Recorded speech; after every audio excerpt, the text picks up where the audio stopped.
Good morning and welcome to Nyayo National Stadium at exactly 11 minutes after 9 in the AM.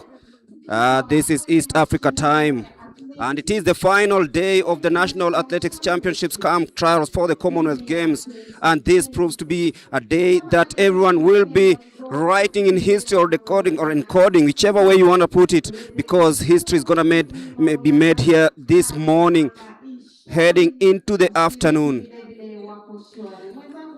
Plenty of activities expected today, races, both the hurdles and of course other races.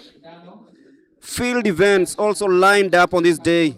The long jump, pole vault, hurdles, 200 meters, 5,000 meters women final, triple jump, javelin, including prize giving ceremonies. So it's going to be a great day, and to kickstart our day, on the track is the 400 meters hurdles women final.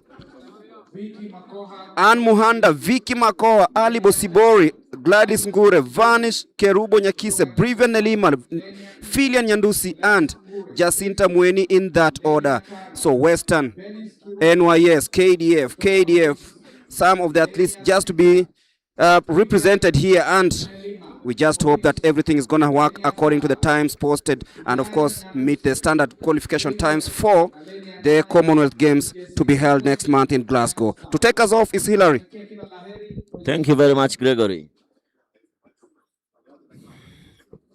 From our start list, we have Gladys Ngure, the reigning national champion, versus Vanes Kerubo, who just landed 2 days ago from the United States of America. She's a student at the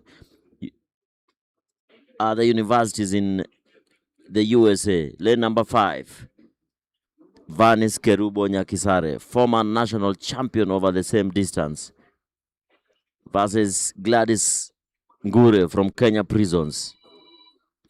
So it's Vanes Kerubo running for police, Gladys Ngure running for Kenya prisons, not forgetting Brivian Nelima of police, Filian Nyandusi of KDF. This one is going to be fireworks. This one is going to be fireworks.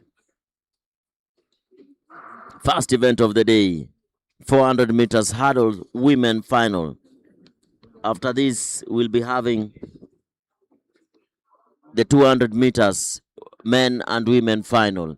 200 meters women final. Yesterday, Millicent Doro ran a national record of 22.91 seconds right here at Nyayo National Stadium. Will she lower that distance? We wait and see after the hurdles. But for now, it's 400 meters hurdle women final. Lane number 4, Gladys Ngure, Kenya prisons. Lane number 5, Vanes Kerubo, former African champion over the same distance, based in the United States of America, fresh from running in the NCAA championships. This is going to be fireworks. Will Gladys Ngure retain her title, or will Vanes Kerubo take this one away from her, running for Kenya police? Let's wait and see for the action.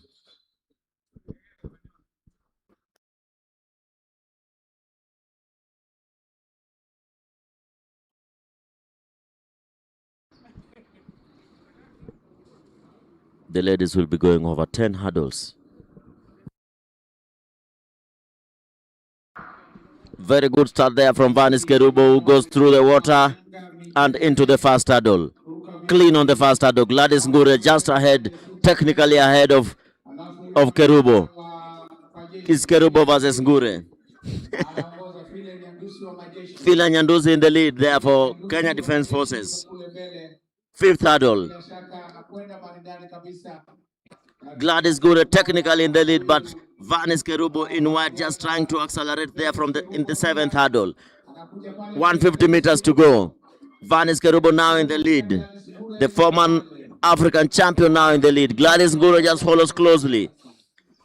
Is the 3, police, prisons, KDF. Gladys Ngure will relinquish this title to Vanes Kerubo, as Vanes Kerubo goes through the last hurdle and winning this one in a good time of 57.05 seconds. The fastest time run this year over here at Nyayo National Stadium. What a race. Vanis Kerubo, 57.05 seconds. And books her ticket to the Commonwealth Games. Remember, the first athlete to cross the line books an automatic ticket to the Commonwealth Games. Vanis Kerubo is the first athlete of the day to book that ticket. Gregory, will she go to the United States before going to Glasgow, or what do you think? I think Glasgow is just over a month away. So I believe from here they'll be heading to camp. So it's time for her to readjust her timetable. But what a race from Vanis Kerubo. 57.05, an official time, of course, just showing her prowess over the distance. And you could feel it from the semi-finals yesterday that she had something special in store for her. And you can actually see she can only get better, because yesterday she did 58.82.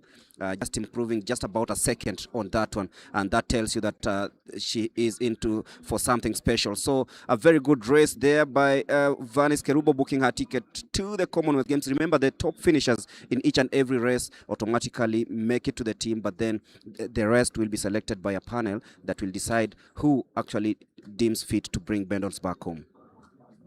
And Gregory, we never know this panel. I wish I knew this panel so that I even go and submit my names.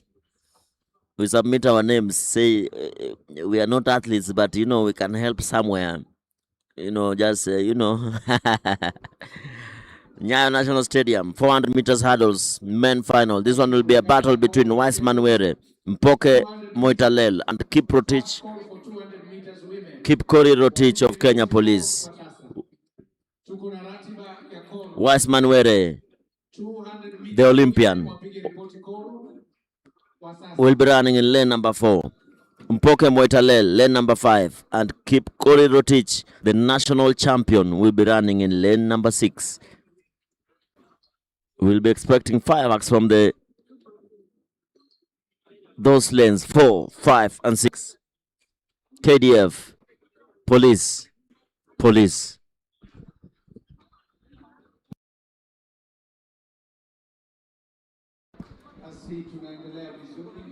If you're joining us wherever you are, good morning, good afternoon, good evening. We are live here at the Nyayo National Stadium for the third and final day of the National Championship.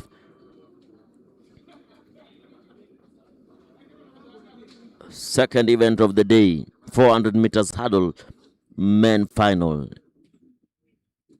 Remember, the women's final was won by Vanis Kerubo in a time of 57.05 seconds, being followed closely by Gladys Ngure of the Kenya Prisons. Now we head over to the men's category. In lane number 1, we'll have Vincent Kipkoech, South Rift.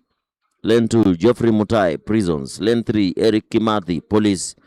4, Wiseman Were, KDF. 5, Mpoke Moitalel, Police. 6, Kipkori Rotich, Police. 7, Nicholas Kesio, KDF. And lane number 8, Benedict Nzina from Kati.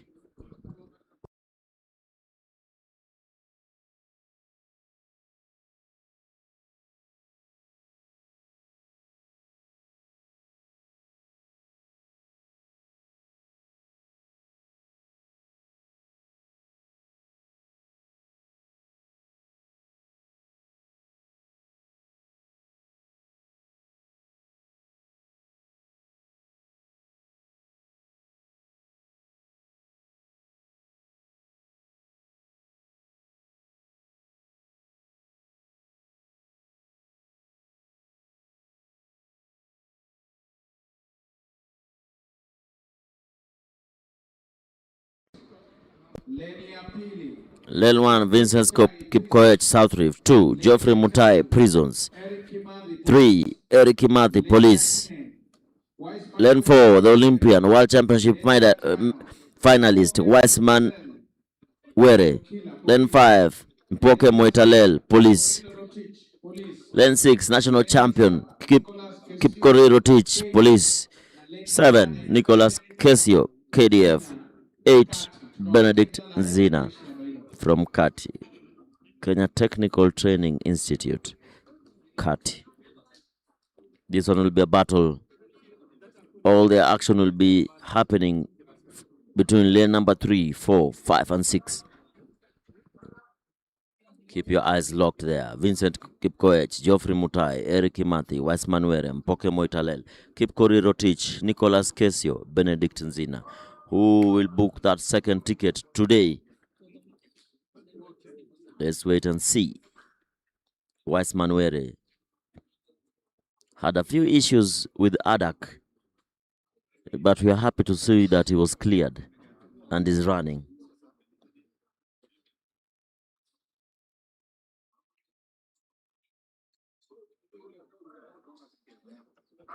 Very good start there from Weissman from lane number 4 as he tries to close in on Mpoke, and yes, he does. Fast hurdle done as he chases now down the national champion Kipkori Rotich, and he does so. Weissman always a front runner in this particular race, always a front runner, and he closes down on Rotich. It's KDF technically in the lead.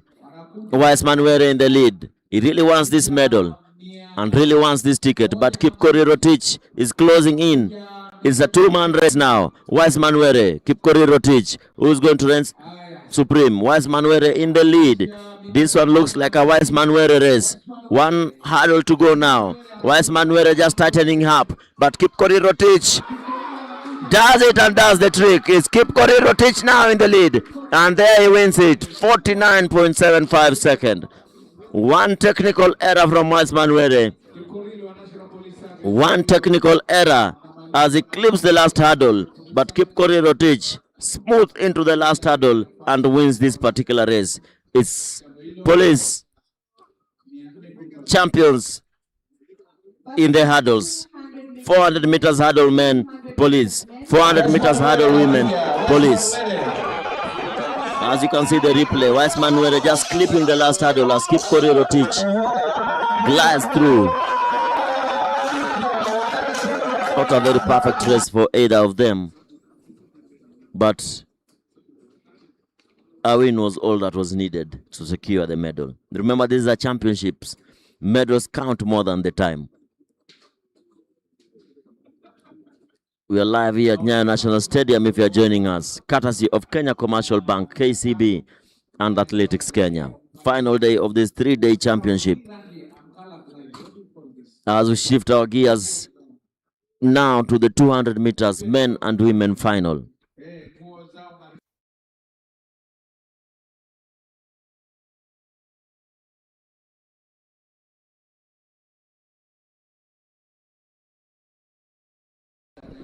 And Weissman knew that he had this one.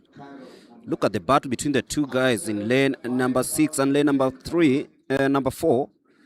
And clipping that last hurdle was the main undoing. Weissman really had this one, but these are the confirmed results from today's 400 meters men hurdles finals. Kipkori Rotich retaining his title, 49.73. Weissman 50.39. He didn't give up despite clipping the last hurdle. Mpoke Mointalel Nando Killer 50.53 seconds, and Nicholas Kesio 50.91 seconds. So it is 49.73 for the winner, Kipkori Rotich, and he improves from yesterday's time of 49.80 seconds. And as you can see, Eric Kimathi, the rising star, also coming in fifth, 53.18. Benedict Nzina, Geoffrey Mutai, Vincent Kipkoech of Southern, 56.45. It's been a tight race, and as you can see, the conditions here at the Nyayo National Stadium, it was drizzling a couple of hours ago, so expect the humidity to be quite high because the sun is also rising.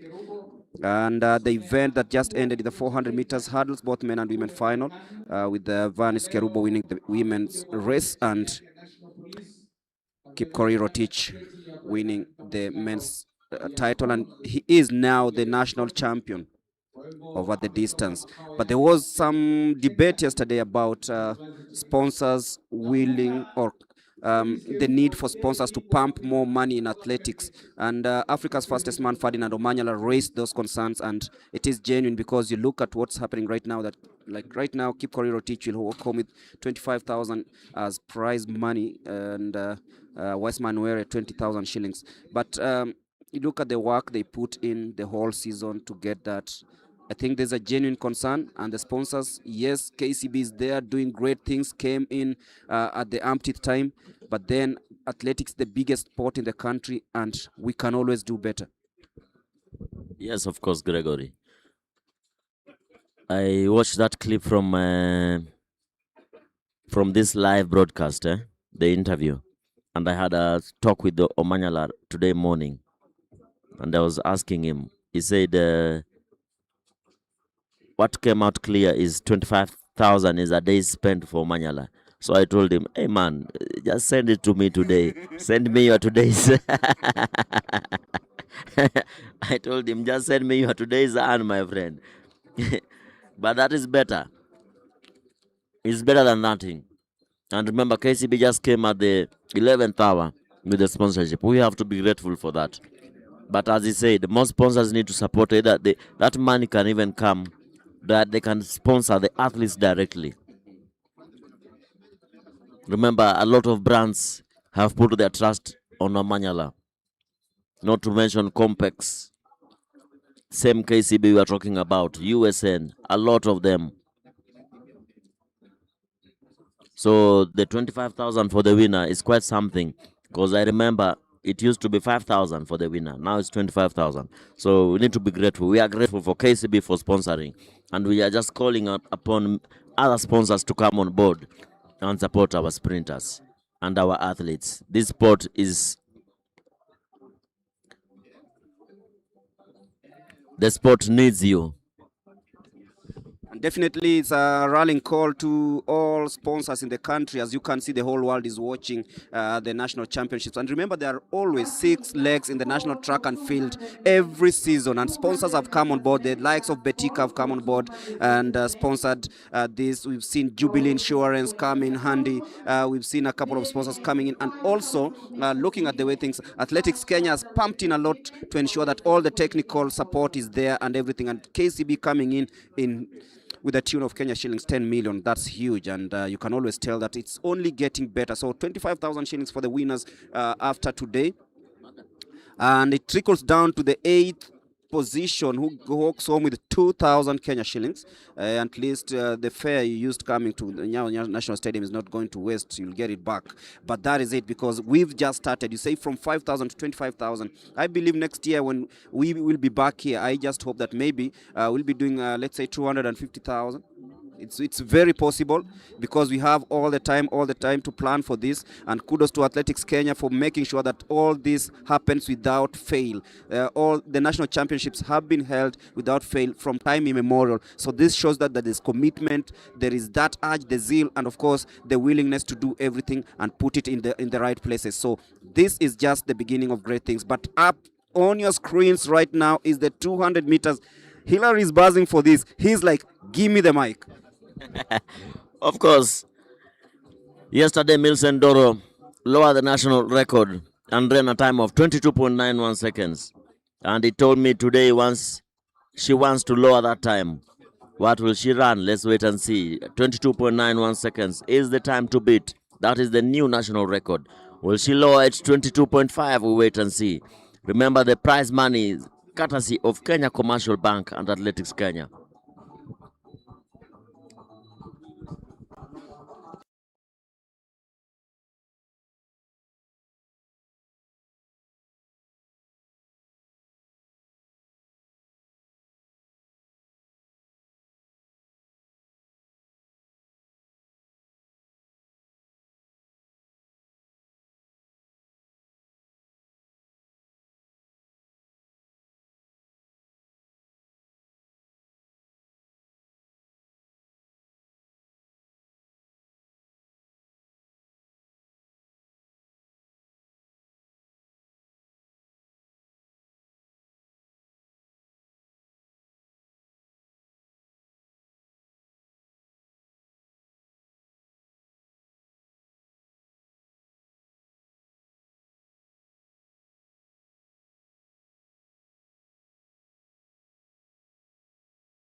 And confirmation of the 400 meters women results. Vanis Kerubo of Police 57.04 official time. Gladys Ngure 58.55 came in second. She was running from lane number 4, and Phineas Nyandusi 1 minute 8.009 seconds came in third. Brilliant Neima Vicky Makoha, Alice Bosibori, and Ann Mutinda together Jacinta Mweni in that order. So those are the results of the 400 meters hurdles women.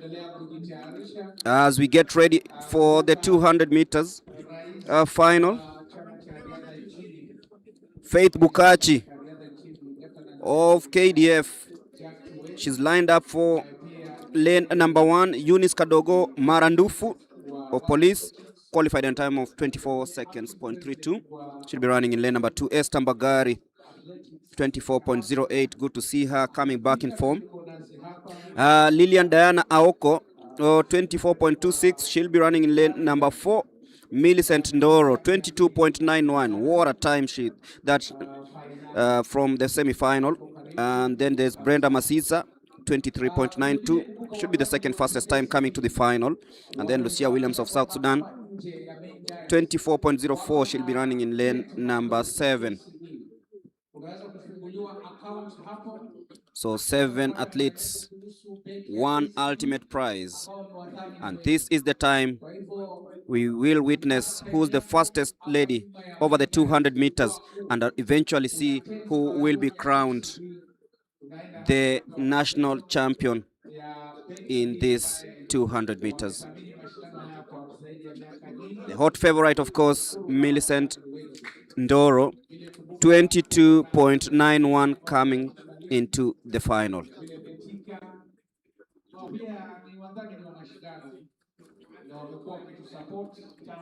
Afterwards, of course, we'll have the men final.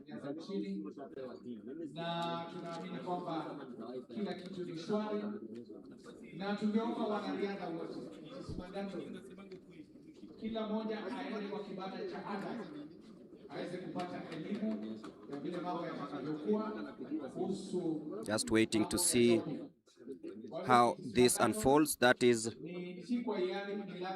Lilian Diana Oko was at the World Relays in Gaborone, and she's here trying to see if she can become the new champion over the 200 meters. Brenda Masitz of Prisons, Lucia Williams, she is part of this, so it will be very interesting.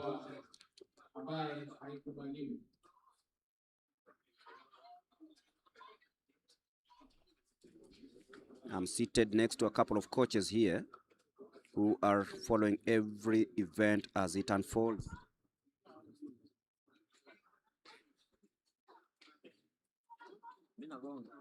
So that is Lucia Williams of South Sudan, but that is Millicent Ndoro, 22.91 seconds. And that was a time during the semi-finals. But from KDF, Faith Bukachi, cool, calm and collected. She knows she's very able of doing this. Eunice Kadogo, former national champion over the distance. Esther Mbagari of Police, she's now getting her groove back. But it's all about who gets first and qualifies for the Commonwealth Games.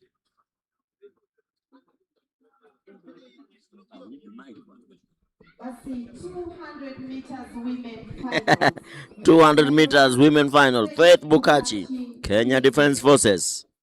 Lane 2, Eunice Kadogo, former Africa silver medalist. National champion is Tambagari Prisons. Lane 4, Lilian Aoko, running for Police. Lane 5, the one to watch, Millicent Ndoro. Lane 6, Masita Prisons. Lane 7, the Olympian from South Sudan, Lucia Williams. Very fast starting Lucia William loves to start very fast on the curve. Very fast curve runner. Will she hold off Millicent Doro? Let's wait and see. Remember, Millicent Doro fastest coming into the final, running yesterday in a time of 22.91 seconds. Will she lower that time? Let's wait and see. All eyes on Millicent Doro, lane number 5.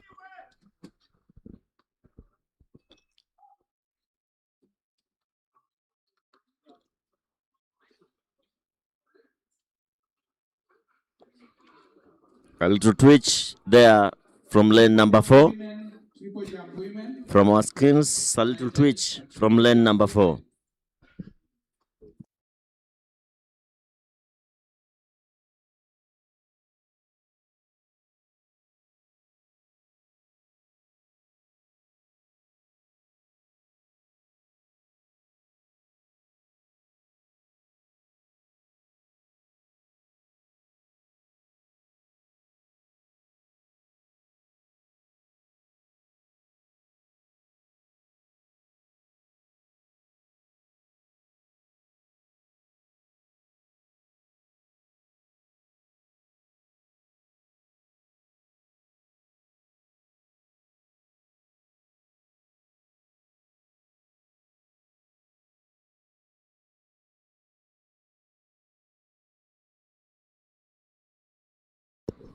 Back to the blocks. Very good start there from Millicent Doro. Watch out for lane number 5. Millicent Doro already out of the blocks and cruising in the lead. It's head-to-head with Lucia William from South Sudan, but it's Millicent Doro who's living up to the billing. Pulls away from the crowd. To her there's a crowd, but Brenda Masisa coming in very fast from the other side, but it's Millicent Doro, 23.23 seconds. Zero challenge. Zero challenge from our competitors, 23.23 seconds. I can see Kevin Muller watching right here next to me, asking why does she have an elastoplast on her nose? Mbona ako na elastoplast kwa mapua? It's exact words. As you can see from our replay, Millicent Doro, the one with some plaster, special plaster. That plaster is mostly used by middle distance athletes. Brenda Matisa came in very quick and bags the silver medal as Lucia William bags the 3rd position. Not a very fast race, but it is 23.23 seconds. As we shift our gears now to the 200 meters men final, this will be fireworks. Unlike the women's, where it was a one-person race, this one will be fireworks. Elkana Sabila, 20.66 coming into the final. Samuel Chege, 20.60 coming into the final. The Beast, Zablon Ekwam, the only athlete to run 2:20 seconds is here. As we can see the results, Millicent Doro, 23.22. Brenda Masista, 23.96. Lucia William, 24.25.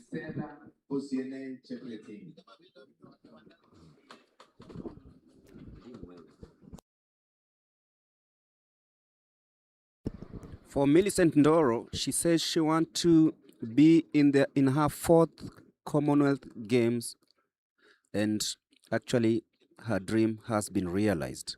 Interesting. That spans 20 years of sprinting. Oh my. Remember, she's 40 years old and still beating the young ones. 40 years old, but still beating the young ones. The young ones have to pull up their socks. As we wait for the men 200-meter final. Bana tells me that Ndoro is a late bloomer. She has always been on the scene, not a late bloomer, but she knows how to time her picks. After every 4 years, you'll see her in the team. That is, she knows how to time her pick.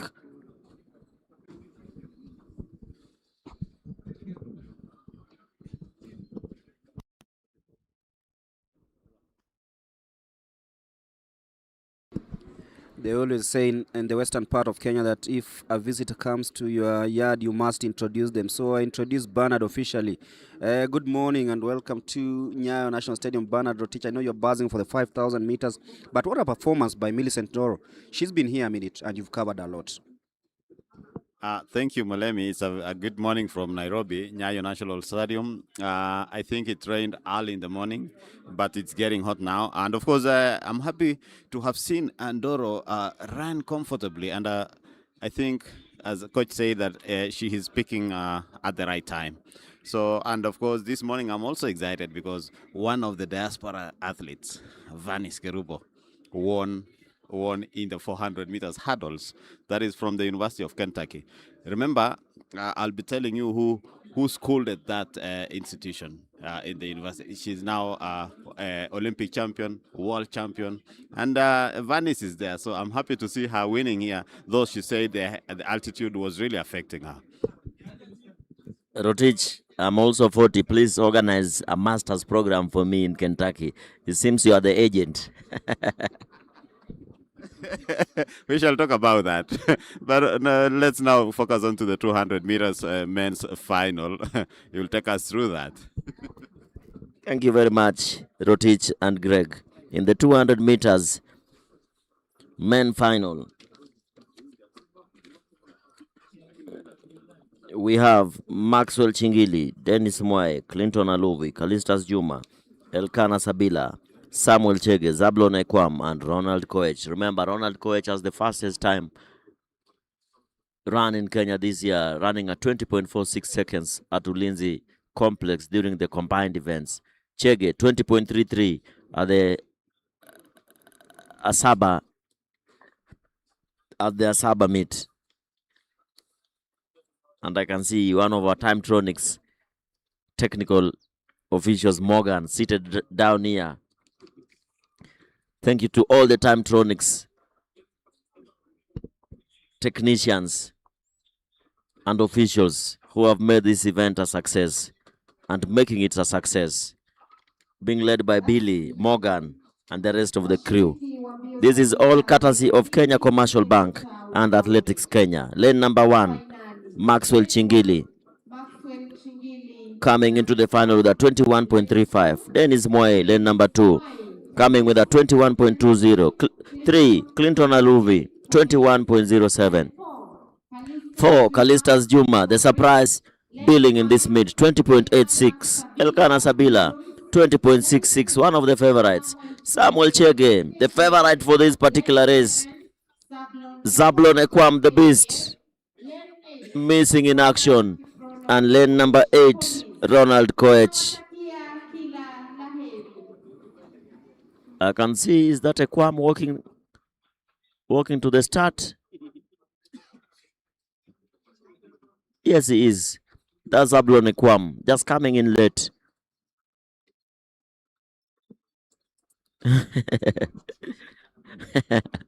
That's the beast from the east, Zablon Ekwam, former 400-meter national champion, and coming down now to the 200-meter.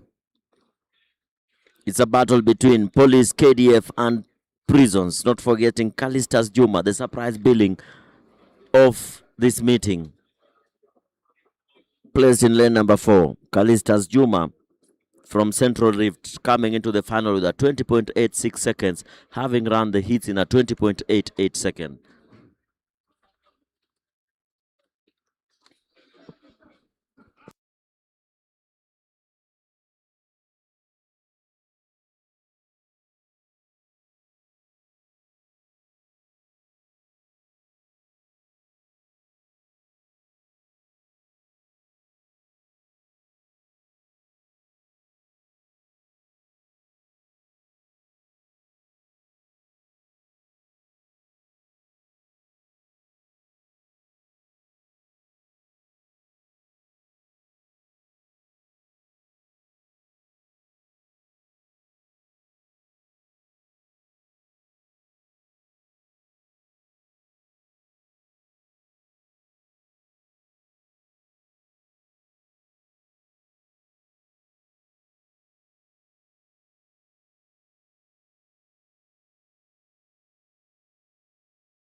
What tactic do you use here? Will you come out of the car fast or wait for them at the stretch?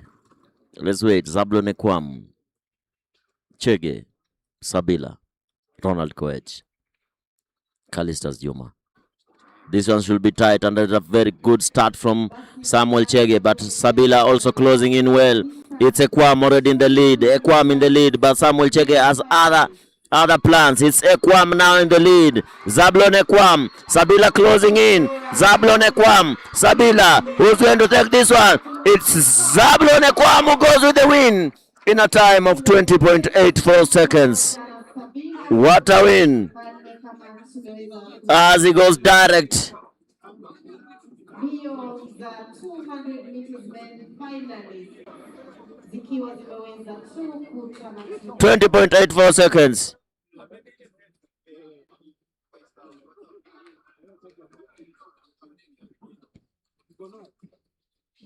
As a finish, what a finish from Zablon Ekwam. With Sabila closing in on him. Zablon Ekwam, 20.82 seconds. Second, Ekwam. Can't see. As we wait for the replay there, as you can see, Zablon Ekwam decided to take the bull by the horn and go to the lead. He didn't want anything to do with the rest of the pack, but Sabila had other plans for him as he closed in, and Kalistas Juma too there. The surprise billing of this meeting, coming in third is Ekwam, Sabila, Kalistas, and Chege in fourth position. So official results 20.82 with a negative wind of 1.8. Zablon Ekwam is the new national champion over the 200 meters. Elkana Sabila 20.85. Kalistas Juma 20.98. Samuel Chege 21.08. Dennis Mwai 21.23. Clinton Aluvi 21.36. Ronald Kiprono Kipkoech 21.50. Maxwell Chinjili coming in 8th, but then what a tight one, 0.03 seconds between Ekwam and the second place. Zablon Ekwam books his ticket to the Commonwealth Games. I can tell you what will happen at the camp. There will be drama. Being escorted there with a girlfriend. Mora, 800 meter World Championship finalist. What a sight to behold. Zablon Ekwam, the new national champion over the 200 meters, being escorted there by the girlfriend, who's also a Commonwealth Games finalist, world champion finalist. What a race. The African champion over 800 meters. Things are moving in quick and fast here at the Nyayo National Stadium as we head over to the long distance 5,000 meters women final.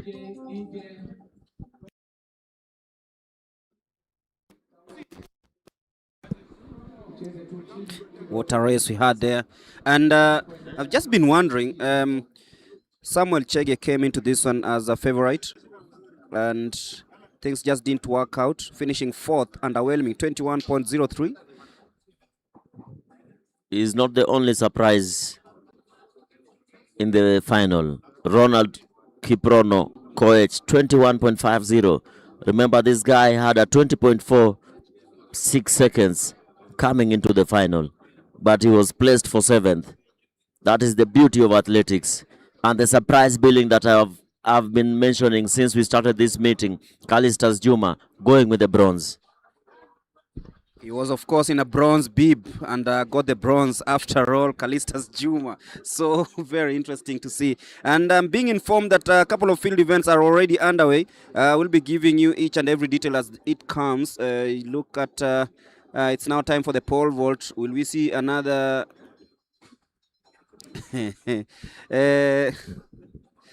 champion, a new champion, of course. We all know where the world record stands. Mondo Duplantis, but he'll not be at the Commonwealth Games, so reprieve for Kenyans. The one who will be earning his ticket from there will be actually going to represent the country at the Commonwealth Games in Glasgow. But first things first, the 5,000 meters, the next race on the track.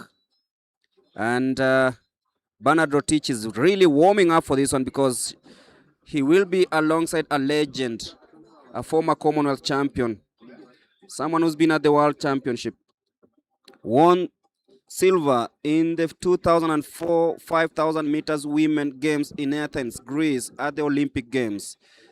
Isabella Ochichi will be our analyst in the 5,000 meters that is just about to start. We can see them walk down the track, actually jogging literally before the start of the race. 12 and a half laps on the track. Isabella Ochichi will be alongside Bernard Rotich, bringing you this race, giving you insights because she's been there, she's won medals, she's represented the country, and of course she's been there and shown each and every other person that she's capable of doing everything, and given them that hope that they can actually come and do something special. Remember, no Beatrice Chebet this time round because she is on maternity, so expect a new champion and, of course, a new rising star coming out of this one. In the lineup, Miriam Cherop representing prisons, Maureen Chebor of police, Caroline Kariba, Caroline Nyagotie of police came in with a time of 60 minutes, 0.0344 seconds.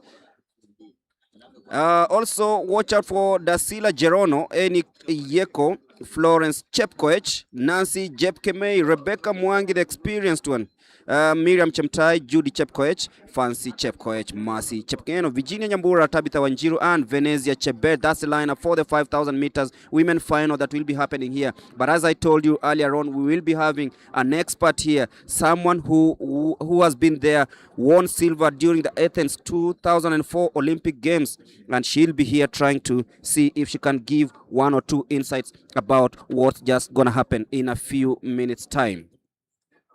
I remember the Athens Games were one of the most unpopular Olympic games that Kenya has ever participated, because I think Kenya won only one gold medal then. So Isabella Ochichi winning silver in the 5,000 meters tells you how competitive that was, and everything that happened there. Kenyans don't want to remember Athens. We can only read that in history books. But here you go. I'll be handing you over to Bernard Rotich to take us through this 5,000 meters. Thank you, Mulemi. It's of course it's a good morning here. I can see fans just coming in one by one, getting into the stadium. They want to catch the finals for today. And of course, one of the finals is the 5,000 women's race, where you have 17 athletes. Miriam Cherop from Prisons, Maureen Chabor from National Police. We have Caroline Kariba from AK Diaspora. We have Caroline Nyaga, Police. Linda Chepkemoy, Western. Daisila Gerono from KDF. Enit Yeko from Nairobi. Florence Chepkoech, Nairobi. Nancy Chepkemei from KDF. Rebecca Mwangi from Kenya Prisons. Miriam Chemtai Kibet from Nairobi.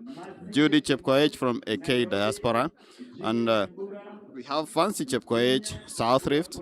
Mercy Chepkemoy, Nairobi. Virginia Nyambura, National Police. Tabitha Wanjiru from Nairobi. And Venenza Chepet. And of course, I will be discussing the race here with one of the top athletes. That is, Mulemi has introduced her so well. I don't need to repeat that, but she is here. That is Isabella Ochichi. We are waiting for the start of that race, and then we shall be able to analyze the race as she gives us tips on how to run a 5,000 meters race. Remember, we are coming live from Nyayo National Stadium in Nairobi, day 3 of the National Championships trials for the Commonwealth Games.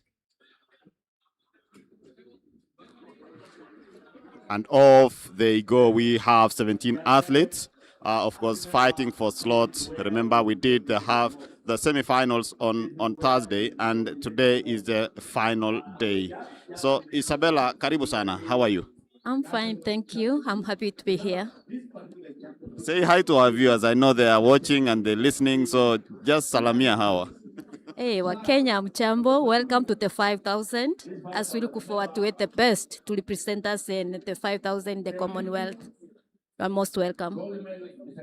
Well, Isabella, maybe you can tell us about the 12 laps. How did you used to tackle this event? Because nowadays I can see it's something like a sprint. It's turning to be a sprint. Yeah, 5,000 is the technically you have to be super in your mind. 12 and a half laps is not easy. So it's a matter of using your brain at some point and being at the best. So during my time, we used to learn using tactics, and especially when you are running for the Kenya team, especially an event like today, you are only aiming to get the best to be in the team to represent the country. So you have to plan yourself well, and in part of planning, you have to know who you are running with. That's the most important thing. Yeah. And of course, most of the time, the Ethiopians have been giving us trouble in this distance. But now other countries are coming up. They're doing so well nowadays. Maybe what is happening? There's nothing special happening. Things are evolving, and we are evolving too. We used to be known as the best, but people have learned from us. And I don't want to use the term they are overcoming us, but we are also evolving. And I look forward to a place that will never lose in the 5,000, especially when we have the likes of Beatrice. But when Beatrice is not there, but I believe those who are in there today, the likes of Rebecca and Maureen, I know they can do well. Yeah. And of course, Isabella, in short, is saying we should not now continue depending on Ugali and Mursik. We need to do something extra so that we can be able to do well in this event. Maybe you can tell us about about the training itself for the 5,000 meters. Are you supposed to do maybe long runs, speed sessions? Tell us about that. 5,000 training, you have to have the right speed. You have to have the right lapping. That's speed endurance. And at the same time, you have to get the best during the last, that's the sprint. So you have to coordinate all of them. Body flexibility too has to be there. So in general, a 5,000 for this in nowadays is just like a long sprint. So you have to do all the coordinations and all that is required of a sprinter is still required in the 5,000 for you to be at the best. Thank you very much. That is Isabella. We are still with her here. We are still discussing, but of course, 2 laps down. That is 10 laps to go, and of course, that is currently leading. That is Caroline Kariba, a student in the in the US, who is leading. But of course, now Nancy Chepkemei from KDF now taking the lead with Caroline Nyaga. Of course, they are now taking the lead there. And remember, there is also Miriam Chebet, Miriam, the under 20 silver medalist in 1500 meters in 2018. She has been training in Kericho, and she's hanging on there in the middle, there representing Kenya prisons. But of course, she's also Japan-based. She has been in Japan for some time. We have Rebecca Mwangi also from prisons, who is also from Japan. We have also Judy Chepkoech from diaspora. She is a student in the USA. So those are some of the athletes you are going to watch. But of course, we have also athletes from the Nairobi region, Central Rift. We have Southern and all the other regions who are represented here. But Virginia now taking control of the race. She was a former steeplechase athlete. She used to pace until she started doing it herself. 2024, she was in the team that won gold at the 2 kilometers relay. That is in the cross country in Serbia. So she is trying to also pull the others there.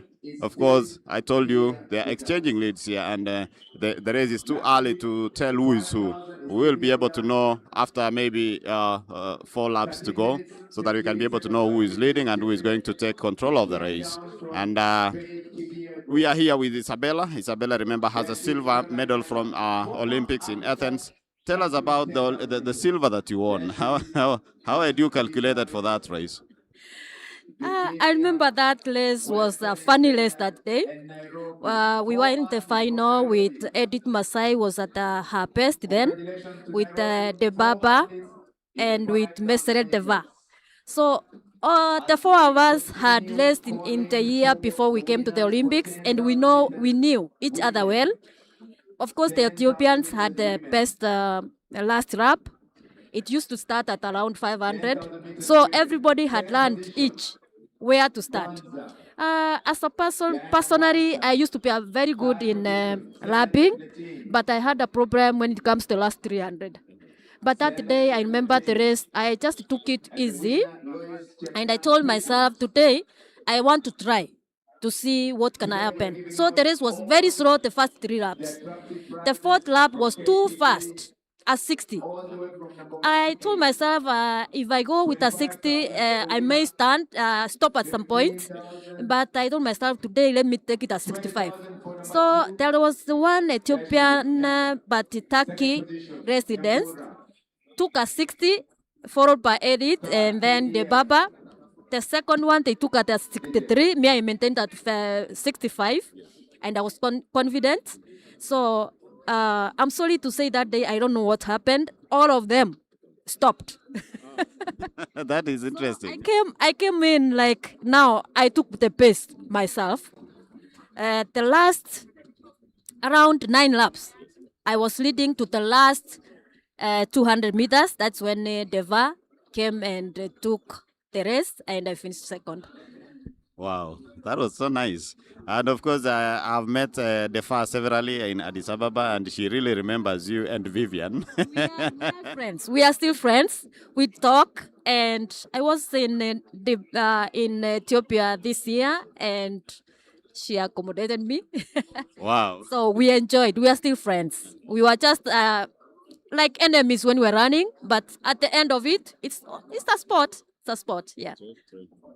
Great. That is Isabella talking about that race. And Isabella, when you mentioned about Ethiopians having tactics, I once talked to a former coach, that is Kosgei, if you can remember Kosgei.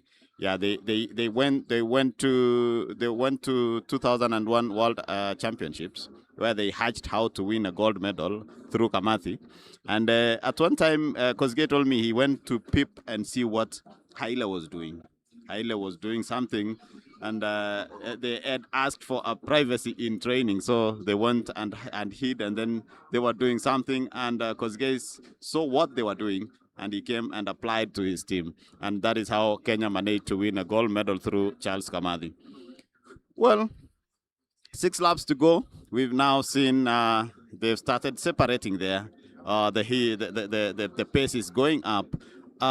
What can you say about maybe the pace? Of course, when in a competition, I know this is a trial, but in competition, when you are running with other countries or other competitors.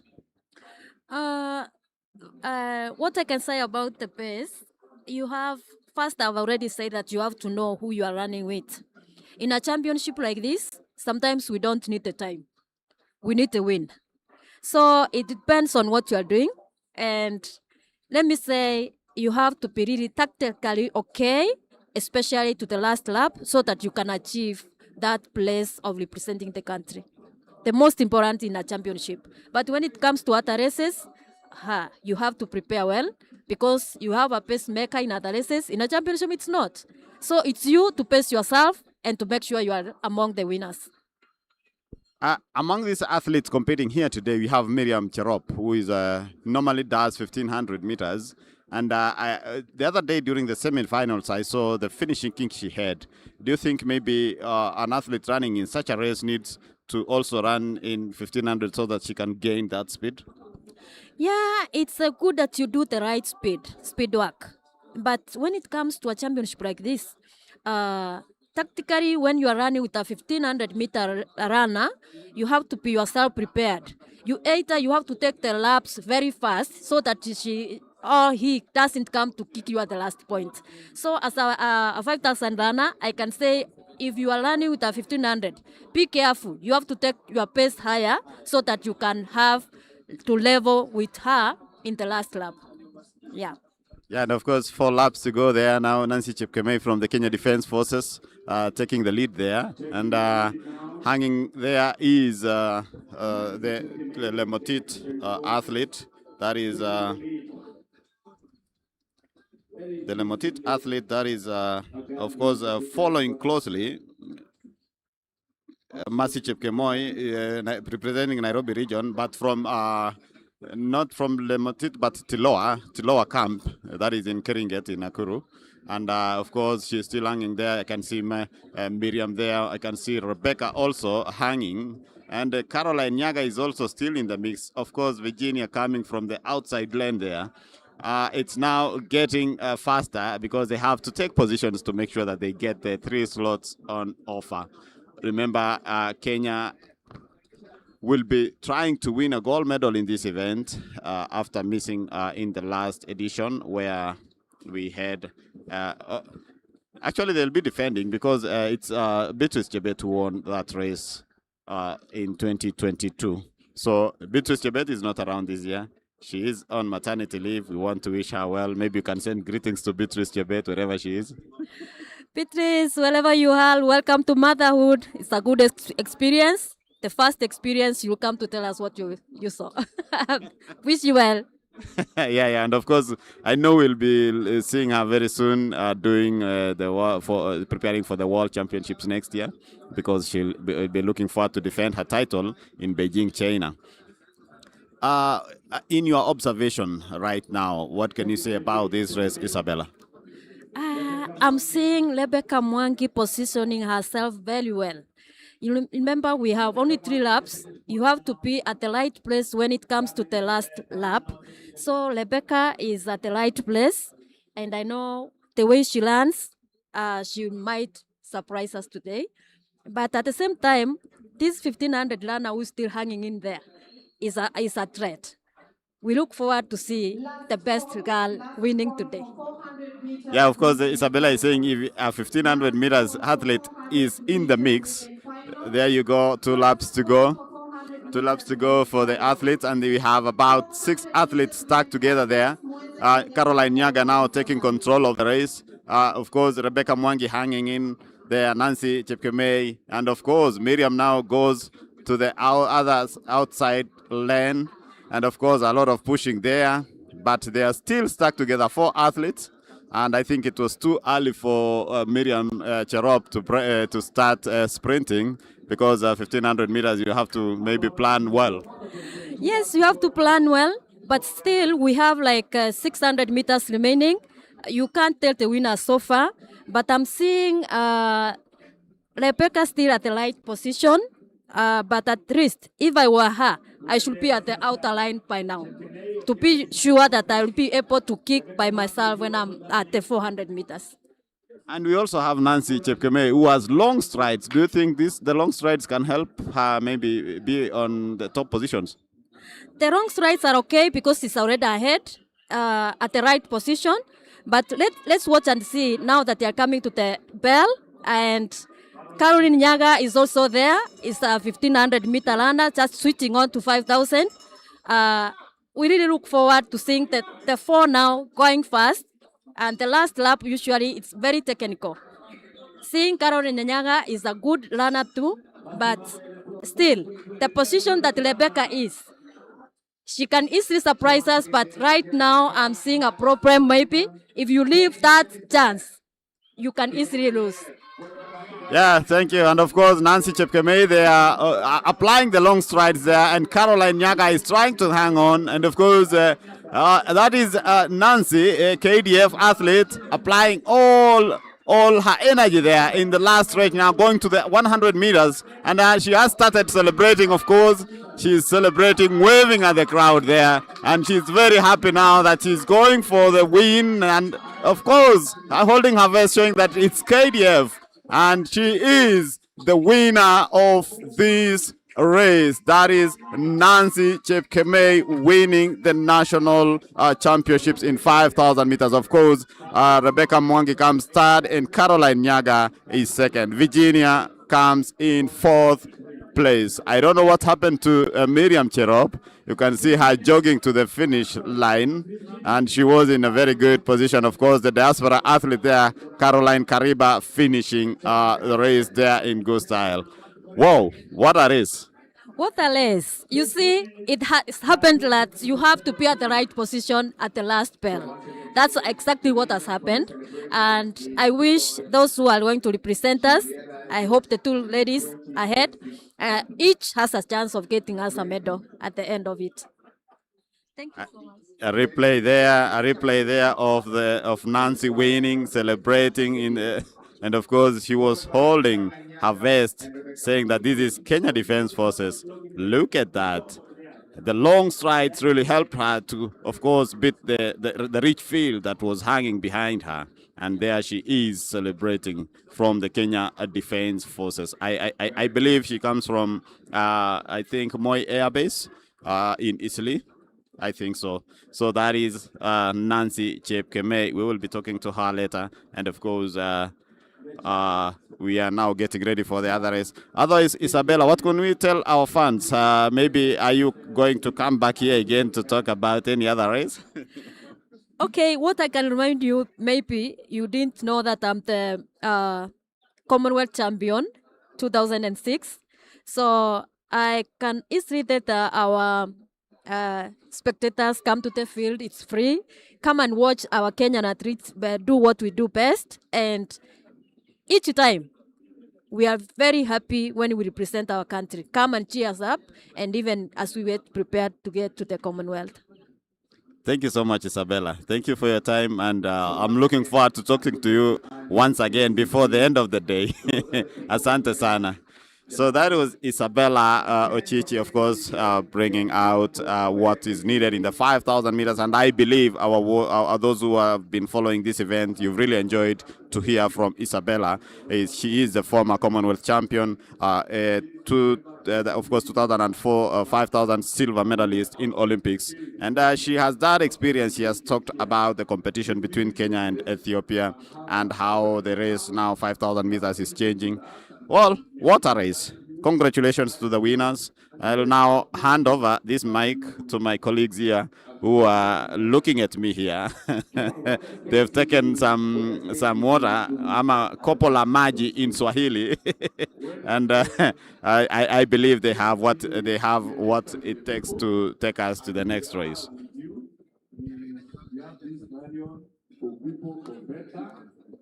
Thank you very much.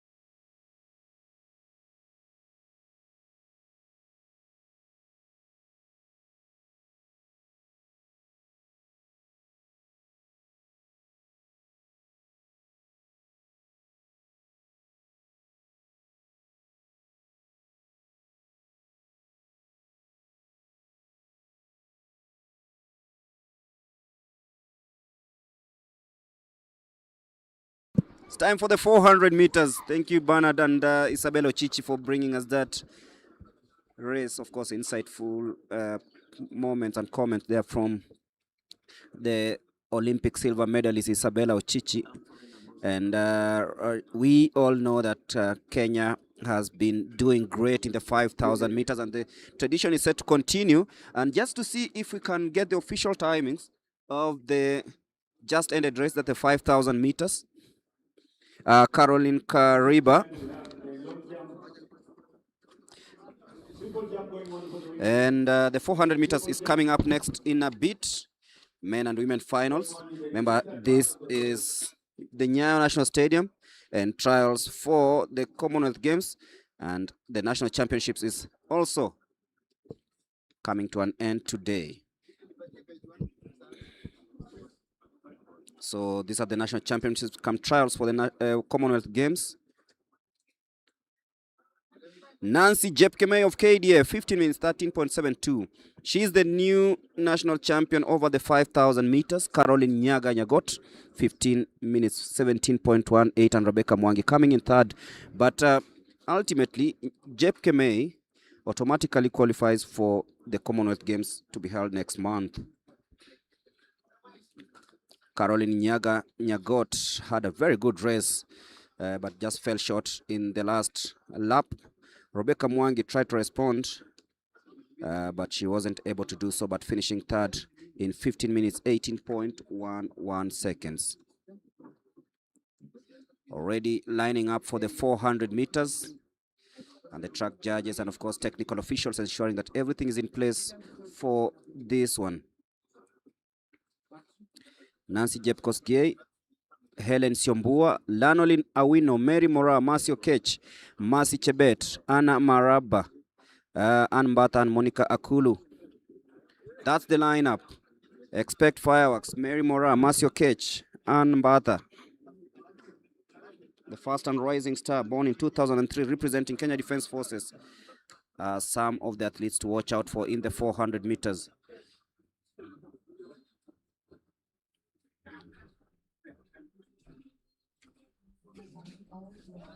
So everything happening thick and fast. The weather fluctuating. That means that sometimes you have rays of sunshine, then a little bit of cloudy weather. It's a recipe of a perfect day in Nairobi. Remember, this is a premium championship. It's also a premium category, and we are in the national championship now. And just looking at the events that unfolded earlier on in the 400 meters hurdles, Wiseman were just stuttering on that last hurdle. Look at it. He timed it well, just mistimed it a little bit. Didn't take it up nicely, thereby stuttering and allowing his compatriot from National Police Service to retain the title.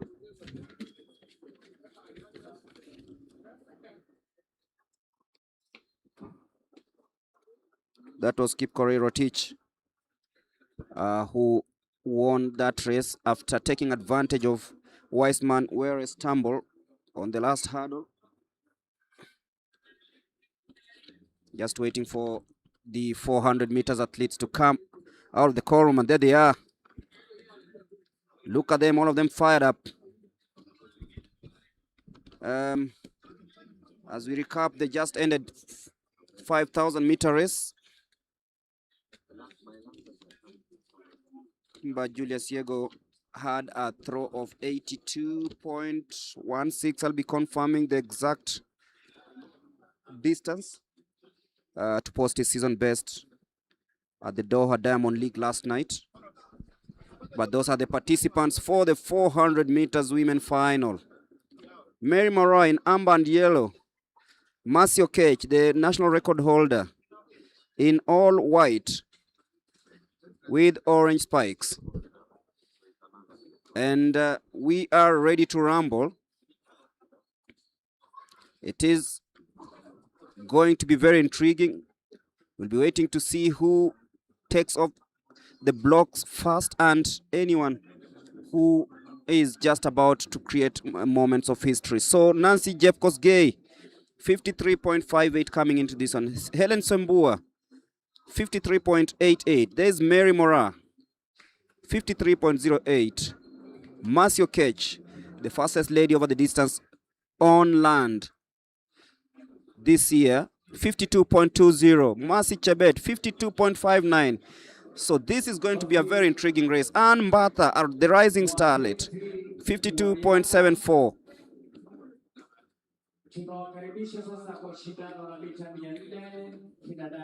And look at them, cool, calm, and collected. Mercy Chebet, Ann Mbata, and of course, Monica Akulu of Uganda.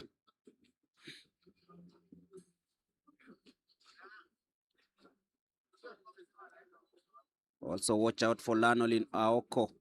She'll be running in lane number 3. Helen Siombua being aided there on the blocks. And she will be hoping to cause an upset because there is Mercy Chebet, there is Mercy Okech, there is Mary Mora, Ann Mbatha, and Monica Akulu. There she is, Mary Mora, former world champion over the 800 meters. She fancies the 400 meters now. She knows she can't do something special, ultimately maybe qualifying for the Commonwealth game. There she is in lane number 4. And Mercy Okech, the national champion, in lane number 5. Everyone staying calm before the storm as we await for the start of these 400 meters hurdles. A race that promises fireworks, a race that promises good times, a race that promises upsets, and a race that promises good timings. So if you're joining us, this is the Nyayo National Stadium, the National Championship Camp Trials for the Commonwealth Games taking place here, and we expect a very, very, very intriguing race. Already we've seen a few upsets, including Weissman Were just tumbling on the last block, on the last hurdle, to hand the title to Kip Korir in the 400 meters hurdles. Vanis Kerubo, the US-based, winning the women's edition in the 400 meters hurdles. So it's been a good outing for some of these athletes, a disappointment to some of them. But interestingly, we've seen Millicent Ndoro reigning supreme over the 200 meters, and she aims to make a double when she competes in the 100 meters final later on today. So everything set and ready for the 400 meters as everyone gets ready for action.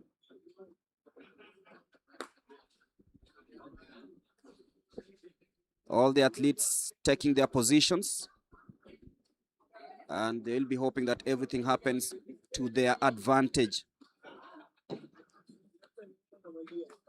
The 200 meters men final was won by Zablon Ekwam. But there she is, Helen Siombua. This is a studded field. Lane number 1, under 20 Kenyan champion. Lane number 2, former national champion. Lane number 3, the KDF champion. Lane number 4, former world champion over the 800 meters and former 400 meter record holder over the distance in Kenya. Lane 5, the current record holder and national champion. Lane number 6, from Kenya Police, champion from the Kenya Police. Lane number 7, Ann Mbatha, KDF silver medalist. And lane number 8, champion from Uganda. Studded field this one is.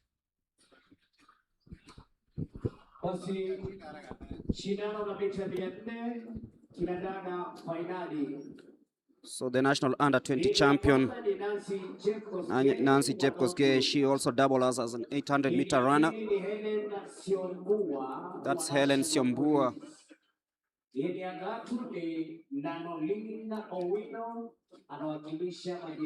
Lanolina Owino.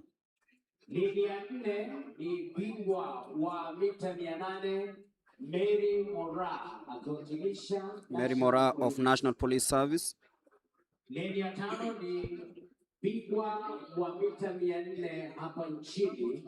As Mercy Okech just missed out in the German Diamond League because of a visa hitch. But she says she's a strong lady and she won a bounce back. Mercy Chebet had a very good outing in the 4x100, 4x400 meters relays. Monica Akulu of Uganda.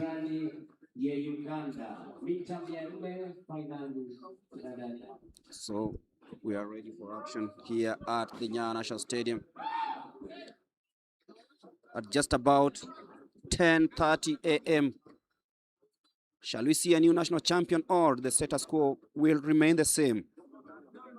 All the athletes getting ready for action. Let's wait and see what rumbles in this one. Nancy Jepkosgei, Mary Mora, Mercy Okech. And it's a clean start. Mercy Chebet setting the pace earlier on. Mercy Okech, cool, calm and collected. Mary Mora responding. Siombua trying to catch up, but it's Mercy Okech who's really showing her zeal and urge. There they go, toe to toe, head to head, shoulder to shoulder with Mercy Chebet as they take that bend on the 150. It's going to be very interesting. Akulu from the outside. It is Mercy Okech. Mora trying to respond. She's not going to get there at the moment. But it is between the two Mercies. It is Chebet and Okech. Mercy Chebet sprinting her life out. Sprinting her way out. Watch out for Jeb Koskei from the outside. Mercy Okech knows that she got this. Mercy Chebet trying so hard. It is the battle between the two Mercies. And eventually, 51.15.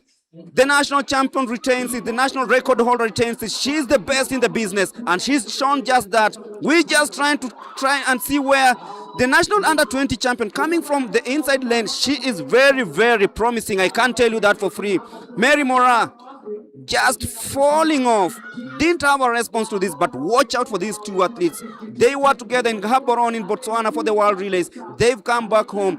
They promised to give us fireworks. They've actually done that. Mercy Okech, 51.15, just about edging Mercy Chebet to claim that victory. But then Nancy, she's called Nancy Jepkos-Gay, the national under-20 champion.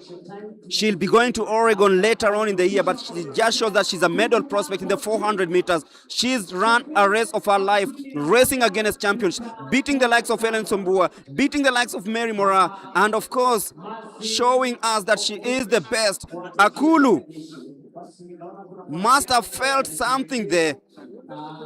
Oh, she knows that she's qualified for the Commonwealth Games. The lady from Uganda, Mercy Okech, 51.14 official time. Akulu 54.82. Mercy Chebet 51.28 should be one of her fastest times, of course. Nancy Jepkos-Gay, the national under-20 champion, 52.54. Lanoli Naoko had to respond, but she finished fourth, 52.66. Anambata 52.77, and then Ugandans Mercy Akulu 52.82. I'm not sure if this is a record. I don't know what's happening. We'll be telling you in a few, but she looks to be elated after that spectacular move. Despite finishing sixth, she must have posted some good time. Helen Semboakali, the former national champion, 53.78, and Mary Mora did not finish. Wow. Greg, I know why she's doing that. Uganda named its team for the Commonwealth Games yesterday, and Akulu wasn't listed. They named a 17. There were 17 athletes, 8 women and 9 men. Akulu was not in that team. I don't know with the results. Will they change the decision? In a few. I think that's why she's so emotional, because Uganda named their team yesterday, 17 athletes traveling.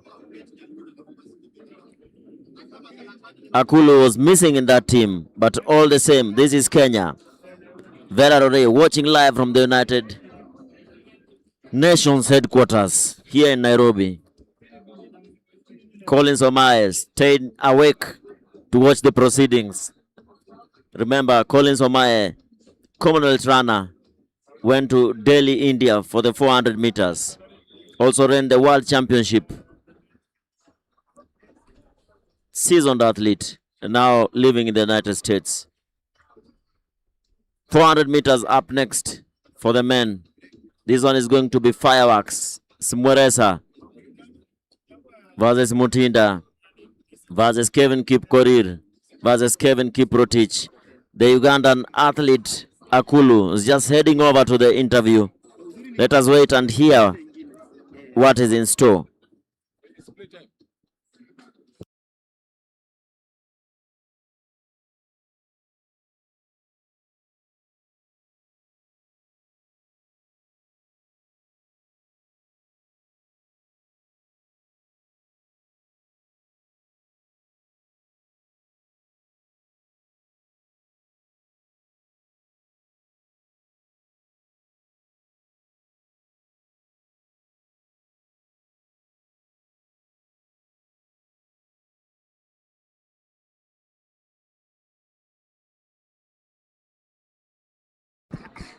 And we have here the team that is traveling to the Commonwealth Games from Uganda. We have Peru Chemtai, Halima Nakai, Joy Cheptoek, Shida Leni, Banura Morin Aki, Akiru Knight, Chelangat Rebecca, and Esther Chebet. In the 400 meters is Banura Morin Aki and Shida Leni. That is why you can see Akulu being a castic.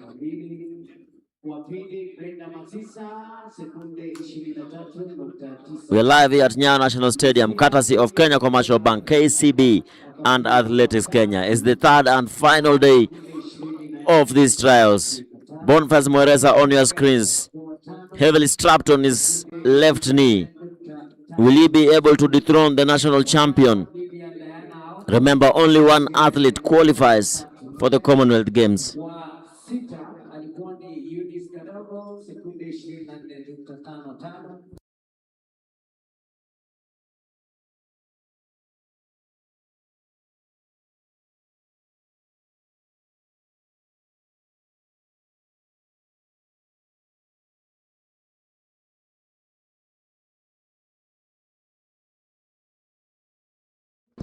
So interesting scenes there in the 400 meters, and just confirming that Marcio Kech has retained the national crown. Mary Moraa seems to have struggled a little bit. We'll be aiming to hear what's gonna be the case after that. She did not finish the race, started off nicely. She seems to be undergoing some spell that I just hope that very soon all will be fine.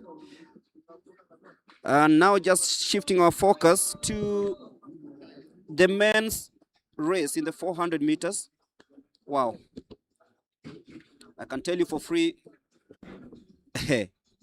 I'm expecting 44 here, sub 45.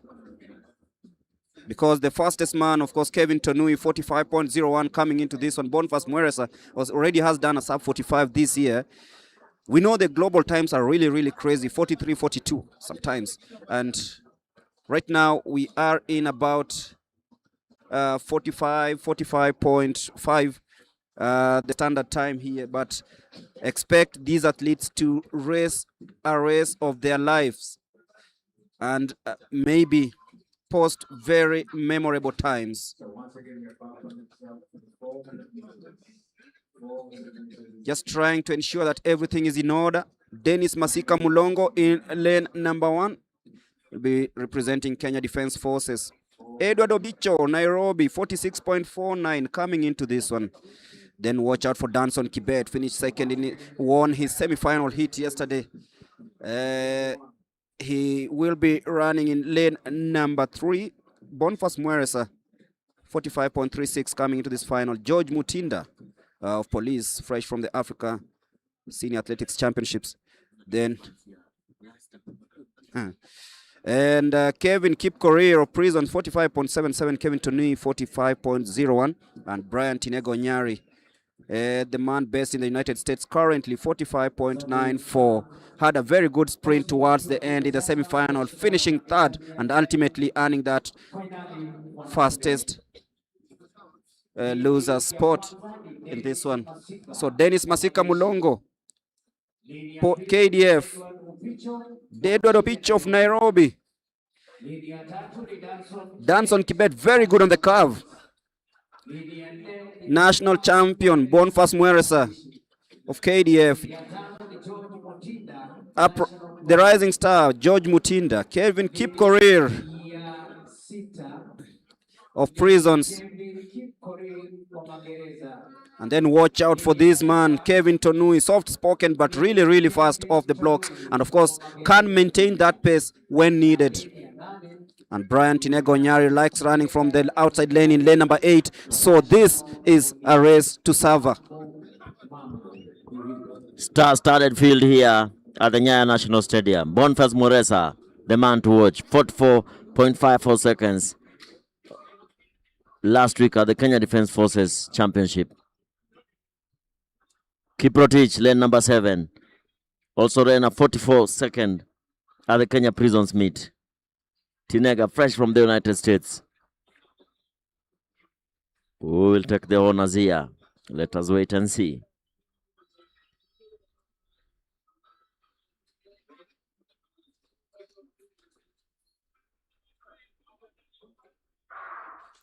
Commonwealth finalist Boniface Mweresa in lane number 4. Running down George Mutinda. Kiprotich at the front. Kipkorir just chasing him down. It's Mweresa technically in the lead, but the athlete from prisons, Kiprotich, hanging on, just reserving something for the 100 meters. Is Kiprotich, Tinega, Mweresa. Kiprotich Tanui goes to the lead, but Mweresa does an onslaught here. Is Mweresa versus Kiprotich. Kiprotich versus Mweresa, and it is Kevin Kiprotich who wins it in a time of 44.80 seconds. Kevin Tonui Kiprotich wins it 44.80.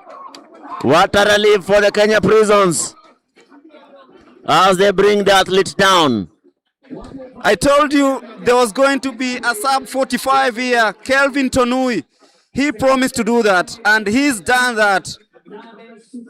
Wow, what a race we've had here, Mweresa and Tonui. And Mweresa has finally been wrestled off his national title. But look at the acceleration by Kelvin Tonui. Look at that, the strides, the composure, and of course, the great finish. Boniface Mweresa just trying to dig in, but the race for third and fourth was equally very close, with George Mutinda coming in third, just ahead of Kelvin Kipkorir of prison. But look at how they set out this one. Kelvin Tonui, he's done sub 45 twice this year. Look at him, the man from prisons. He did this in Gaborone. He tried to pull Team Kenya, and look at that. He's celebrating it. Oh yes. These are lovely scenes here at the Nyayo National Stadium. Wow. He doesn't talk much. He does it on the track, and he's there celebrating every moment. He is a man to watch. 44.77. Another 44.89. Boniface Mweresa. George Mutinda 45.52. Brian Tinega Onyari 45.60. Dennis Masika Mulongo 46.03. Danson Kibet 46.19. With Kelvin Kipkorir 46.41. But the greatest of all right now in the country, the 400 meters, Kelvin Tonui of prison 44.77.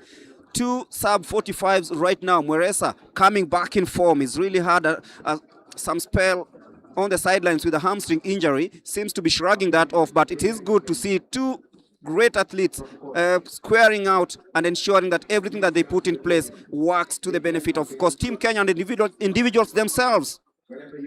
What a race we've had here, the 400 meters.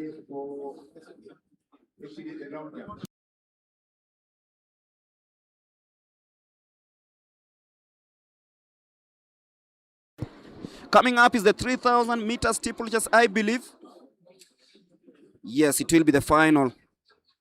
But what a race we had in the 400 meters.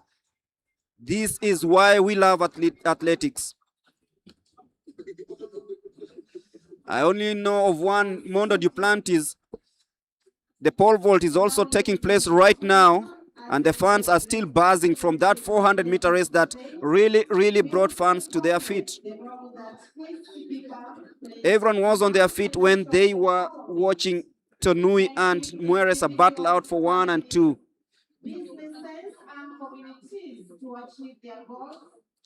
Wow, that was a good race in the 400 meters. The 3,000 meter steeplechase women final coming up in a bit. And thereafter we'll have the 800 meter septathlon and the 5,000 meters men final.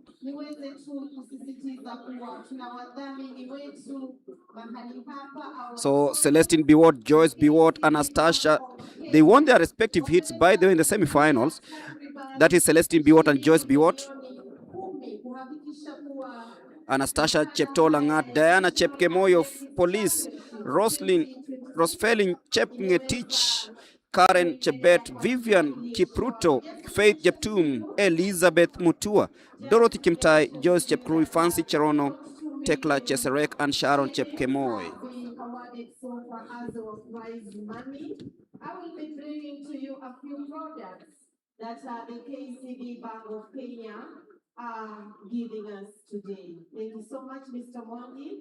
Bila shaka asante sana Chitai kwa kuweza kuwajenga wadhamini wetu KCB. And the fans coming in the stadium in droves, and it being the last day, expect everything to go thick and fast. The weather patterns changing this afternoon. Heading into the afternoon, I know it will be something different. KPU 063X umepakwa kwa mbele mwingine wa polisi umefunga kila mahali. Kwa hivyo nadhani mwasha mataa. So we are ready for action at the setup, the stage for the 3,000 meter steeplechase. Hiyo gari inachukua watu pande ile, umewasha mataa. Alafu umeipark mali ambao haitakikani. Asante sana. Basi nimepata utangazaji kidogo wa wale wameibuka washindi katika shindano la mita 5,000 kina dada. Wa kwanza alikuwa So 44.77 should be the fastest time in the 400 meters on home soil this season. And Kelvin Tanui has actually done that. But time for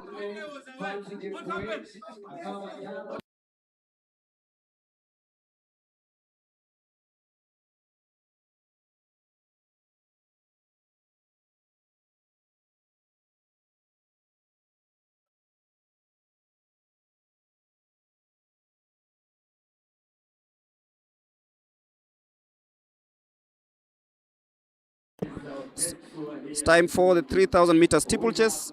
7.5 laps on the track. As usual, we'll be having Bernard, whom I know has been buzzing and is still puffing and huffing as if he ran in the 400 meters. So I'll be giving him time to recover and, of course, get through everything and get set for action.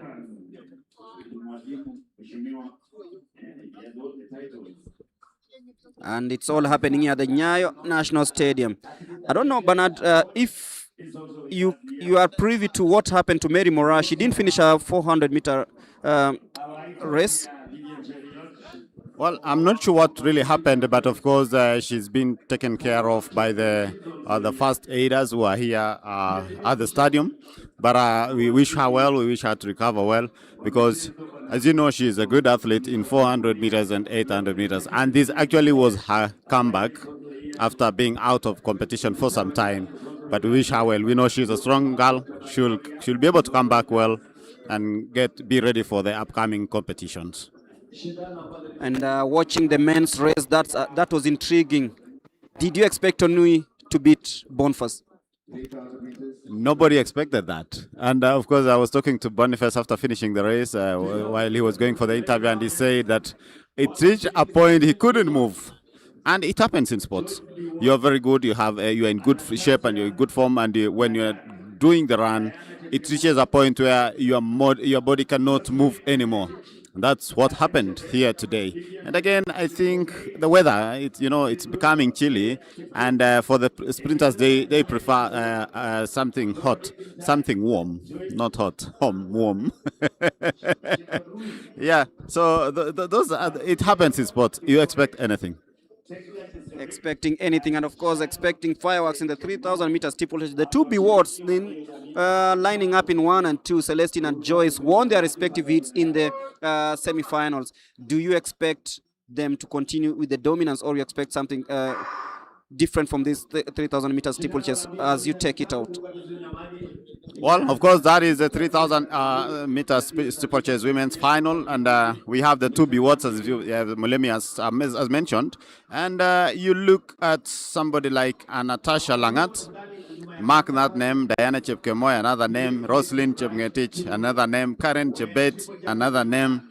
Actually, we have so many good athletes here, but of course when the race started, of course, you can see they sprinted, and they're already in front with 7 laps to go. We have 3 athletes there. Karen Chebet representing our prisons, and of course we are going to see how this race will unfold, because already it's in a fast pace, and it's a fast, of course it's the fast hit, it's the fast lap, and they are already very fast. And of course I will be telling you who is currently leading there. And of course I can see Biwott there, Joyce Biwott following closely. And remember, you have to run a calculative race, just as Isabella was saying. Remember, this is a technical race where you have to jump the barrier so well so that you can be able to be in good position. And of course, you see the leading athlete there jumped and stood at the water jump, and that is how many athletes normally lose this. Well, we have 14 athletes competing in this event. Currently leading now is Joyce Biwott, who is currently leading. And of course, Karen Chebet in second place, trying to catch up with Joyce Biwott, who trains in Trans Nzoia. Of course, juggling has training sessions in Trans Nzoia and Eldoret in Kimumu. And that is... And what I can tell you this morning is that this competition has seen the disciplined forces dominate this event. Kenya Police, Kenya Defense Forces, and Kenya Prisons, who've been always on top with the athletes on top of this event. So, of course, 6 laps to go there. They are still, of course, stuck together, about 4 or 5 athletes in one group. But we shall be able to know in the next 3 or 2 laps what will happen. Of course, jumping the water barrier there, you have to do it so nicely, because remember, this is a technical race. Any mistake will put you down. Just to bring to your attention, in 2022, during the 2022 Birmingham Games, Jacqueline Chepkoech won gold after clocking 9:15:68, which was her personal best then. Of course, with Elizabeth Bard from England winning a silver, and Peruth Chemtai won a bronze medal after clocking 9:23:24. Are we going to defend our titles this year? Are we going to defend our titles this year and see if we are going to get a gold medal again? But it depends for those who are going to be selected to represent Kenya in this event.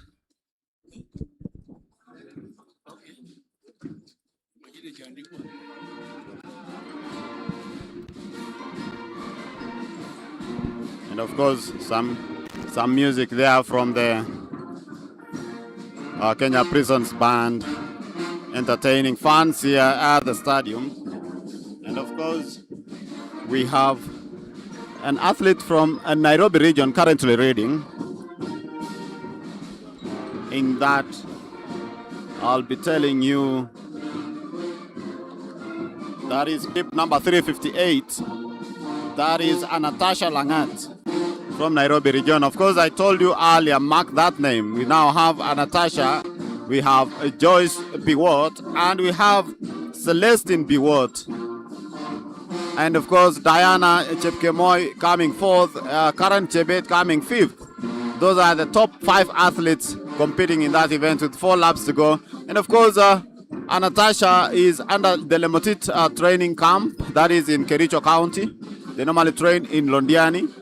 Of course, Celestine Biwott trains in Iten, and of course, she now takes the lead, as you can see. And of course, Joyce there trying to recover and coming in 2nd place. We have now 3 athletes going into that race together. They are stuck together.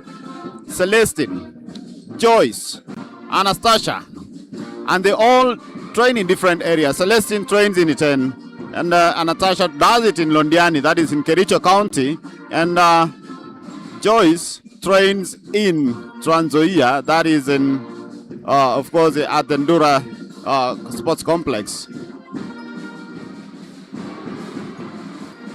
As they come over there to jump the barrier there before they head to the 3 laps to go there. They are exchanging leads here. You can see Natasha now taking control of the race. Celestine following closely. Joyce Biwott there. Of course, I can see Joyce slowing down to jump the barrier there. But the two athletes have now broken away from Joyce and Natasha and Celestine. And of course, you have to jump that barrier so well so that you can be able in good position. And of course, Joyce is trying to use a long stride to make it, to catch up with the leading two athletes. There they go. And of course, Celestine Biwott representing Kenya Defence Forces has done 9:42.57. And of course, Joyce Biwott from Central Rift has done 9:44. And of course, Natasha Langat from Nairobi region, 9:48.78. But again, of course, Celestine Biwott now takes control of the race with Natasha hanging on.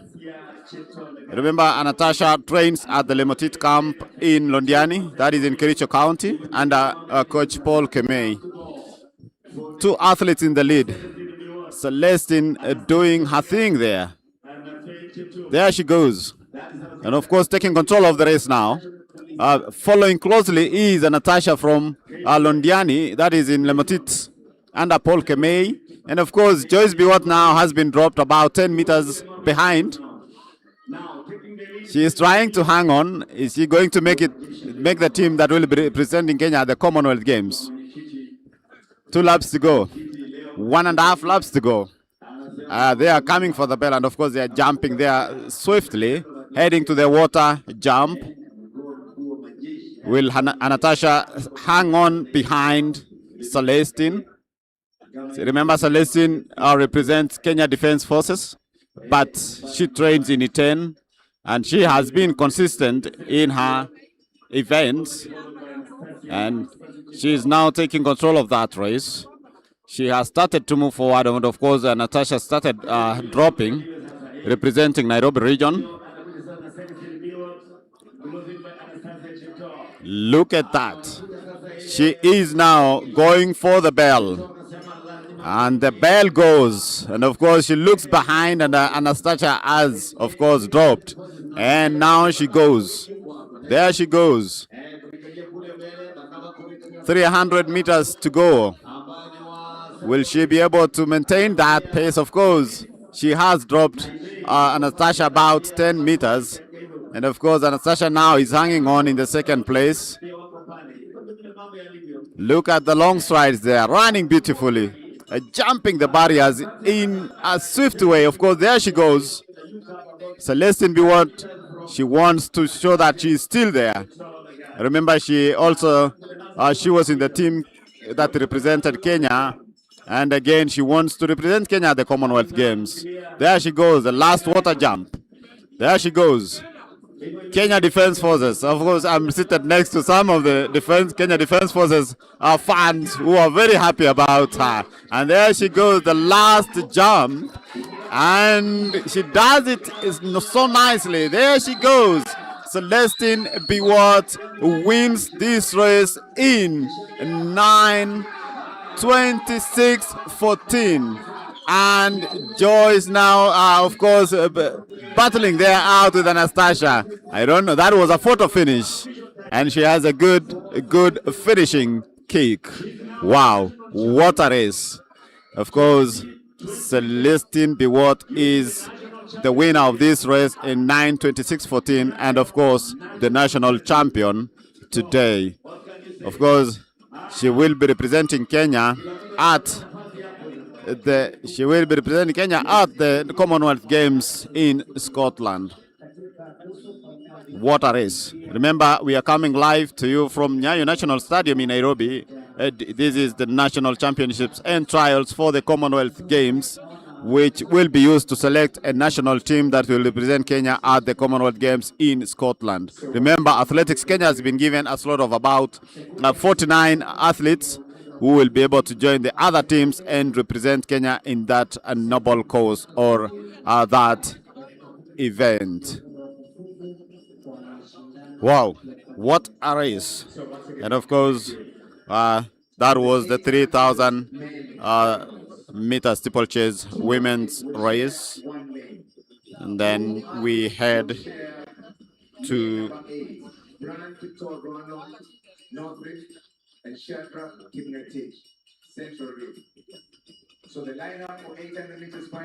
we now go to the next race, that is the 800 meters. And of course, on the other side, I can see Faith Kipsang doing her thing at the triple jump there. Remember, Faith Kipsang is also the national champion in the long jump. And she is on the other side, of course, doing the jumps.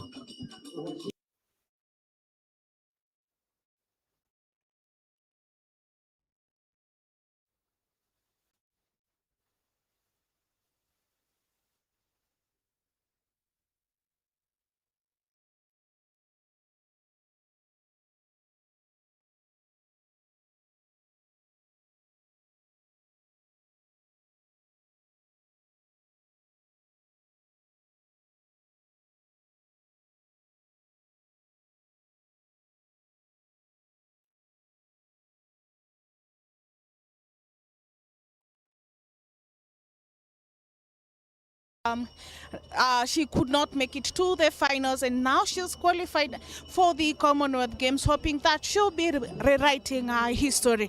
Celestine, ndio kuweza kufika, ushafika already team Kenya, ndio kuweza kumake sure umeweza kupata hiyo medali. Mpango wako itakuwa vipi? Mpango wangu tunaenda kukaa chini na coach. Alafu sasa during this nimekuwa na injury for 3 months. Sasa hii ilikuwa game yangu ya kwanza. Yeah. Na vile uliweza kurepresent team Kenya mara ya kwanza, ni makosa gani hautataka kurudia tena tukielekea Glasgow? Ni kwa barriers. Barriers ndio tunaenda kurudia vizuri. Yeah. All the best and congratulations. Thank you. Okay, that is Celestine Biwott from the Kenya Defense Services. She's happy that she's managed to qualify for the Commonwealth Games. I'm also joined by second place finisher. Kwa majina unaitwa nani? Joyce Biwott.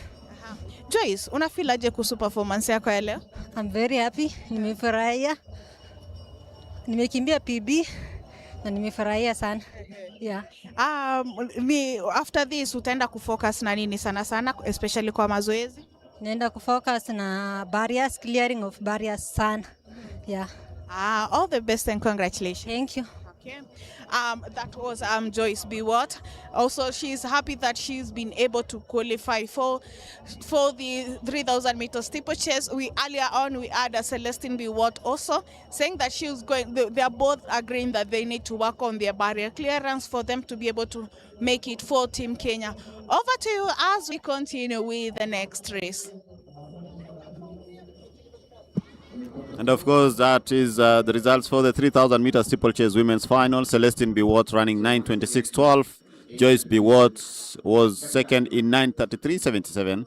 And Natasha Cheptoo, it was a photo finish, but of course, Joyce took it. And Natasha Cheptoo Langat from Lemotit was third in 9:33.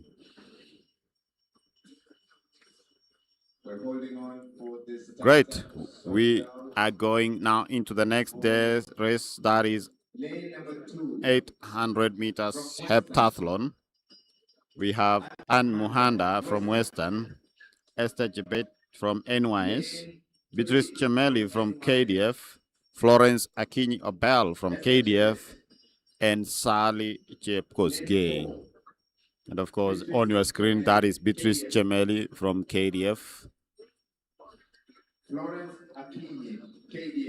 Florence Akinyi there from KDF.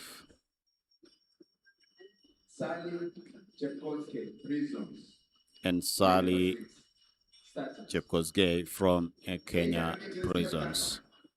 That is the 800 meters heptathlon.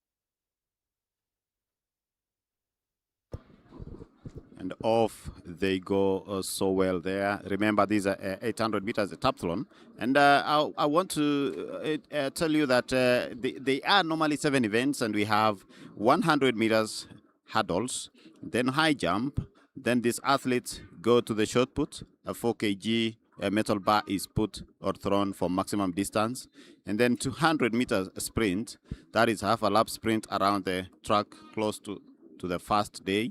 Then the second day we see athletes competing in long jump, and then of course followed by the javelin throw, and the last event is 800 meters run. So this is the last of the 7 events. Remember, these athletes have done the 100 meters hurdles, followed by high jump, shot put, 200 meter sprint, and then followed by long jump, javelin throw, and the last is 800 meters. Of course, currently leading there is Beatrice Chameli from the Kenya Defense Forces. Remember, the race might be slow because these athletes are doing 7 events, so that they can be able to accumulate points and be able to represent their countries in various competitions. Of course, Beatrice Chameli there, still leading.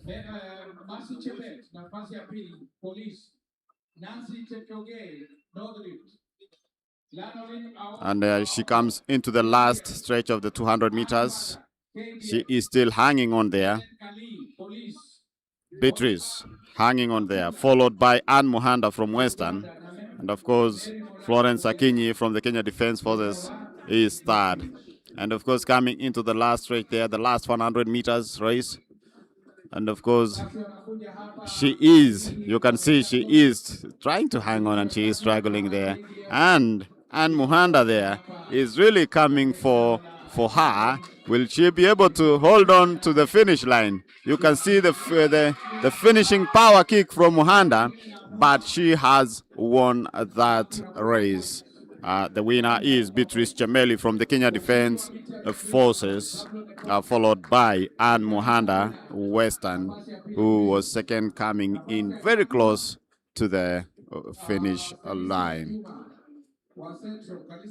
That was 800 meters at heptathlon.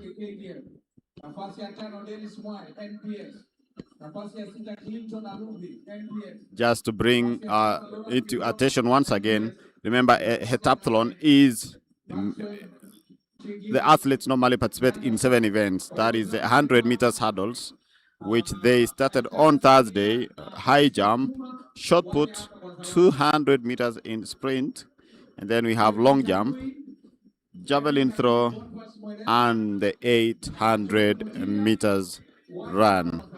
So remember, you have to accumulate points so that you can be able to be a winner there in all those events.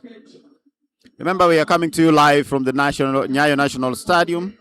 These are the national championships and trials for the Commonwealth Games, powered by KCB. Remember, KCB are the ones who have sponsored this event. They're the ones who are making possible for this event to take place. We have other, of course, stakeholders like ADAC, where you have, their slogan is stay clean, win right. You have to run well.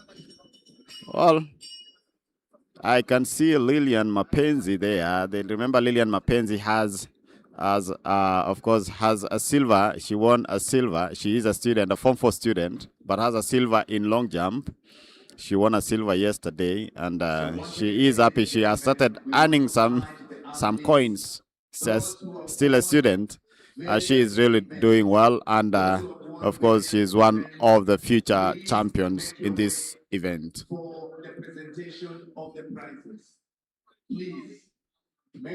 Some pole vault, of course, some results there. Beatrice Chameli winning in 2:24.39, Anne Muhanda 2:25.23, Florence Akinyi in 2:31.54, Esther Chebet 2:38.92, and Sally Chepkosgei from Prisons was 5th in 2:51.25. Well, we are getting ready for the next event. That is the 5,000 meters men's final. And my friend here, Mulemi, is around. We are going for another 12 laps race. What are your expectations?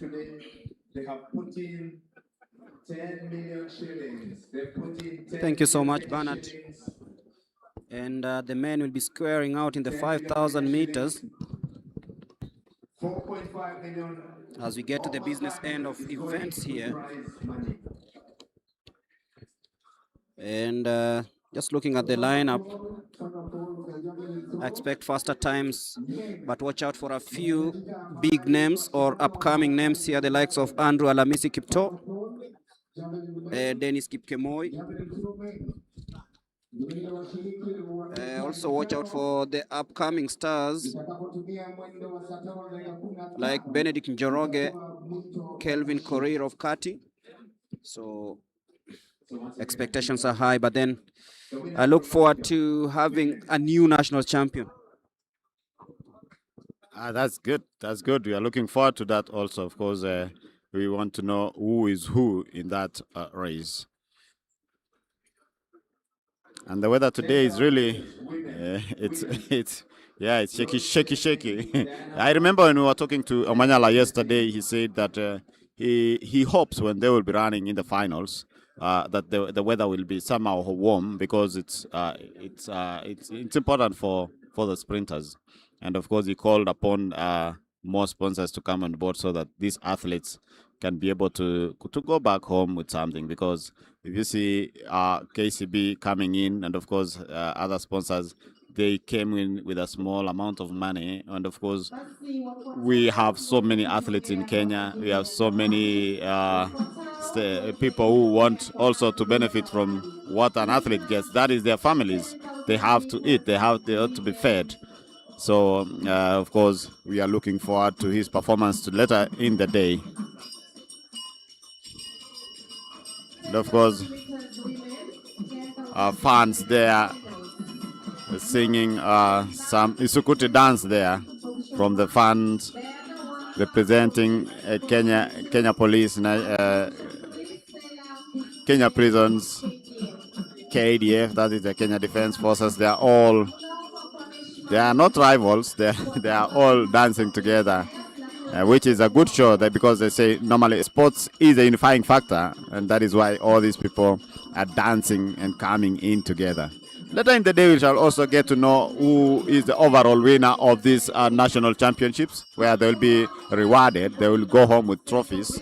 And currently, I'm told that we have the three disciplined forces battling for the top slot. That is Kenya Defense Forces, National Police, and then Kenya Prisons, and followed by the other regions. But we are waiting for the final decision of the accumulation of points to see who won what. And again, we are going to get to know a number of athletes, 49 athletes, who are going to represent Kenya at the Commonwealth Games this year in Scotland. So be sure to catch this action. Don't miss out. And of course, as we get ready for the 5,000 meters, I also want to send a shout out to those who are in diaspora, who are watching this event live, following keenly. I want to mention in a special way people like Barnaba Kitilit, who is watching. We have Ian from Ireland. We have Silas Kiplagat, and of course William Ngetich in the US. Silas is in Kansas State, I think. Yes, I'm right. And we have William, I think, in California.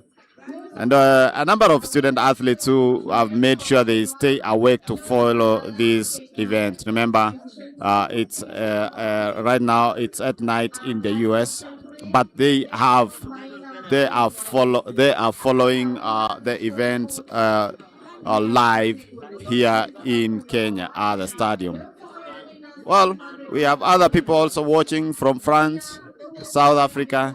We have even our friends from Ghana. They are following this event live. And of course, Japan are also following this event live.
Remember, we are here at the Nyayo National Stadium, and on the next event, which is coming up shortly, is the 5,000 meters finals, where we have Dennis Kemboy from South Rift leading that contingent, Cornelius Kemboy from North Rift, Michael Kibet Western, Cornelius Conor, Nehemiah Kipngeno, Matthew Kipsang from KDF, Festus Kimoro Central Rift. We have Victor Kibet from Western, Andrew Kipto Alamisi from National Police, Dennis Kipkemboy from Central Rift.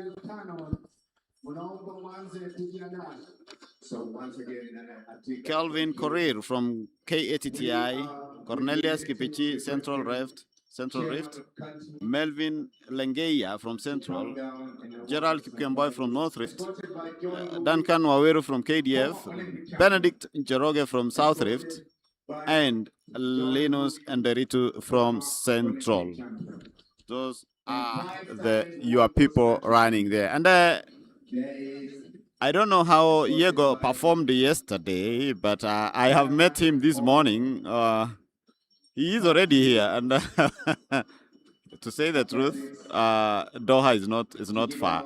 It's 5 hours away, and of course, I was surprised to see him this morning here.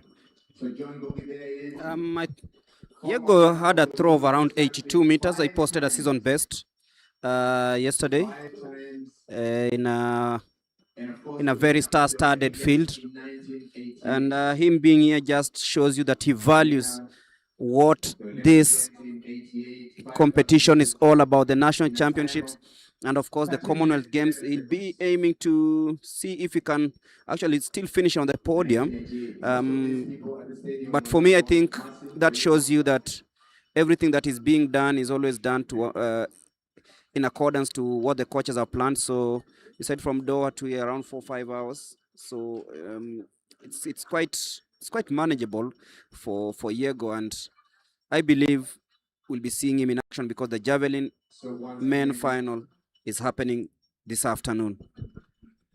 Great. Yeah, I was happy to see him, and of course, we are getting more salamus from from diaspora. This is Aaron Cheriot. Remember Aaron Cheriot, the hurdler? Yeah, he used to run in the hurdles, and he is in the US, following and catching up this event live from US, and he's sending his greetings. We are happy. Thanks for your support, guys. Thanks for your support. I know you are watching us, and we are really happy about that. We want to make sure that we bring you the best out of this. And of course, I can see. Yes, of course. And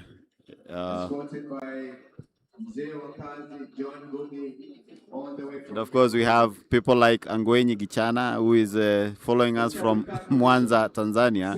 I wonder what he went to do there, but of course, we are wishing you well there. We want to make sure that we bring you the best from this event. Thank you so much for those who are listening to us and following this event.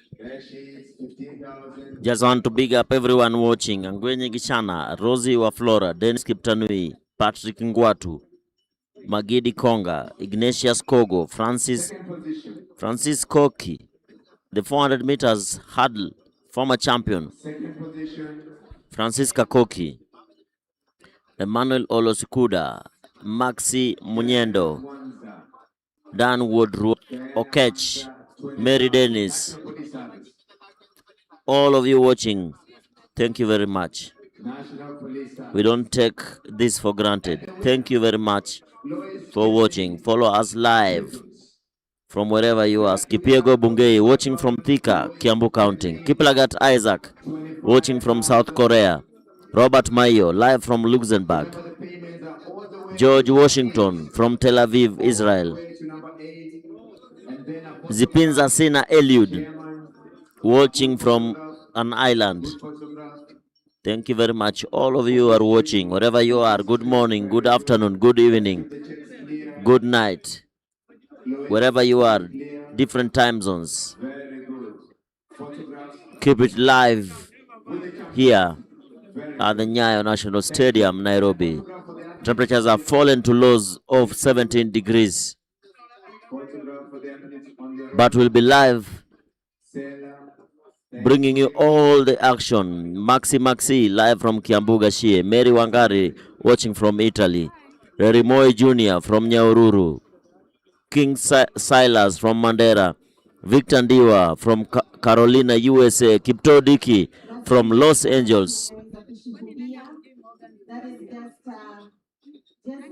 Duncan Cheriot from Kaptagat. Tito Limo from Kwale. Robert Sike from Addis Ababa. Mary Wangari. Thank you very much. All of you are watching. We'll read all your comments here from wherever you are. We'll keep reading your comments. We don't take you for granted. All this is courtesy of Kenya Commercial Bank, KCB, our official title sponsor for this year's National Championship. Coming in handy with a boost of 10 million Kenya shillings for this championship.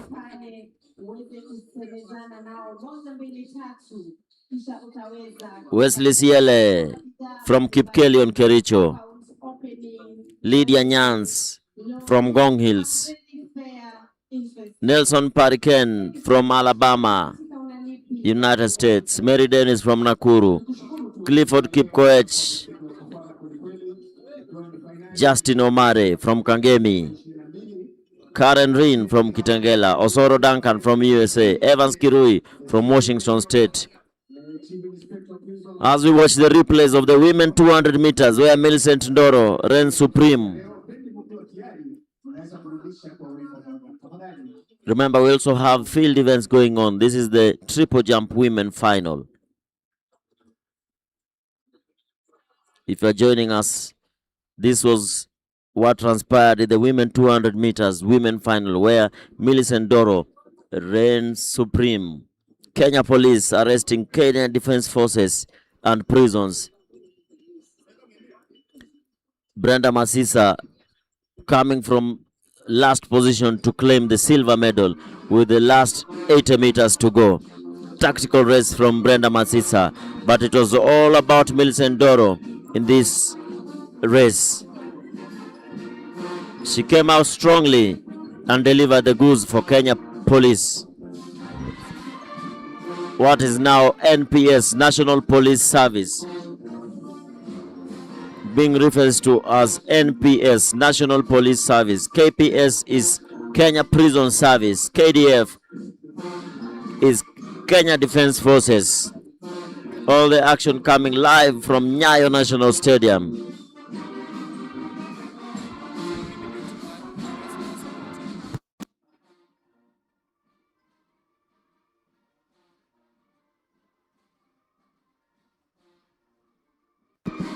A recap there of the 10,000 meters race. The 5,000 meters race, sorry.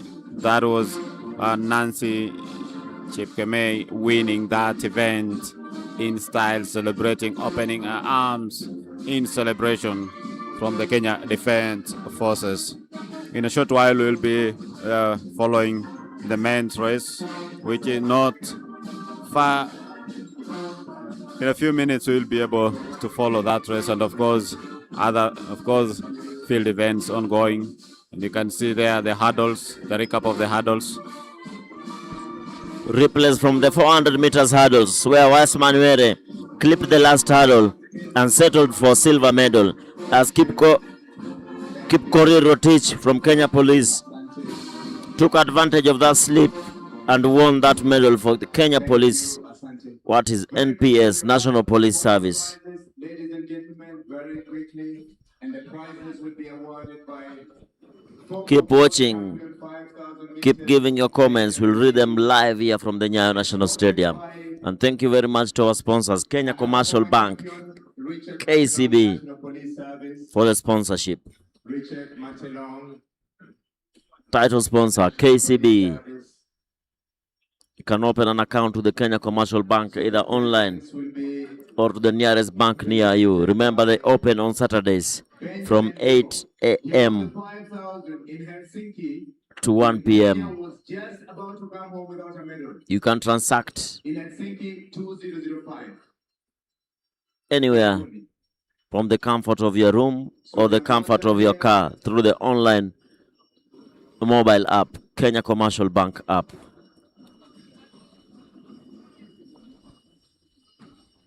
This is the third and last day of the trials, national trials. So very quickly, Also sums up as the Commonwealth trials. Remember, the first person to cross the line automatically books a place of Nyanza North, into that team. 15,000. Only the first position is assured of traveling. Of course, they have to meet the ADAC requirements, where it's 1 out of test competition and 2 in competition tests by the July of 2026. So it's not just about crossing the line, but meeting the ADAC requirements. 1 out of competition test and 2 in competition tests.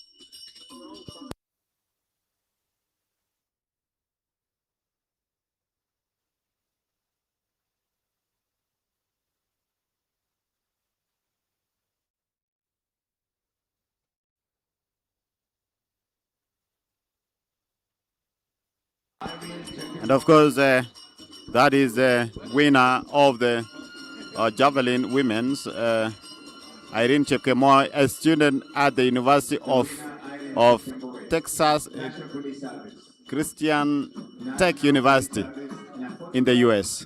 That is Irene Chepkemoi, who has always been inspired and wants to be a champion like Julius Yego. Those are the 3 podium finishers in the women's javelin.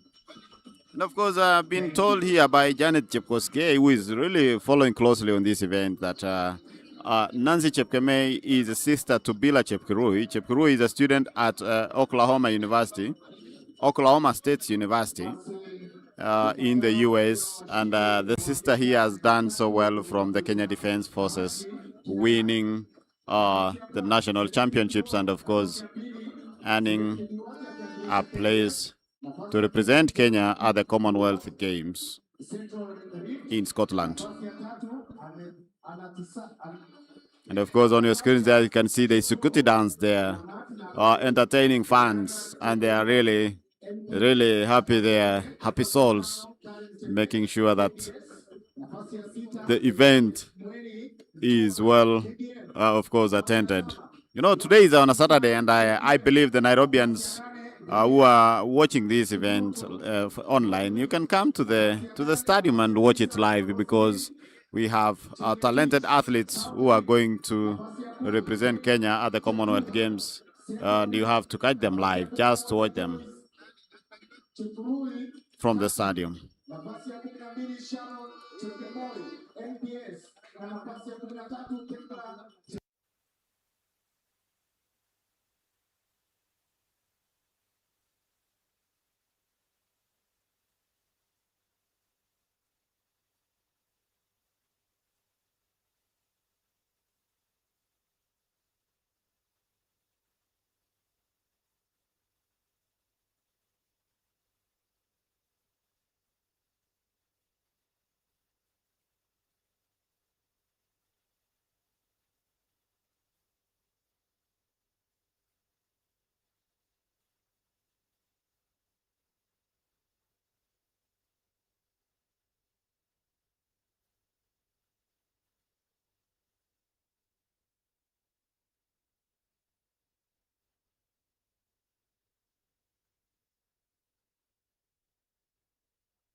Of course, that is the participants of the 5,000 meters of men's final. Dennis Kipkoech Kemboi, Cornelius Kibet Kemboi, Michael Kibet, Cornelius Conor, Nehemiah Kipngeno, Matthew Kipchumba, Festus Kimoro, Victor Kibet, and Andrew Alamisi is also in the mix.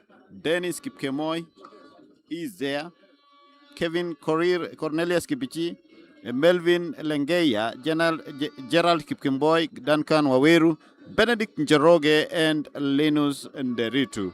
Those are the 5,000 meters athletes who are preparing to compete this morning. I can see Alamisi there.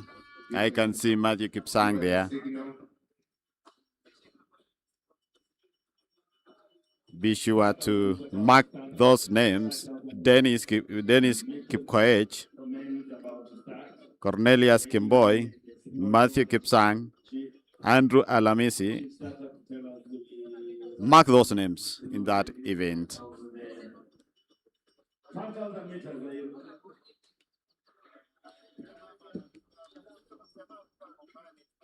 Asante sana Katama. 5,000 meters. We have Dennis Kipkoech Kimboy, Cornelius Kibet Kimboy, Michael Kibet. Michael Kibet there. Cornelius Connor. Emma Kipyegon. Matthew Kipchumba. Festus Kimarwa there. Andrew Alamisi there. Dennis Kipkemoy.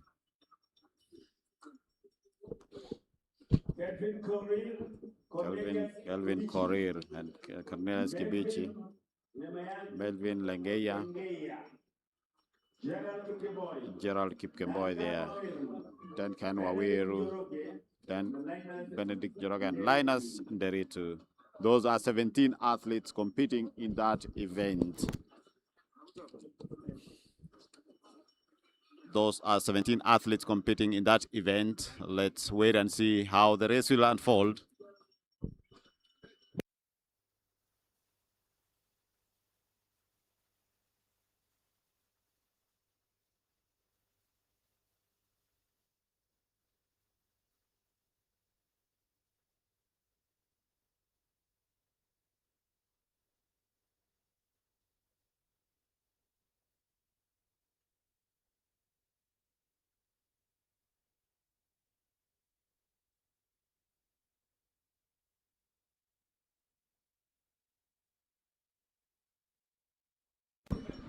And off they go. Remember, that is the 5,000 meters men's final, where nowadays this race has turned out to be just like a sprinting event.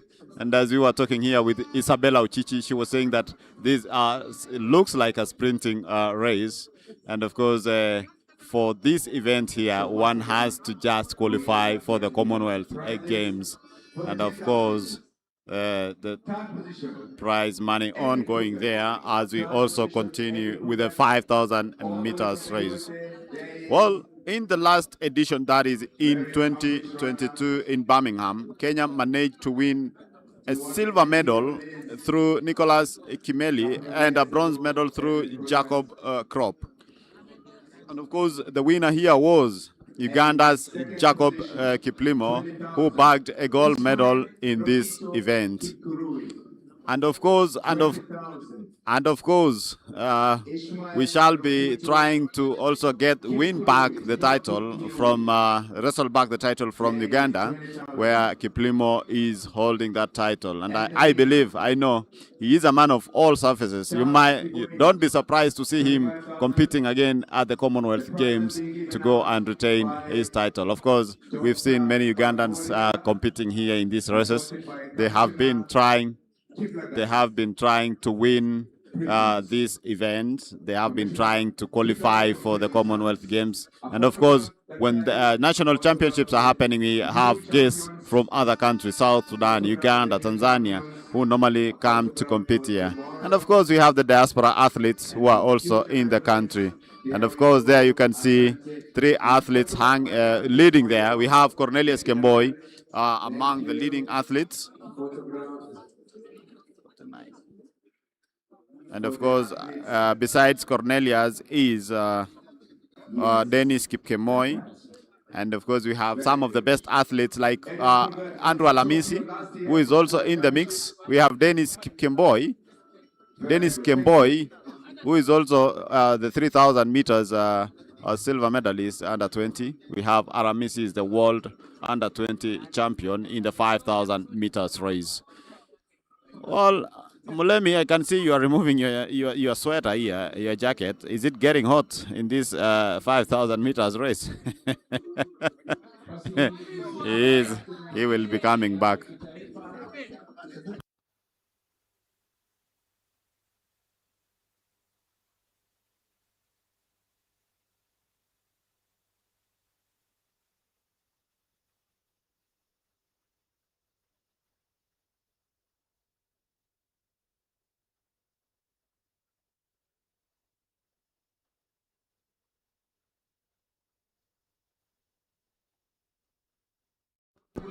Remember, the team that will be selected here will be able to, of course, wrestle the title being held by Uganda through Jacob Kiplimo. They will be able to battle it maybe and win back that gold medal. And Wesonga, you are here. Let, Yes, we are here with the CDM for the Commonwealth Games. Madam Jocelyn is here. All NOC officials are here also. Ogola is here. All NOC officials are here. So we thank everyone who has come to watch.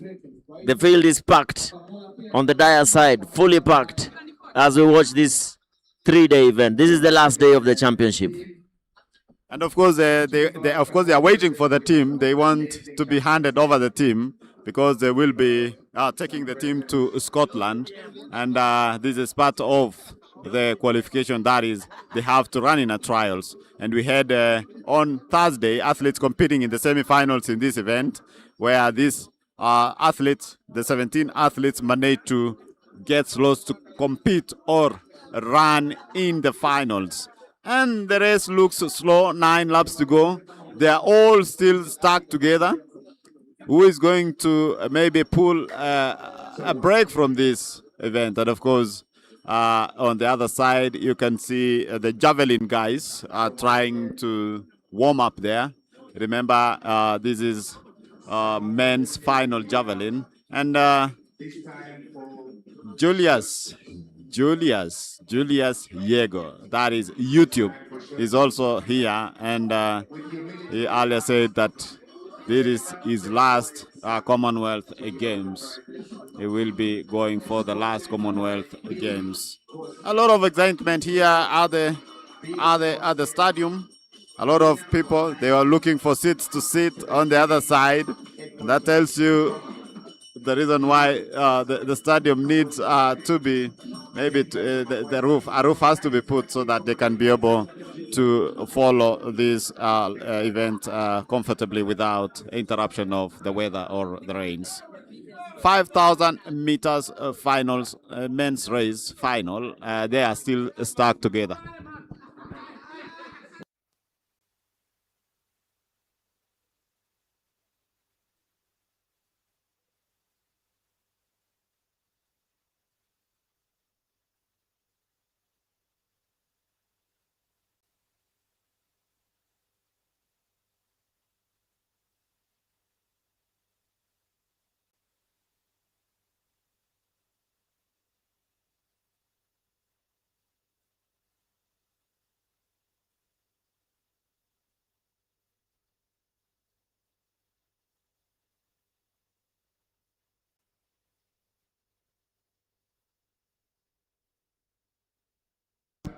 And of course, prize giving ongoing there.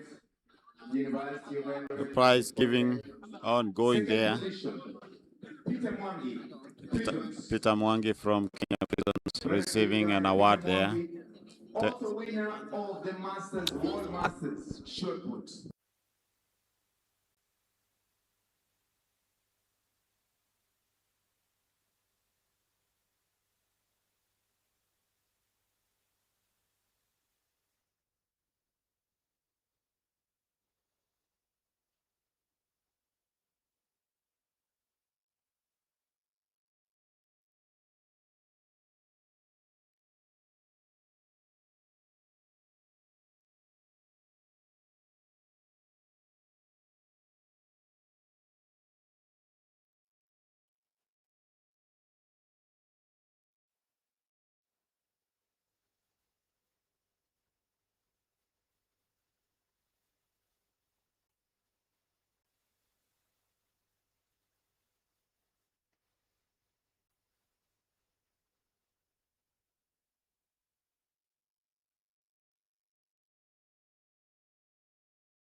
And of course, Cornelius Kimboy from North Rift, that is, he trains in E10 and brother Colm. And he is now dictating that pace. He is the one controlling the pace there. And hanging on there is Dennis Kipkemoy, number 049. And we have also Michael Kibet in that leading pack. And of course, we have an athlete who has gone to the front. I'll bring you his name in a few. That is from my screen. That is, I am not able to catch his name, but he has pulled a surprise there. He has gone to the front. And of course, bib number 025. Bib number 025. That is Melvin Lengeya representing Central, and of course, Cornelia still hanging on there. That is 5 laps to go. They are very close there. They are still. We have Western. We have Cornelius Kimboy. And now these athletes have engaged another gear, and of course the pace has gone up. Matthew Kipsang from the Kenya Defense Forces running from the inside there. And of course, those are some of the top athletes who are trying to, of course, make the team. 4 laps to go. Who is going to win this race? Now the pace has gone up. 4 laps to go. Lemayan from Central is still leading there. Remember, this event is being powered by KCB. And of course, we have Victor Kibet from Western, representing Western, also in the lead there. And of course, we have also Nehemiah Kipngeno. I think Kipngeno comes from the South Rift. Those are some of the top athletes. And of course, when running such a race, when you are so many, of course, athletes normally prefer to run from the outside lane, because once you are locked inside, it will be hard for you to get out of that locked place. Of course, Dennis Kiprop now coming in.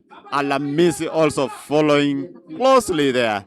As you can see, Cornelia still hanging on, still dictating the pace there. Who will win this race? I believe it will be a sprinting, a finish in this event. There they go, still stuck together. 3 laps to go. It's getting hotter. And of course, Michael Kibet there, still hanging on. We have the Kenya Defense Forces athlete, that is Matthew Kipsang. We have Dennis. Remember, Dennis represented Kenya at the World Under-20 Championships in the 3,000 meters race. Cornelius now taking the lead there. Dennis following closely. And then, of course, Matthew Kipsang there. Who is hiding his cards here? They are all...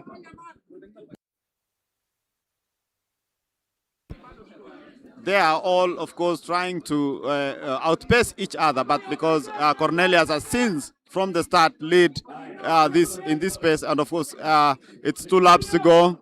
Matthew Kipsang now coming to second behind Cornelius Kimboy. Remember, Cornelius trains in E10 under brother Colum, and last time in 2022 he represented Kenya. He was a finalist in the 5,000 meters at the Commonwealth Games in Birmingham, and I believe he went there and he wants to go back there.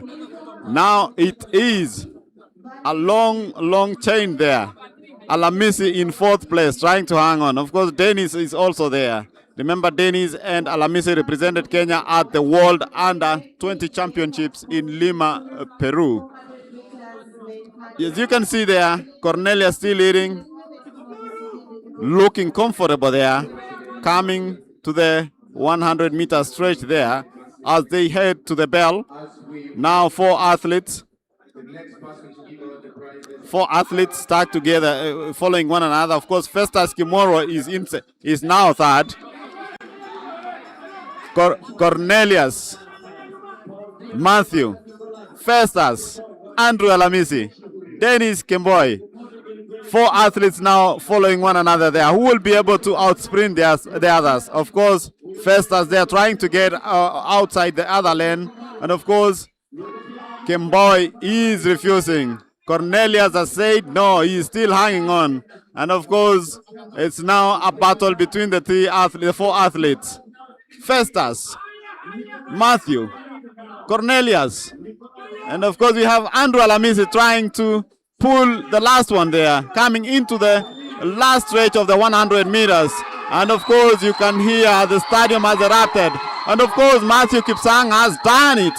He has done it, of course he outsprints the Cornelius there, and there he goes. He finishes the race in 13:45:39. Cornelius comes in second, and of course Alamisi is third. Remember, Andrew Alamisi is the world under 20 champion in the same distance. This is very nice for Alamisi because he missed a chance to represent Kenya at the World cross country in January. What a race! What a race! Wow, that is the recap of the race. And as you can see there, Matthew Kipsang there trying, of course, calculating, doing some mathematics there. And of course, that is when he decided to strike. That is in the last 200 meters. He was doing some calculation there, and there he outpaced Cornelius and now went for the line, and Cornelius could not respond. And of course, there, as you can see, the slow motion of that event, how he had calculated for that race, and there he goes for the win. Congratulations to Matthew Kipsangs from the Kenya Defense Forces, followed by Cornelius Kemboi, and of course, third was Andrew Alamisi, the world under 20 5,000 meters champion. And of course, some fans here from the Kenya Defense Forces, very happy that their athletes are doing so well. They are very happy. They are really shouting here. They are happy. Of course, the award ceremony ongoing there. Well, Mulemi is here. He's back feeling after drinking some water. He was feeling hot here. He is back. Mulemi, you are at the sidelines. How did you watch that race? Of course, it was intriguing. It was fast, and KDF dominating everything. You know, also there's that individual prize and of course the team prize, and KDF is like taking almost every race here, and it seems to be going well with their own fans. But the 5,000 meters, of course, promising to be a race that we can always see hope in reclaiming that glory, and it all starts here. So also there is the javelin happening right now, and of course the prize giving ceremony that is currently underway.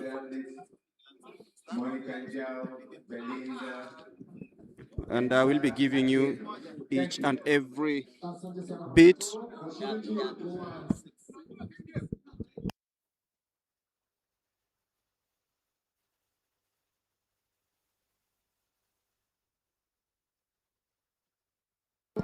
As we wait for the next event, the javelin, of course, underway. And Julius Yego, having participated in Doha last night, is already in town. He should be taking part in this one in the latter stages, I believe. Had a best throw of 82.22 to finish 6th in the Doha Diamond League last night. And I've just been talking to Wiseman Were, asking him what really happened at on the last hurdle. He says that he's just shrugging off an injury. That's why he slowed down.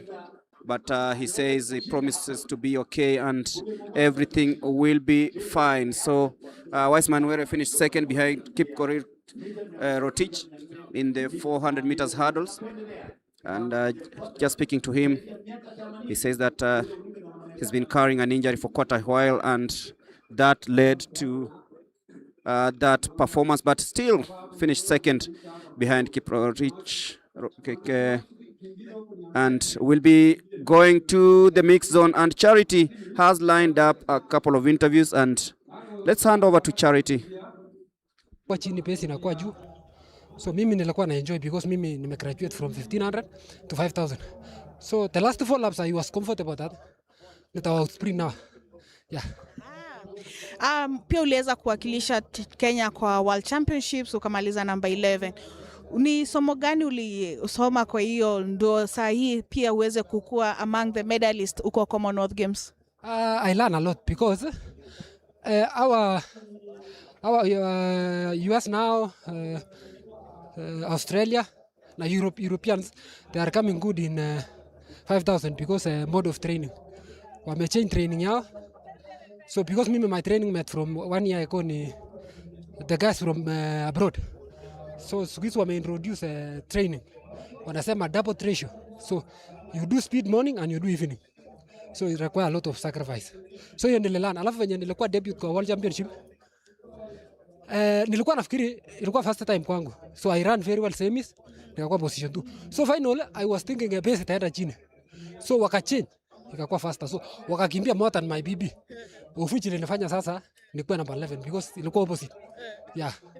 Lakini raundi utakuwa mjanja na wao. Nimekuwa mjanja sasa hii, nimeona venye patient na nasikiza mwili nikiwa ndani. Yeah. All the best and congratulations. Thank you. Acha tungangane wenye watani join, tutangangana tuletee Kenya medal. Okay. Thank you. Okay, that is Matthew Kipsang. I'm talking about his experience at the World Championship, where he is saying that the athletes during the semi-finals, he finished second. He thought the pace would go lower, but it was the other way around. Athletes took off, and he managed to also run another personal best and finished number 11. However, he's saying that he has rectified on that, and he's hoping that with the training that he's doing now, that he is also comfortable with the 1500 meters, where he was also a 1500 meters runner before upgrading to the 5000. He's saying that he's comfortable, he knows now what to do and how to follow the body's rhythm. Over to you as we continue with the next race. Thank you, Charity. And of course, coming up next is the 1,500 meters on track. And in the field, the javelin is almost underway, and we can see the warm-up already taking place. Remember, there's also the triple jump women final and the triple jump men final happening just yonder. Because we're back for some more practice.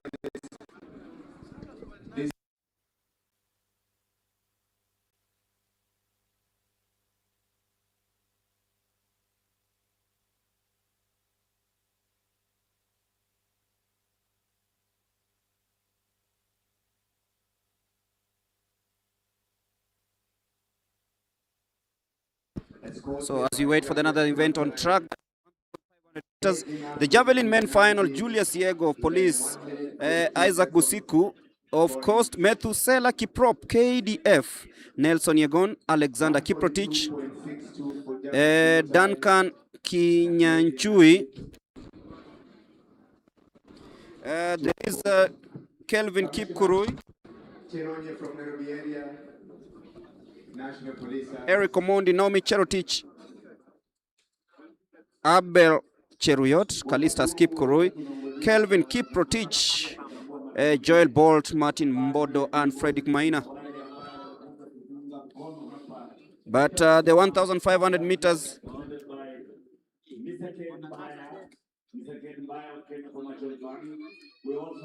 women final will be the first on stage, or rather on track. And interestingly, Julius Yego is awake, having just landed from Doha, where he had his season best of 82.22. So he's back on fold. He wants to defend the national title and ultimately make it to the Commonwealth Games. So this is just discipline on another level. He's just trying to show the younger generation that he's able to do anything at any place, because the world is a global village, by the way. So it all depends on how you planned yourself. And Julius Yego is in town. He will be. So very Uh, quickly, ladies and gentlemen, we're back here to give out more money from KCB. Our main sponsor for And today's the lineup for the 1,500 meter: Teresia Mudhoni, Naomi Korir, Mary Nyarwai Ekiru, Purity Chep Kirui, Josephine Sembeyo, Rosemary Longisa, Faith Chebet, and Dorcas Isoe. Still at the College for National Police Service Training, Moitale Mpoke. He was in America for a couple of seasons, for a number of years. Then he's back here, he has joined the police service, and he's still doing well, 15,000. Second position, Wiseman Were, 20,000 from KDF. Wiseman Were, Mzee wa kazi sasa. Mzee wa kazi. Presents being given out by Chief Cherong. So we are ready for action in the 1,500 meters women final. Escorted by Japhet Kimutai from North 12 Central expected to take part in this. Winner, Kim Korino Teach, National Police Service. The likes of Sharon Chepchumba, He Faith puts Chelangat. 25,000 in his pocket. Remember, the men will also be competing in the same. Enough to buy a small pool, which he will keep at his shamba, 25,000. 25,000 and a photograph, gentlemen, a photograph. Asante sana Paul Todd, 300 meters. Washiriki wa mbio za mita 1,500. Tuko na Daniel Munguti, Julius Mbayani, Timothy Cheriot, Reynold Cheriot, Brian Masai, Claude Dominic, Abel.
The 1,500 meters women.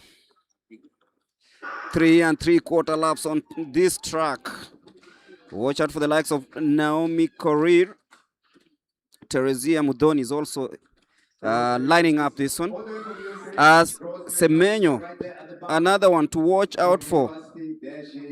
Josephine Sembeyo of Eastern. In that famous blue and red. Be looking at her to see what she can post on this one as they scale it down.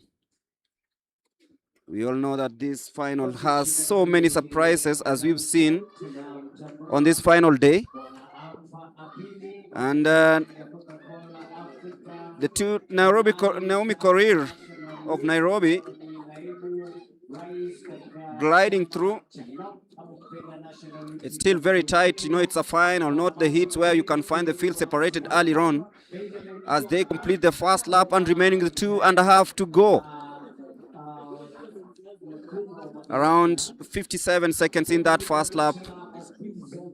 And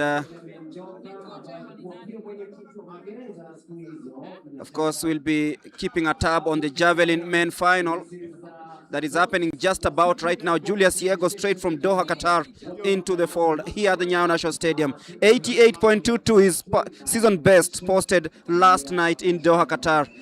Didn't have a timeout, decided to come home to defend the title that he won last year. So it is going to happen. It is happening right here at the Nyayo National Stadium. As we witness a very close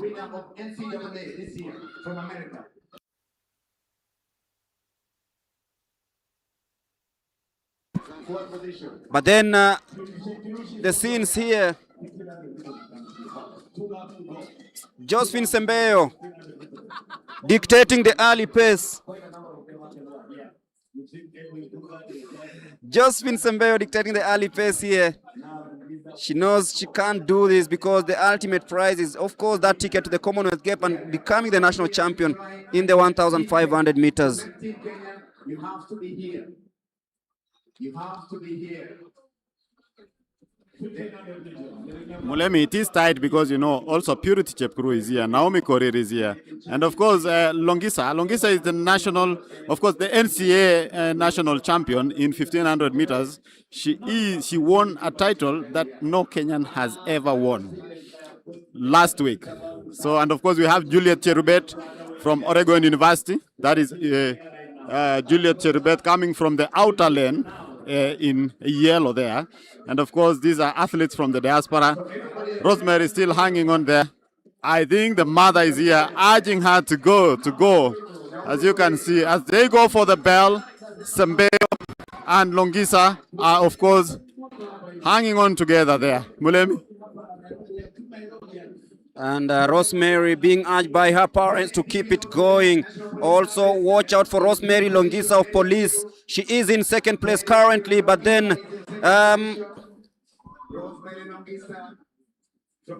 Josephine Sembeyo, she knows she's got this.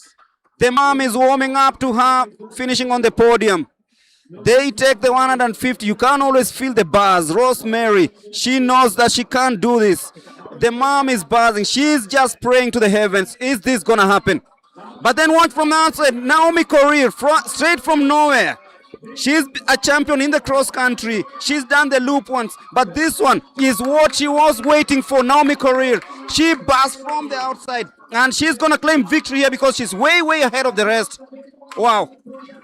Naomi Korir wins this one spectacularly. 4 minutes, 8.58 seconds. What a race she's had.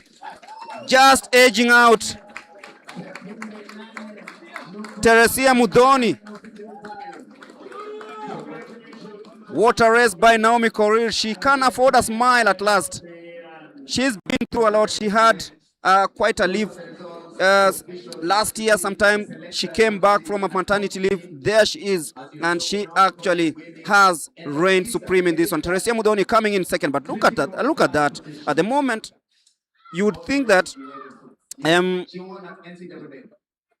Rosemary Longisa had this, but then the most decisive moment came at the curve onto the home straight, and Naomi Korir just about checked over and saw that she had a chance of winning this one, and then she sprinted to the finishing line spectacularly. Teresia Mudhoni trying to catch up there. She couldn't do so, but what a 1,500-meter race we've had here. And the lady who's been reigning supreme in the cross-country circuit has finally become the 1,500 meters champions, and she represents Nairobi. Congratulations to Naomi Korir. Graduated from the 800 meters to the 1,500 meters, and in the absence of Faith Kipyego, she reigns supreme for Nairobi region. What a race from Naomi Korir. As Sembeyo, who led through from gun, fell short. That's the mother of Teresia Mudhoni, just encouraging her through the lap by lap, giving her encouragement. Lovely scenes here from the Nyayo National Stadium. Big support from Teresia Mudhoni's mother as she comes in second behind Korir. Longisa settles for third, fresh from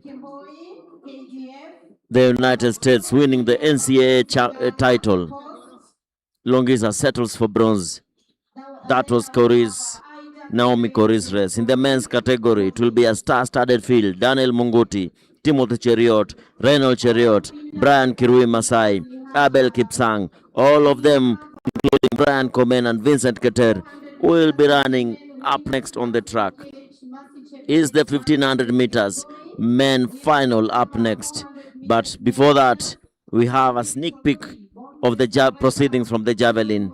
Remember, Julius Yego threw an 82.22 meter yesterday in Doha, but is back in Nairobi to defend the title. Will Julius Yego defend his title? Remember, only the top finishers are assured of the ticket to Glasgow. The CDM Chief Demission is present here from the National Olympic Committee of Kenya, watching live proceedings. What a scene here at the Nyayo National Stadium.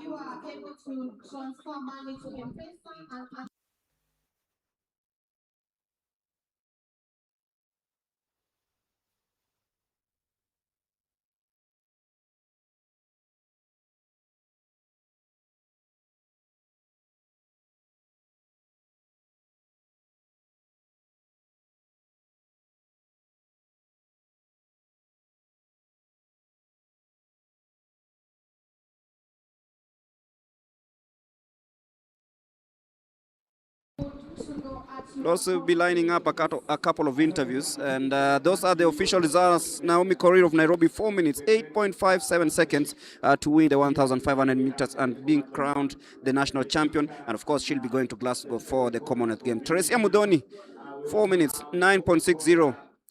Rosemary Longisa of National Police Service had a healthy lead earlier on, 4 minutes, 10.01 seconds. Purity Chepkirui, 4 minutes, 10.69. Sharon Chepchumba came in 5th. And the javelin is also underway. As the man from KDF.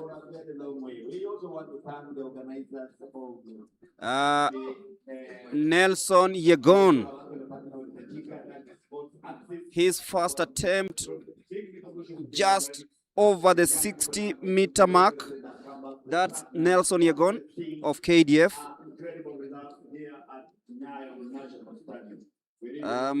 Just about 61 meters. We'll be confirming the exact distance. But it's just above the 60-meter mark, still way below the 80-meter mark. That should be creating headlines.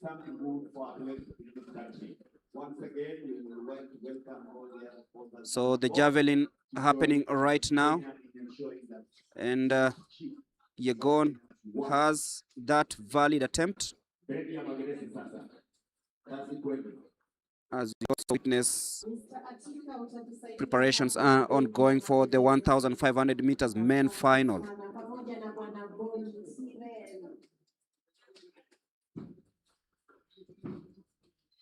So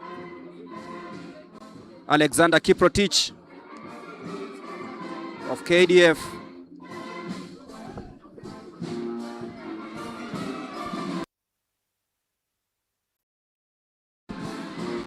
Alexander Kiprotich with a huge throw. Just almost close to the 75-meter mark. Alexander Kiprotich should be around 73.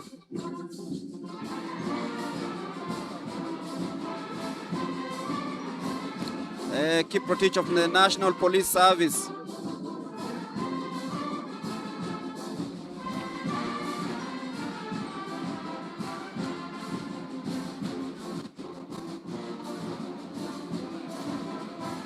And he'll be taking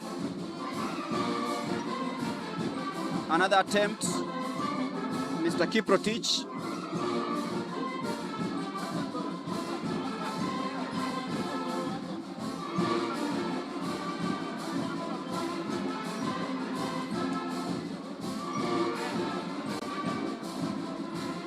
As the participants in the 1,500 meters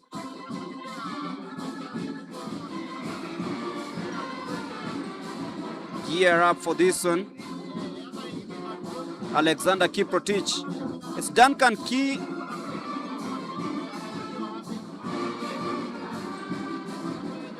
Kinyanchui.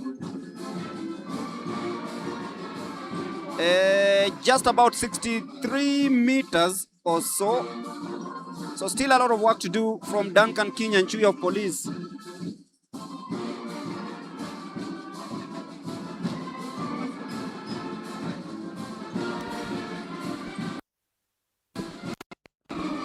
And if you're joining us, this is the final day of the National Athletics Championships, culminating the end of the Athletics Kenya track and field season. And also on this day, we will be having the team for the Commonwealth game officially named. Remember, the National Championships also act as the trials for this. Daniel Munguti, Joshua Lotabonyi, Timothy Cheruyot, Ronald Cheruyot, Brian Masai, Kirop Dominic, Abel Kipsang, Emmanuel Emama, just some of the names to watch for here. And we are just about ready for action.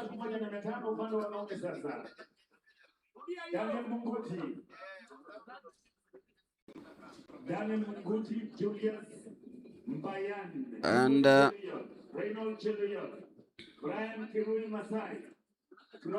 those are the starters.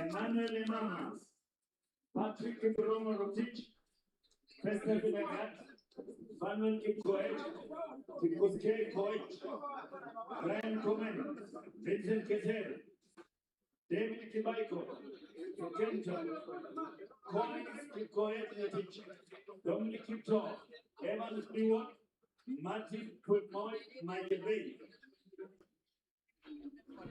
So the 1,500 meters, what a field this one is. Reynold Cheriot, Timothy Cheriot, Abel Kipsang, Brian Komen, Vincent Keter, Dominic Kipto, Evans Biwot, Martin Kwemoy, and off we go. 3 3/4 laps on track. It's the 1,500 meters, and look at how blazing they got off. Just showing you that this is going to be a very interesting race. Reynold Cheriot taking that early lead. I can see Jairus Mola carrying boxes here. I hope that is lunch.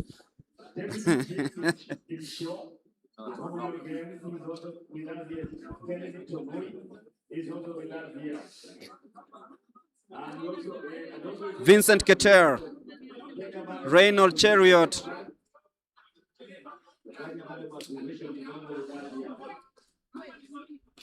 Vincent Keter is always a front runner, but he fades out towards the last laps.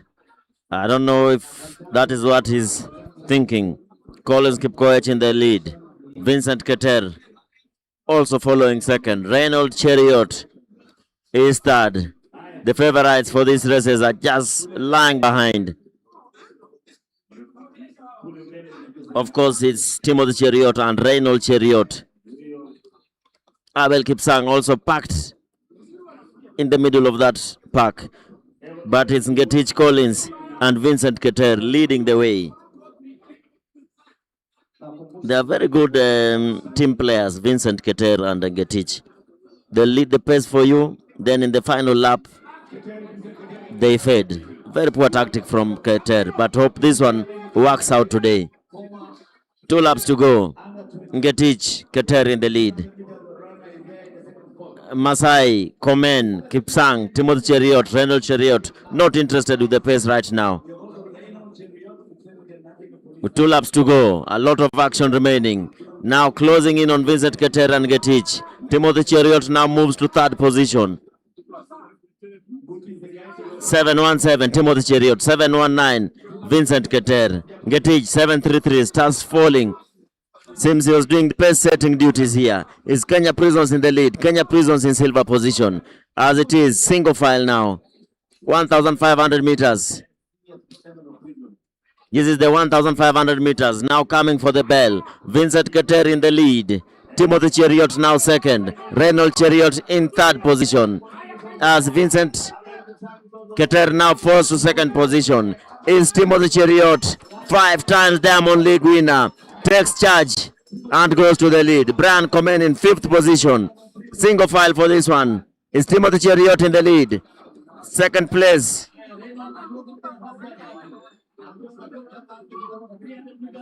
Timothy Cheriot still in the lead. Reynold Cheriot 3rd position now. Brian Komen 4th. is battle for the chariots. Is it Timothy or will it be Reynold who will reign supreme?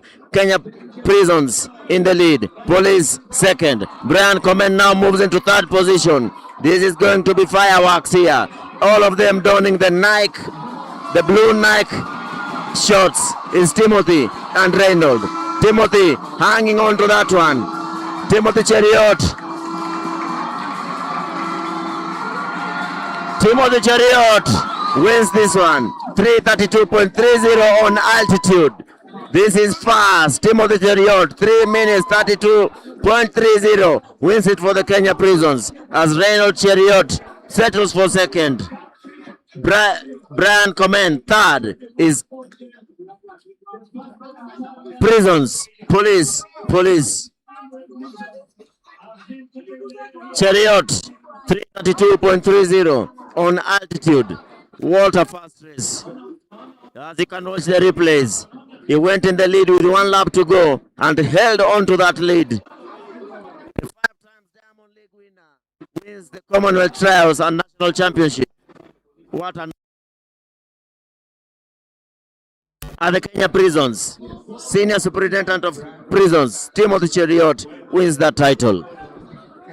The man who won the Oslo Diamond League just over 2 weeks ago, Timothy Cheriot, in a time of 3 minutes 48.21 seconds, has run the fastest time on Kenyan soil this year, 3 minutes 32.30, and actually setting up a very good end towards the season. Reynold Cheriot, bronze medalist in the 1,500 meters in the World Championships held in Tokyo last year. There he is, the man who pushed Timothy Cheriot all the way, the former world junior champion, the former world under 20 champion in the 1,500 meters. Brian Comment also coming in very strongly. But what a race the 2019 world champion Timothy Cheriot has had. He's just shown that he's back at his best. He's not yet reached the heights, but then, hey, back-to-back wins in Oslo, then coming to win the national championships and ultimately being crowned the national championship. It had evaded him last time out, but he's made sure that this has happened. Experience beats the upcoming. Prize giving also going on the other side. I can see Mercy Okech preparing to get that pass of 25,000 shillings courtesy of Athletics Kenya and Kenya Commercial Bank. Of course, she won the 400 meters, another intriguing race that saw them bring it to the wire. Mercy Okech and Mercy Chebet, you can see the one. Mercy Chebet Police came in second, and Mercy Okech, of course, won it in a time of 51.12 seconds. And in third place, of course, was the national under 20 champion Nancy Chebet, and that is Mercy Chebet. She will be rewarded for her efforts. Was just beaten on the tape by Mercy Okech, the national champion, the national record holder, all over the 400 meters. Very interesting here, and we are witnessing very good timings here. We are witnessing very good races here, and the 1,500 meters has actually shown us that Kenya has what it takes to reclaim the world title. The javelin still ongoing. Kalaistas Kipkurui of Kati just posting around 64 meters or just about 62 in his attempt that I think will be valid. But I'll tell you that Timothy Cheriot will have a story to tell. So is Reynold Cheriot and Brian Comment. And we are lining up interviews. And Charity, if you're ready, you can actually take it over. So,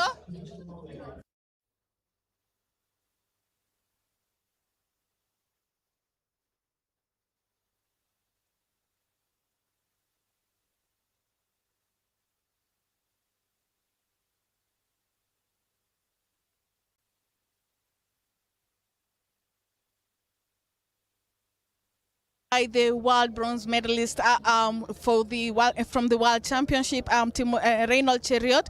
He is happy that he is also finished second in the 1500 meters and also continuing with his college at the Kiganjo campus. Reynold, unafeel aje kuhusu performance yako leo? First of all, I want to thank God for giving me the strength. So I thank God I became number 2. So nashukuru. Yep. Now that umeweza unafanya bado training uko pale Kiganjo, umewezaje kubalance zote na maintain form? Naweza sema wale wakubwa wangu kutoka huko Kiganjo wananipeanga chance ni train. So nashukuru sana ambaye watu walinipea kazi kukimbilia na wameniandika kesa. So nashukuru. So nashukuru Mungu tena nimeweza kukimbia siku ya leo trials ya Commonwealth.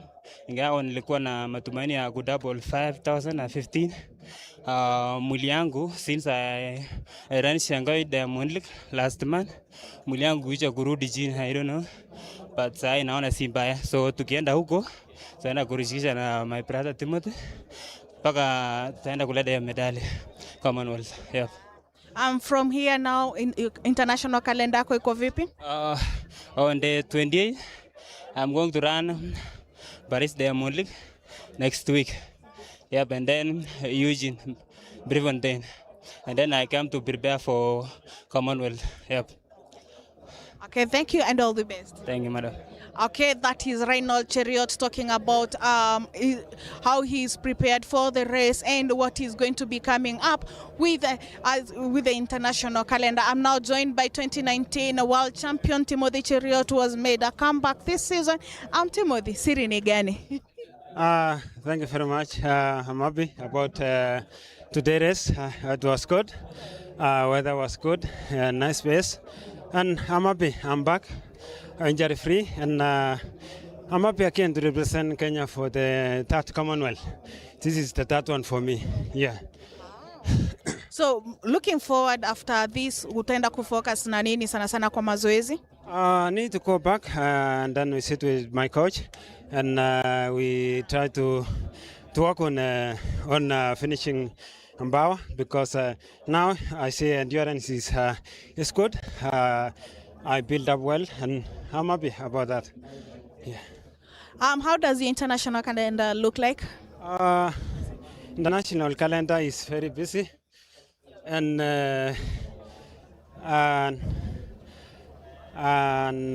we are focusing on Diamond Leagues, and then we need to get to the point and then we go to the final for the final Diamond Leagues. Yeah. Okay, all the best and congratulations. Thank you very much. Okay. That is Timothy Cheriot talking about his performance for today. He's saying that he's happy that he's back with an injury free, and he's hoping that when representing Kenya during the 3rd Commonwealth Games, he'll be able to bring the medal in partnership with Reynold Cheriot. Over to you as we continue with the next race.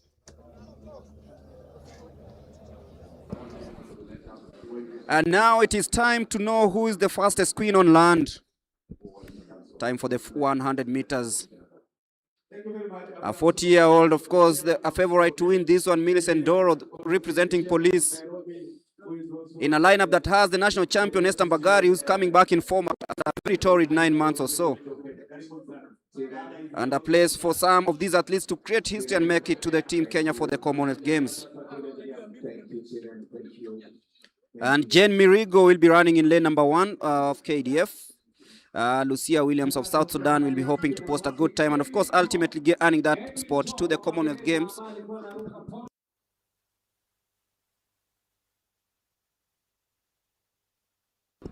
I understand South Sudan is not taking part in the Commonwealth Games. Pardon me for that. Former national champion in the 100 and 200 meters. Eunice Kadogo Marandafu. She loves nuts. I can tell you for free. She loves nuts.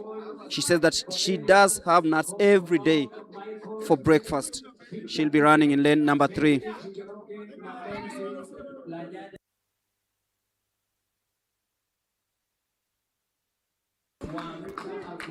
And I'm sure Edwin Toh will be cheering Eunice Kadogo from the stands.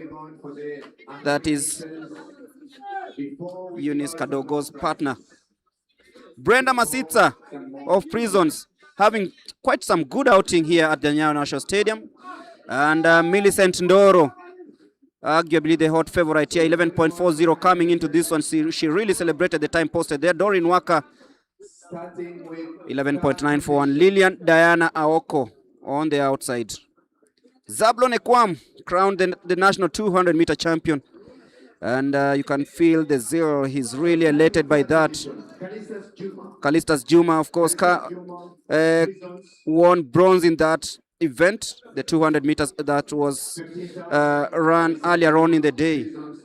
The awards being given out by Mweshimiwa Magere Langat, all the way from South Rift, from Kipkelion, and a member of Anti-Doping Agency of Kenya. Escorted by Steve Olemarai. As we also prepare for the 100 meters coming up shortly.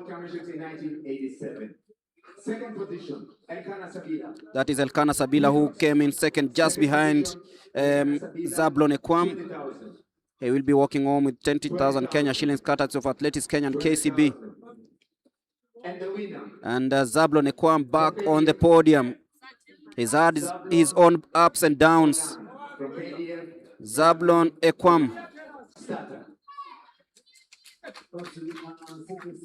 gold medalist in these 200 meters, walking home with 25,000 Kenya shillings. That should be enough booster as he prepares for the Commonwealth Games. So we are ready for action. I'll be taking you through the 100 meters women final before Hillary gives us the new champion or the champion for the 100 meters men.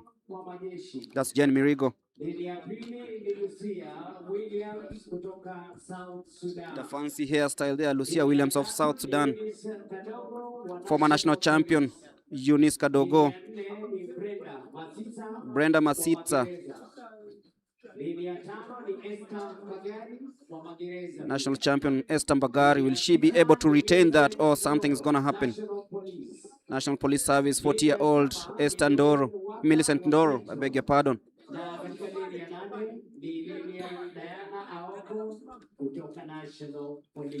We call her our chaplain, Lillian Diana Aoko.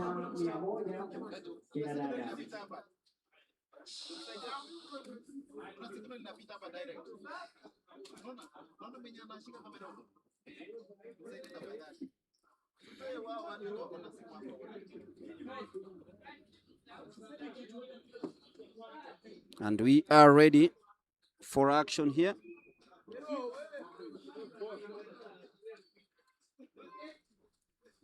It is the women 100 meters final.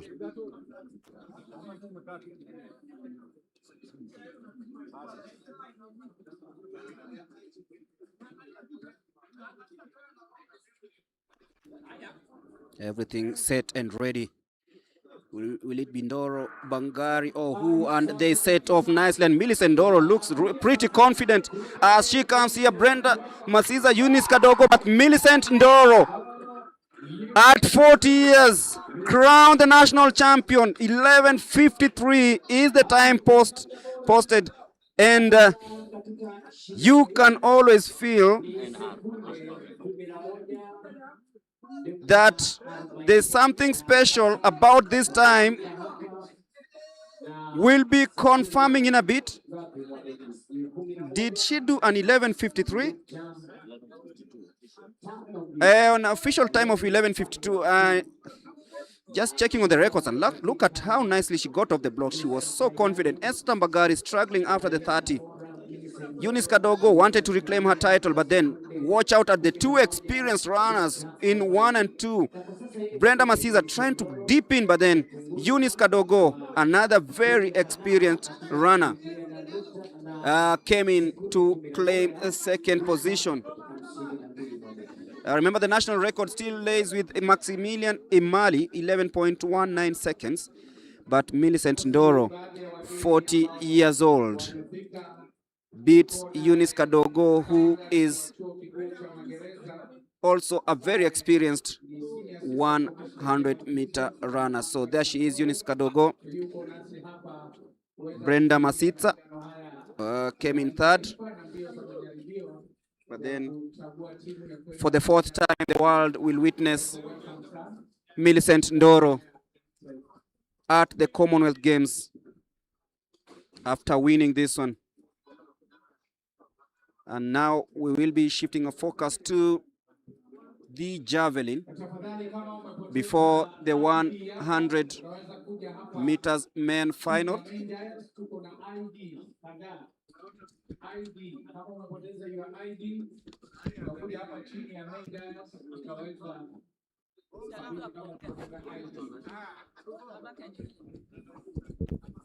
Alexander Kiprotich, just about 72 meters. 71.49 meters is Alexander Kiprotich's distance in this javelin men final. So time for Duncan Kinyanchui to try out and see if he can actually surpass the 75-meter mark as they walk down the track side.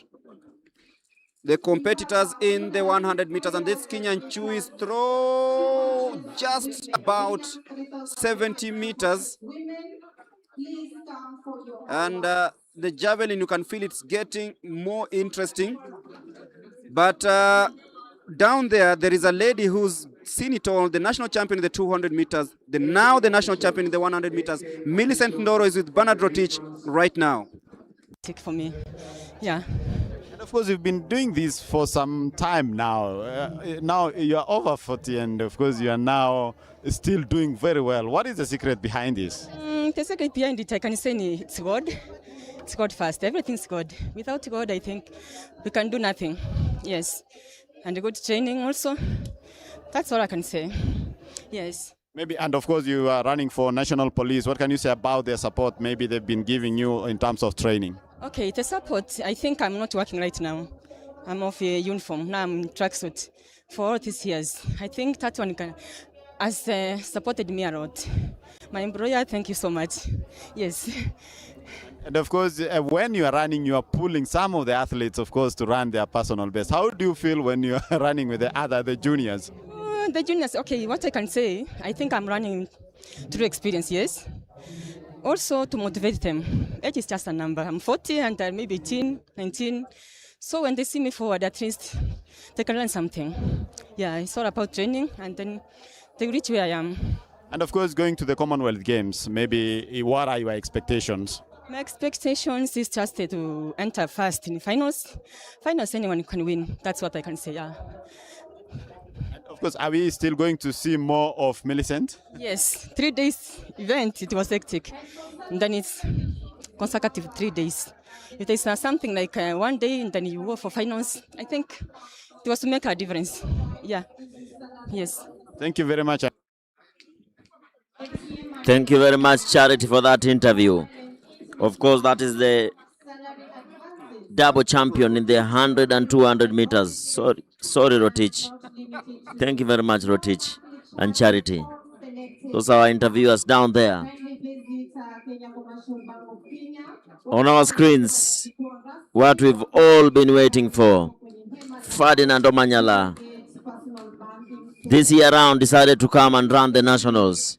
Will he be the new national champion? Or will it be the former national champion, Mark Otieno, Odhiambo of Eastern?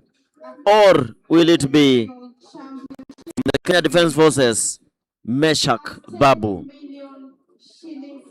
Or will it be the surprise package in this championship in the sprints, Kalistas Juma from Central Rift? In Kiswahili they say, mbona tuandike na mate na wino upo? We'll get all the action live here from the Nyayo National Stadium. Ferdinand Omanyala will be running in lane number 3. Babu, lane number 4. Mark Otieno, lane number 5. Kalistas Juma, lane number 6. Moses Wasike, lane number 7. Isaac Omurwa, lane number 8. Steve Onyango, lane number 1, and Clinton Aluvi, lane number 2. Remember, the slowest time coming into the final is at 10.45 seconds from Isaac Omurwa, followed by Steve Onyango, 10.44. Clinton Aluvi, 10.43. Otieno, 10.41. Glad to see that there is no 10.50 in the finals. The sport is growing. 100 meters men final. Will it be the man in blue, Mark Otieno Odhiambo, former national champion, former national record holder, two-time, having set the record at 10.17, 10.14? Or will it be Omanyala, the African record holder and the defending Commonwealth champion, taking this title? Or it will be the upcoming, the uprising, always improving, Meshak Babu from Utawala Springs Club, but doing the honors today for the Kenya Defence Forces. I know Coach Pape is watching from the sidelines. So is the other coach, Msani, Simon Riga. Steve Onyango, Clinton Aluvi, Ferdinand Omanyala, Babu Meshak, Mark Otieno, Kalistas Juma, Moses Onyango, and Isaac Omurwa for the universities.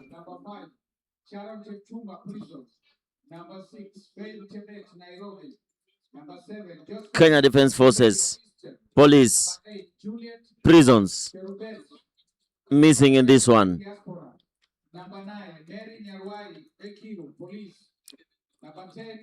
Kenya Prison Service will be watching from a distance for this particular race, as is a battle between police, KDF, Eastern, Central, universities.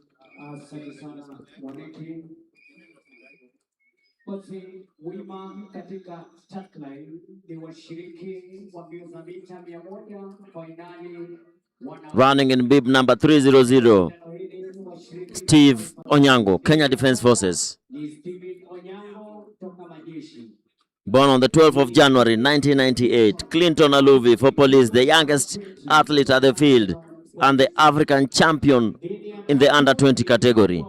Of course, the African record holder, Commonwealth champion, Ferdinand Omanyala, so confident in this one. Lane 4, Meshak Babu. KDF. Lane 5, Mark Otieno Odhiambo, former national champion, former record holder over the same distance. Mark Otieno. Lane number 6, Kalistas Juma, secret weapon on this championship. Surprise package, bronze medalist at the 200 meters. Moses Wasike running for Kenya Police in lane number 7, and in lane number 8, Isaac Omurwa, brother to Ferdinand Omanyala from the universities.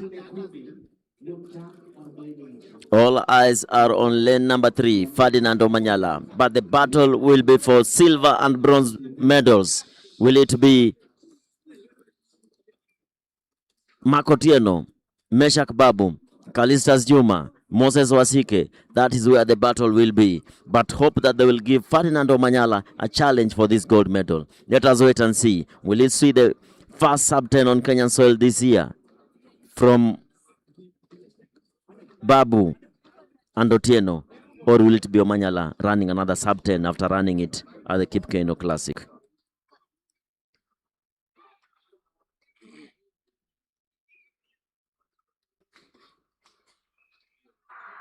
Clean start there from the athletes as Ferdinand Omanyala goes into the lead. Is Omanyala in the lead? Omanyala pushing it through and through. Omanyala and Babu, 10.01 seconds in a headwind of minus 1.0. What a race. Omanyala does it in 10.01 seconds as he boards the plane later today to Angelo. He'll be running tomorrow at the Angelo meet. Omanyala giving us the honors. 10.00 seconds. Babu Meshak, 10.20 seconds. Mark Otieno, 10.32 seconds. Clinton Arubi coming in fourth there in 10.33 seconds. What a race. The under 20 champion is placed in fourth position as we watch the replay. No false start for this one.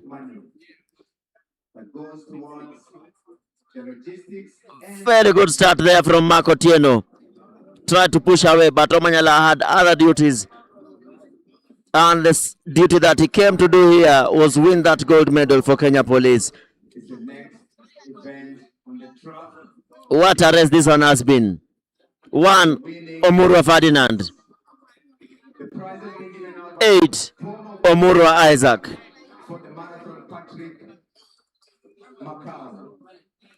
10.56 for Isaac Omurwa in 8th position, as it's at 10.00 for Ferdinand Omanyala Omurwa in 1st position. No sub 10, but the win is all that mattered.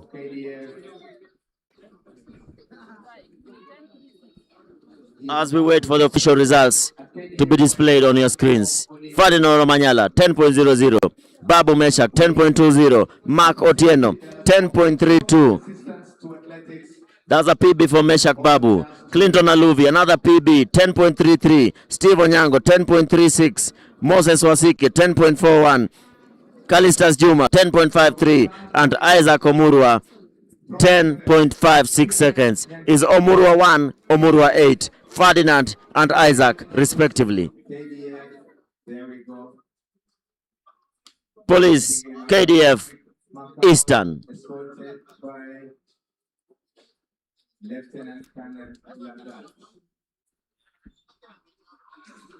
Mark Otieno delivers the goods for Eastern Region in bronze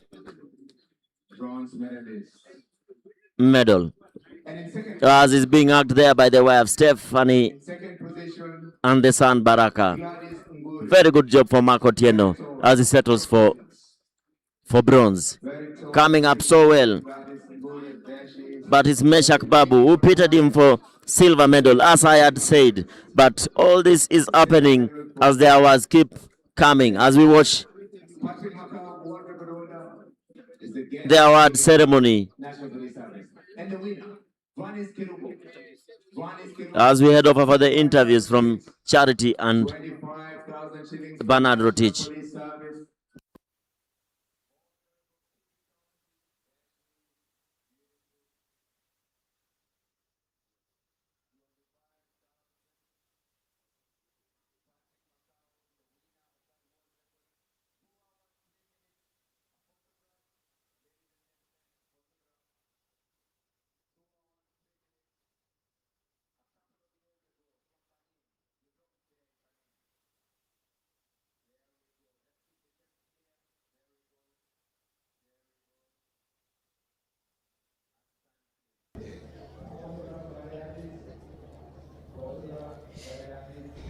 A superb run over there. How did your body feel? Felt great. Job done. Like I said, we're here to represent the police and give them the gold, which we've done. But it was a great competition. Respect to all the athletes who showed up, and to this far, I'm happy with the times as well. They have run some pretty good times, so that was a proper final. Now you're in for the Commonwealth Games. Is the title near now? That's right. And funny thing is, when I qualified last time, it was the same time as today. So I guess we are repeating history. So yeah, looking forward to see what's going to happen in the next month. You're flying out today. Talk about how your international calendar is fixed at. Yeah, I'm actually leaving in like 3 hours. So running tomorrow in Netherlands. And then a week, and then Paris Diamond League next week, and then Monaco after that. And then we'll go into a bit of a training camp before the Commonwealth Games. Yeah. Okay. All the best and congratulations. Thank you.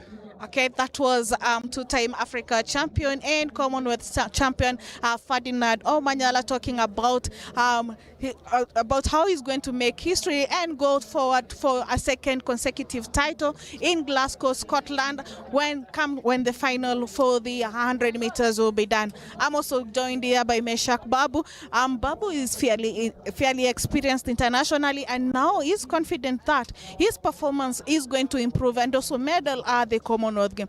Babu, unafilaje kuhusu performance yako ya leo? Kitu ya kwanza leo namshukuru Mungu.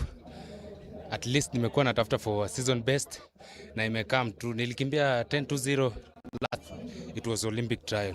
So today imekam. It means there's a good progress. Yeah. You believe unaweza pia we kimbia more of sub 9 sub 10 time ukikuwa na facility, maybe if you're sponsored and go to South Africa like where Fadi is training? Yeah, I believe in hard work and nothing is impossible. Yeah. Now that you're one footstep in, what is going to be your plan? My plan first, the recent games zenye tumeenda hatujakuwa tukiperform poa. So my biggest plan is to better my performance and also to raise the flag of the country. Yeah. All the best and congratulations. Thank you. That is Meshak Babu saying that he is going to ensure that he executes his race well and also being among the medal finalists. Over to you as we continue with the next race.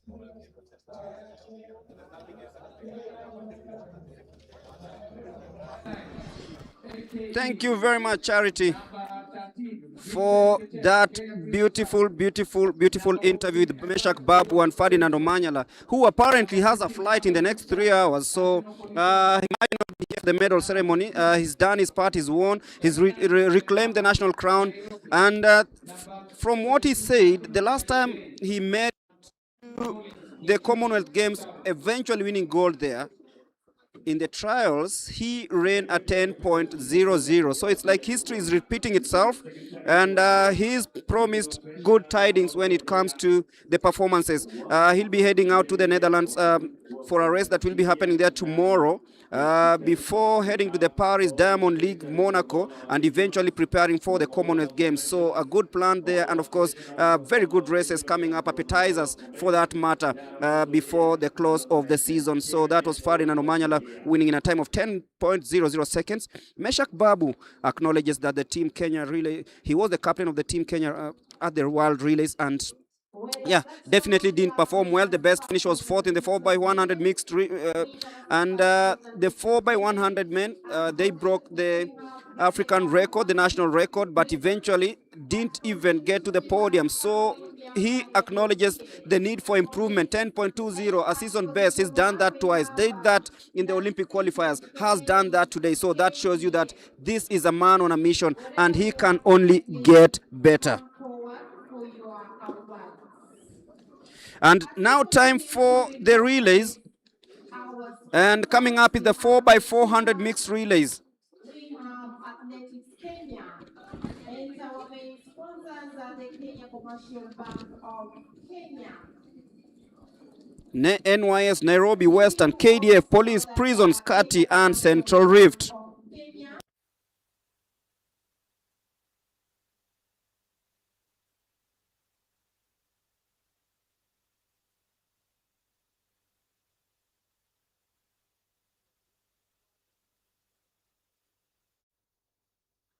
You can use to withdraw cash, shop locally and Kuna 100 sahi, kuna 800, kuna 4x100, kuna steeplechase,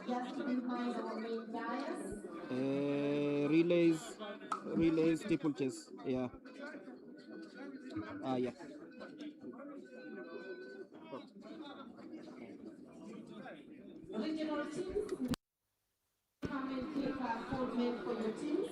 Duncan Kinyanchui, it's a huge throw, but just misses out on the 75-meter mark in the javelin throw.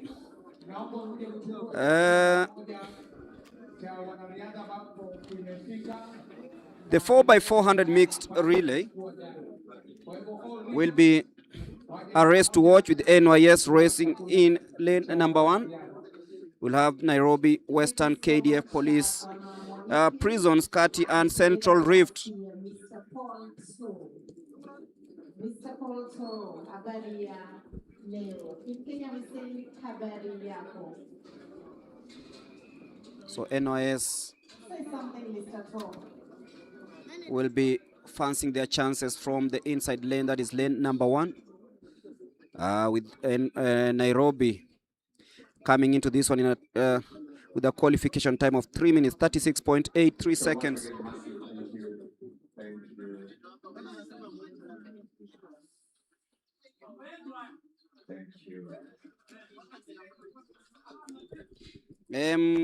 Western will be in lane number 3. The KDF, Police, Prisons, Kati, and Central Rift in that order. So everyone getting to their positions. It's a mixed event, and the men will be the ones to kickstart this before handing it over to the women in that order. Watch out for the Kenya Defence Forces, Prisons, and Police. Nairobi always the dark horses.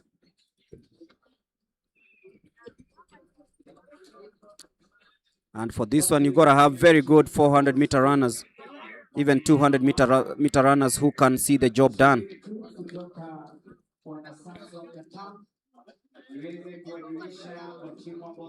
Remember, there's also the javelin happening here.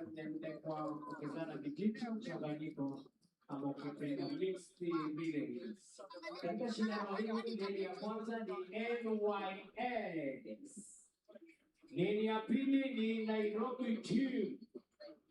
Leni ya tatu ni Western. Leni ya 4 ni KDA. Leni ya 5 ni National Police Service doing the duties from lane number 6 is National Kenya Prisons. That is Kati.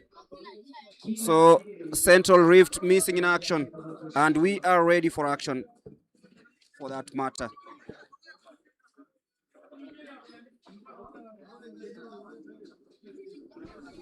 The 4x400 mixed relay. This is the final, and we are just about to witness the stadium erupt. The crowd anxiously waiting for the start.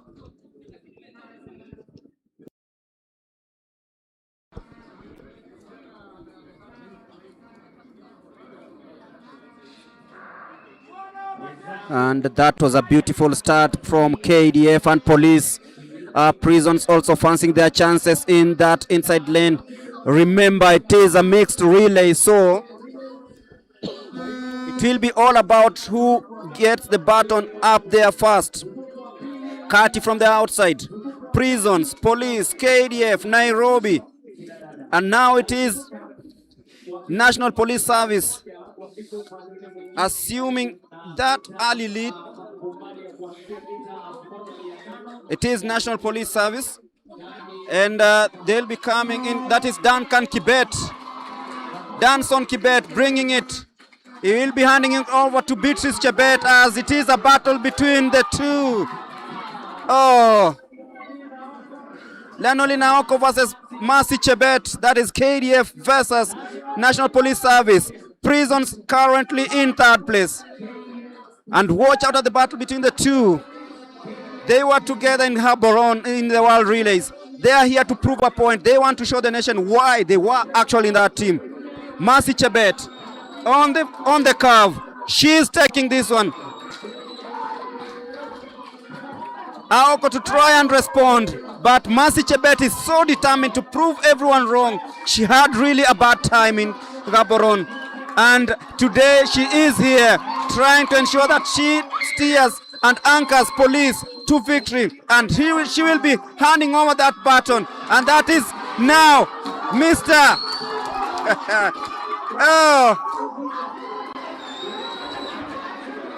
Mutunga and Mweresa. This is very interesting. Mweresa tracking from the back.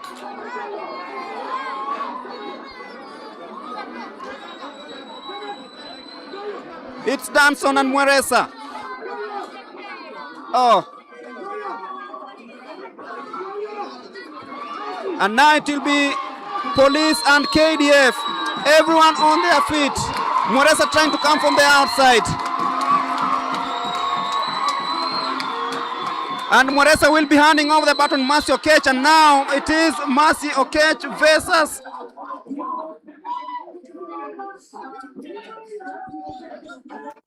Ale Kerubo. And Mercy Okech, the vice captain for Team Kenya, the World Relays, shows the quality and the pedigree, and she's very comfortable. And there they come. It is Mercy Okech versus, it is police versus KDF. Vanis Kerubo trying to come for the outside, but then Mercy Okech, she's just unstoppable. She is immaculate. She is very fast. And she's gonna win this one. What will be the time? 3 minutes, 14.76 seconds. Oh. Prisons will settle on in for third. And Nairobi fourth, Kati fifth. And of course, Western will be coming on fifth. But look at the celebrations here at the Nyayo National Stadium. If you're not watching this, then you are missing some great piece of action. Boniface Mweresa, Aoko, Mulongo, and Mercy Okech, they are celebrating this victory. KDF takes it in the 4x400 mixed. But look at Mercy Okech. First of all, that was Danson Kibet. He came in so nicely.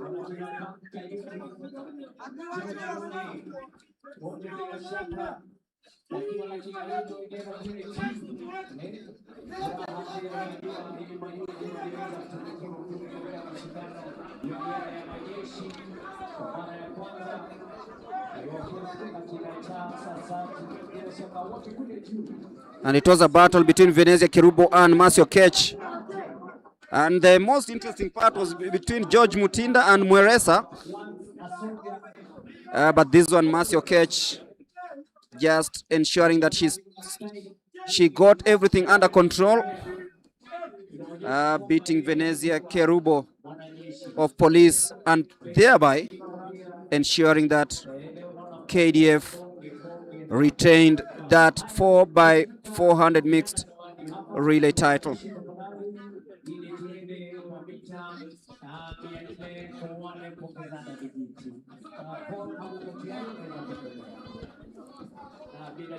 Joel Kiprono in the javelin will be giving you results from that.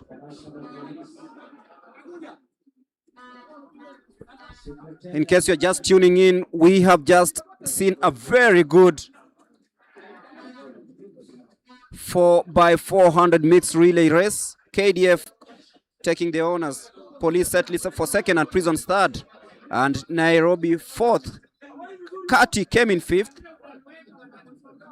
and Western sixth, and NYS finishing in seventh place.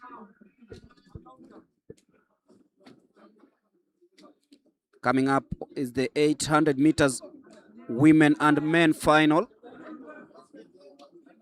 There'll be the relays for the both 4x100 before having the medal ceremonies. And then we'll have the steeplechase, the 4x400 meters relay, both men and women, the penultimate event of the day, and finishing off with the 4x100 relay. 4x400 meters relay, that's going to be a hot one.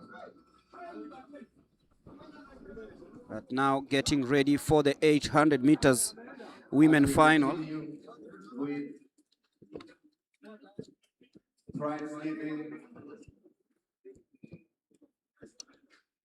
Lilian Odira, Vivian Chebet, Pauline Muhonja, Nancy Jepkos-Gay. She's been running virtually every middle distance race here.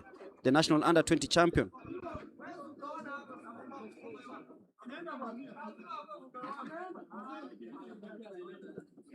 George Mutinda and Mweresa all limping. They must have felt the heat here at the Nyayo National Stadium.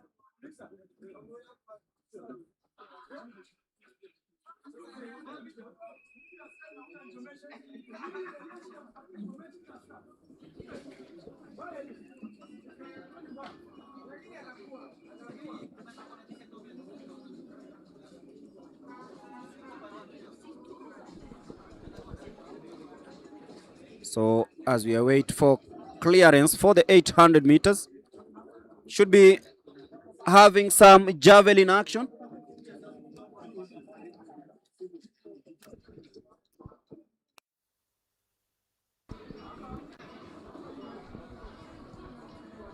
Callistas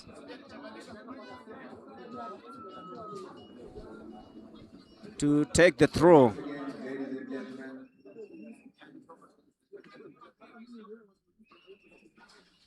Some more prizes. That is Callistas. I know of a friend of mine calls Callistas in Botswana, but it's not this one, but from Eastern is Callistas. For the steeplechases. Not a very good one. By Commandant Prisons Training School in Railway. We start with third position, Anastasia Tepto. That was Anastasia Tepto.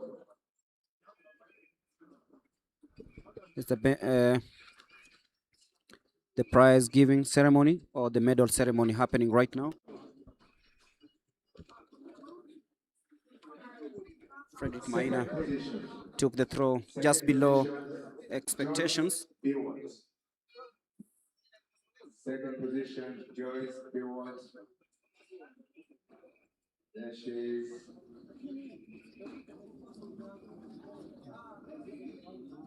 And the winner from KDF, Celestine Biwot. The winner from KDF.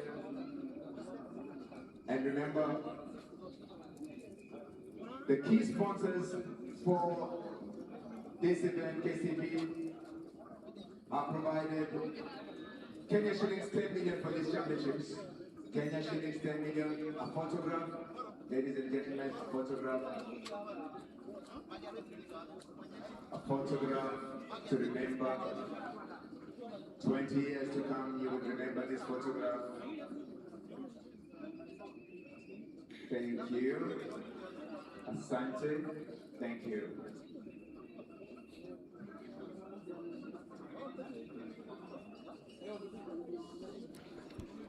Asante sana Bwana Tolo, basi tunashukuru sana kamanda.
And now it's time for the 800 meters women final. Fainali mita 800 na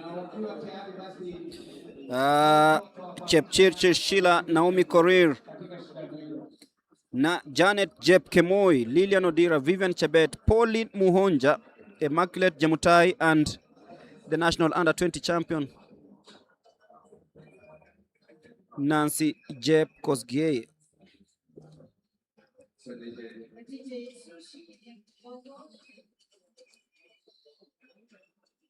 So Sheila Chepchirchir of KDF.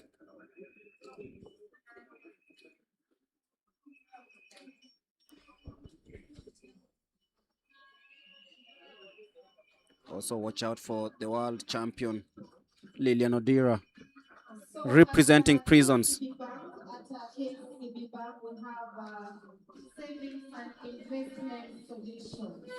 Savings and investment solutions. Every champion knows success requires preparation. I know we are both in agreement with that, and in regards to that, we have SIPA savings accounts, gold savings accounts. Please continue with the talk. As they get ready for action here, everything set and ready to go. At KCB Bank, we have various savings and investments. We have fixed and short-term investment accounts. And these are for customers with larger sums looking for secure investment opportunities and competitive returns over a defined period. We also have business savings. So we are ready for the 800 meters women final. 2 laps on the track. Lane number 1. Sheila Chepchirchir, KDF. 2. Naomi Korir. As Naomi Korir just won the 1500 meters. Janet Amimo. Diaspora. Janet Amimo of AK Diaspora, the world champion, Lilian Odira. There she is. 5. Vivian Chebet Kiprotich, KDF.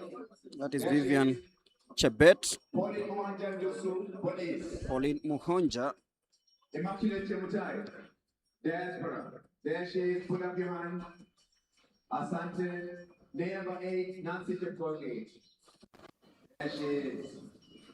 So we have some champions here, starter. Some amazing champions.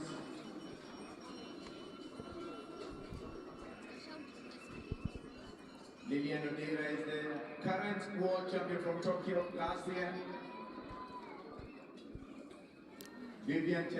So everyone anxious before the start of this 800 meters, 2 laps on the track. There she is, waiting for the starter.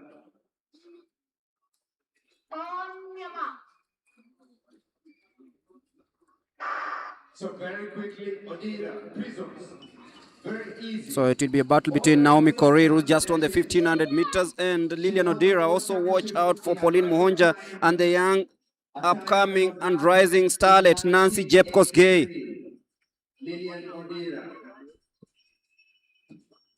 from prisons. 1 minute 54 seconds. That's the time she ran. But there's some fast girls there. Naomi Korir is there. And they are settling down nicely. Lilian Odira trying to navigate from the back. From Northridge, Nancy Chepkoge. Pauline Muhonja of Police. There she is, in third position. Nancy Chepkosgei. But trust me, She's now in 3rd place, a Form 3 student. Number 5 from KDF. As they hit the bell in a single file.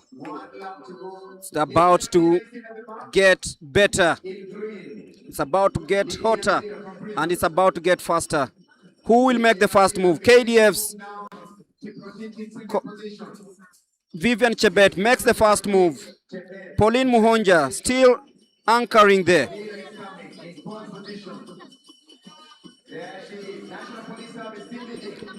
Janet Amimo in 3rd place. Lilian Odira in 4th. Vivian Chebet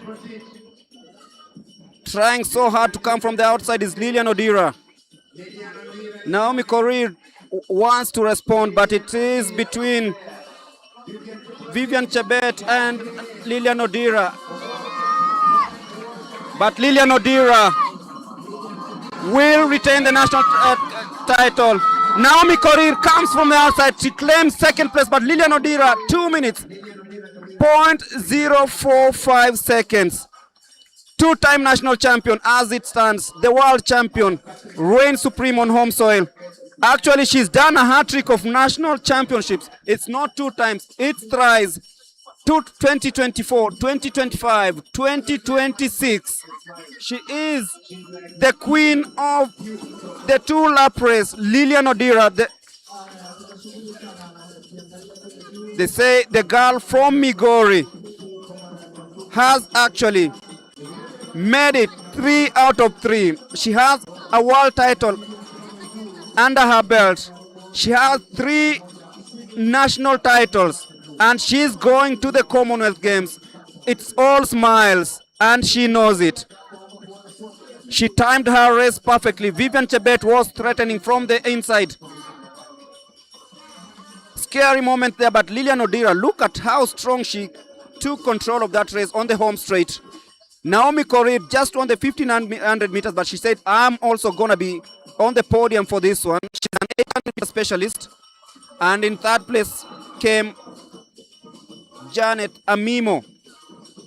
So Lilian Odira shows the rest of the world why she is the best in the 800 meters, and winning it on high altitude just shows you that she's in for a good start to the season.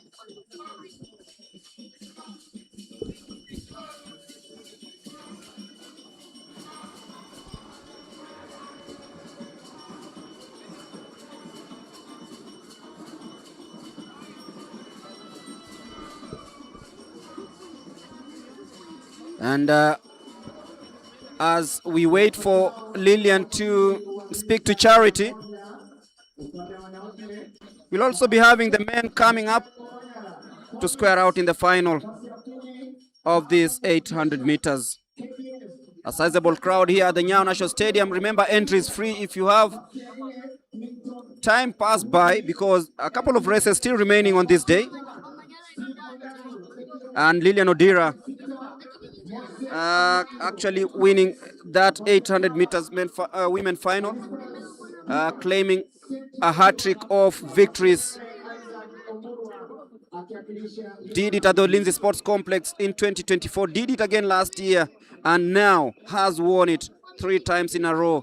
Prisons reigning supreme in that one.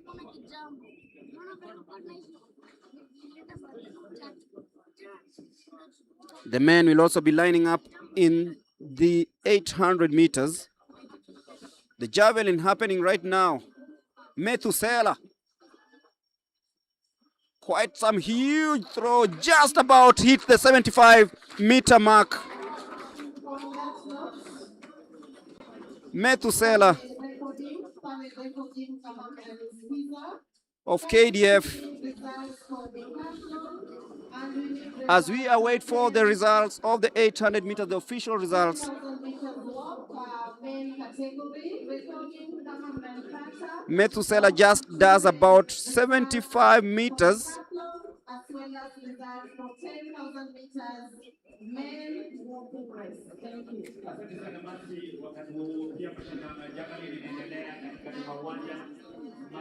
We'll just be confirming how far he's thrown his javelin.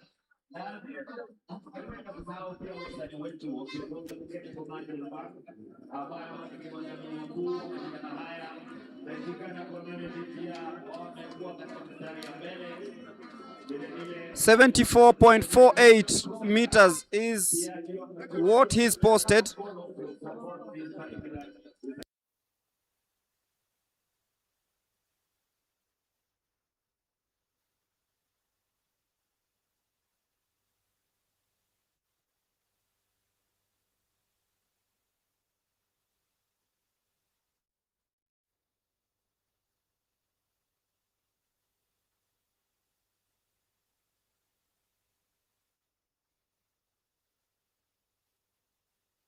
Maybe tell us about your travel, your NCA championships. How was it? And how do you feel to be third today at the Commonwealth Games national trials? First, I want to thank God for this opportunity that He gave us. And what I want to say, I was tired because of long travel, but I managed to run so well and become position 3. I'm so happy and grateful. Yeah.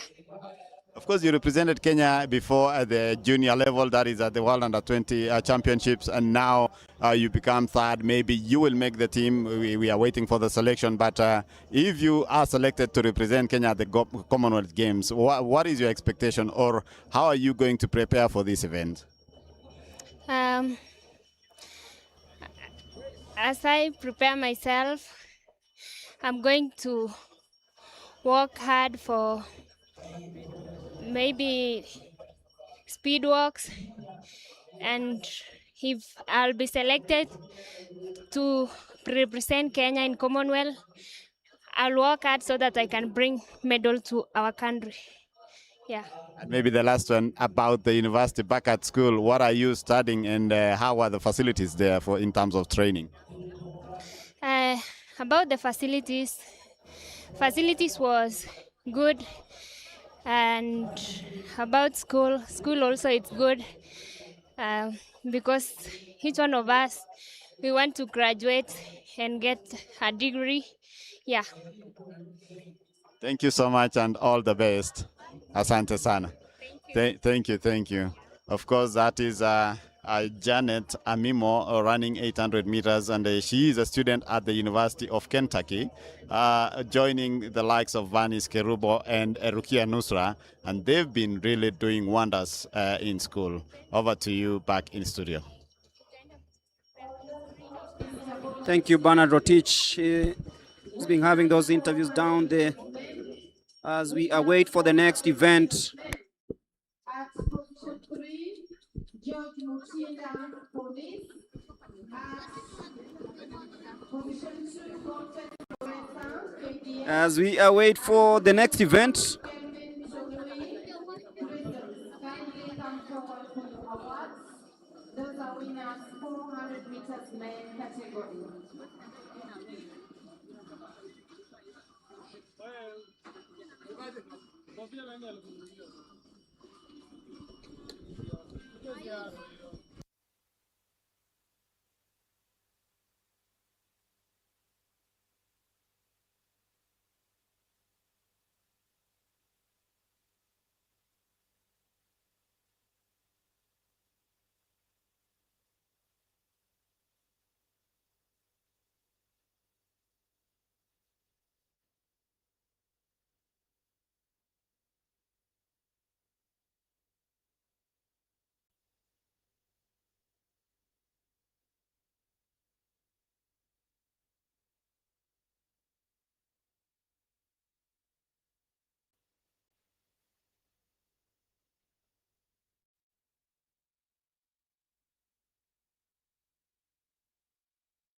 And welcome back to the Nyayo National Stadium. It's getting better as the day goes by, and we are ready for action in the 800 meters men. And expect fireworks just as we did in the women category.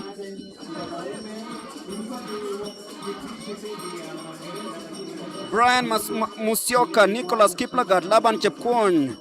Watch out for Cornelius Tuwei, Kevin Kipkosgei, Kevin Loti, Wycliffe Kinyamal, and Shadrach Ngetich. They walk down to the starting point.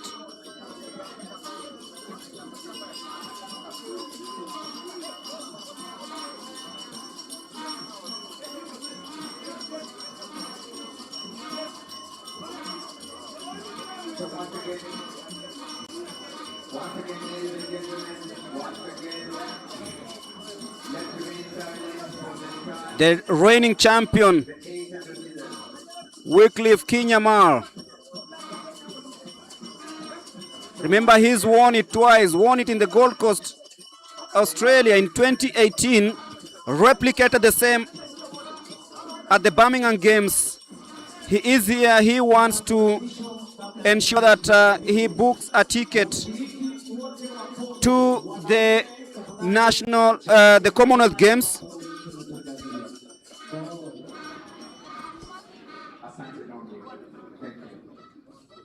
So very slowly, ladies and gentlemen, we are coming very slowly towards the end of the championships.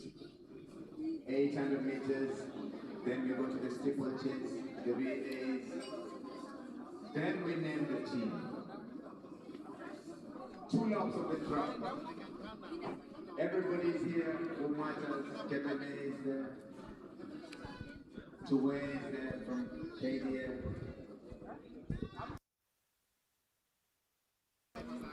Gregory, I'm just from the warm-up track. I met Timothy Cheriot, Vincent Keter, and the ones who've run 1500. What you've seen today, 332, was a calculated race. Vincent Keter was to do the pacing duties for Timothy Cheriot. Remember, they all come from the Kenya prisons. So it was a tactical race. Set the pace, then move to the inner lane.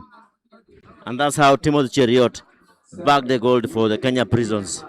Let's wait and see in the 800 meters final if there's also some teamwork. Remember, this is a championship. It's KDF, police, prisons against other affiliates. Double Commonwealth champion Wycliffe Kinyamal is in that lineup. And the national champion Kelvin Kimutai Loti is also here. Cornelius Tuwei.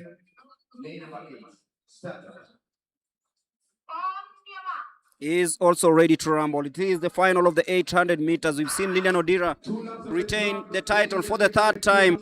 Will Loti replicate what Odira did, retaining the title, or will Wycliffe Kinyamal show them why he is the best in the Commonwealth region, having won it in the Gold Coast, Australia, and Birmingham in 2022? He wants to book a ticket, maybe do a hat-trick of Commonwealth titles.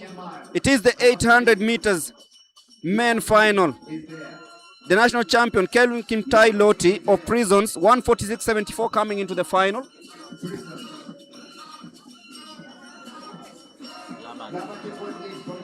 That's Laban Chepkwony. Loti now in 2nd place, the national champion. Kinyamal still hanging in 5th as they hit the bell. 50.1, it's 0.9. It's quite fast, bearing the conditions in Nairobi. Chepkwony still in the lead. The other man from KDF, Nicholas Kiplagat, is also trying to square out Loti. Kinyamal is getting into that business end area. Loti, the national champion of prisons, takes that curve very nicely. Kinyamal tries to respond. It's KDF, prison, KDF, and now prison take the lead. Kinyamal from the inside, and Loti battling out with Laban Chepkwony and Kevin Loti and Kinyamal. It is a race between the two, the Commonwealth champion and the national champion. Who gets it? Kinyamal gets it.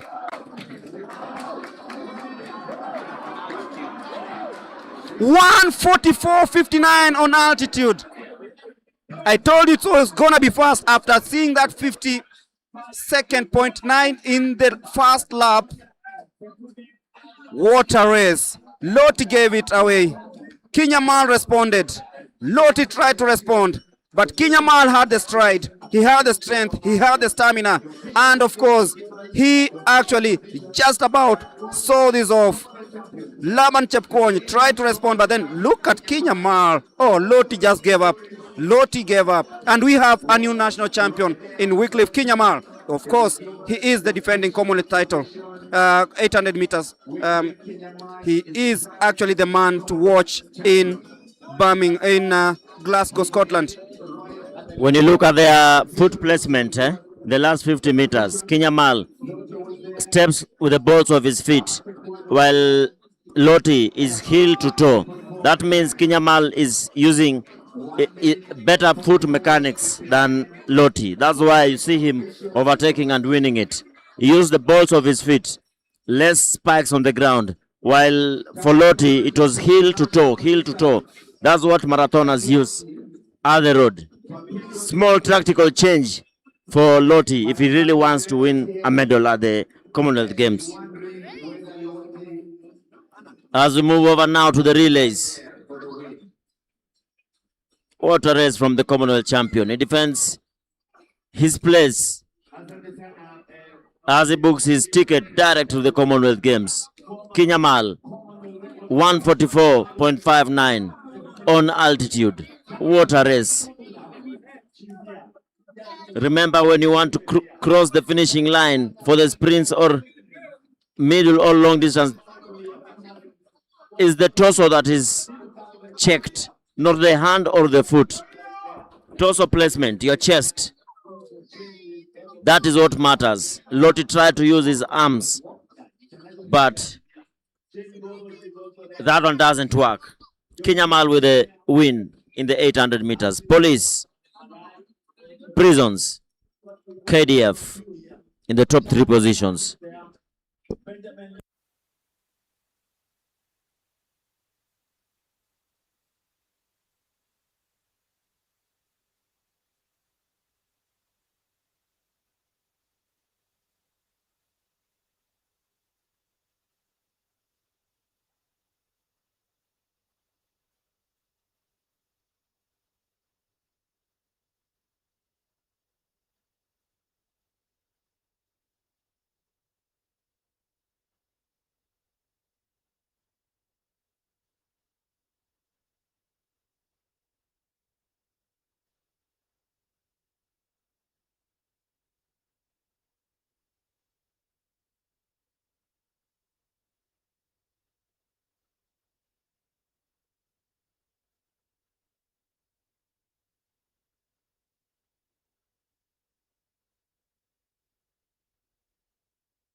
Those are results from the 800 meters men final. Wycliffe Kinyamal, the Commonwealth defending champion, 144.58. Kevin Loti, 144.62. Nicholas Kiplagat, KDF, 145.18. Brian Kipto, 145.54. Cornelius Tuwe, Eastern, 145.55. Brian Masai, KWS, 146.12. Laban Chepkwony, 146.52. And Shadrack Kipngetich, 148.31.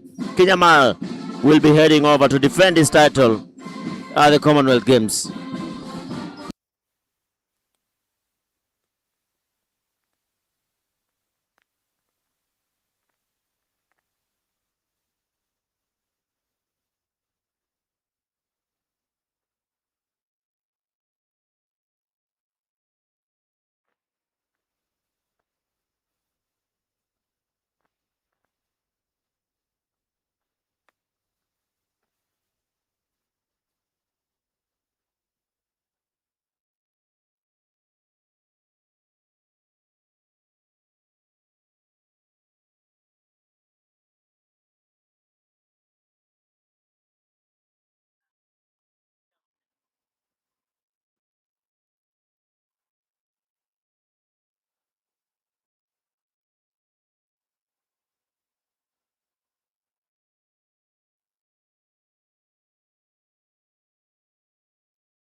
We are joined by two-time Commonwealth champion Wycliffe Kinyamal, who is going on to make history to be the third Kenyan to win a back-to-back 800 meters Commonwealth medal. Kinyamal, congratulations, wonderful run. Unafilaje?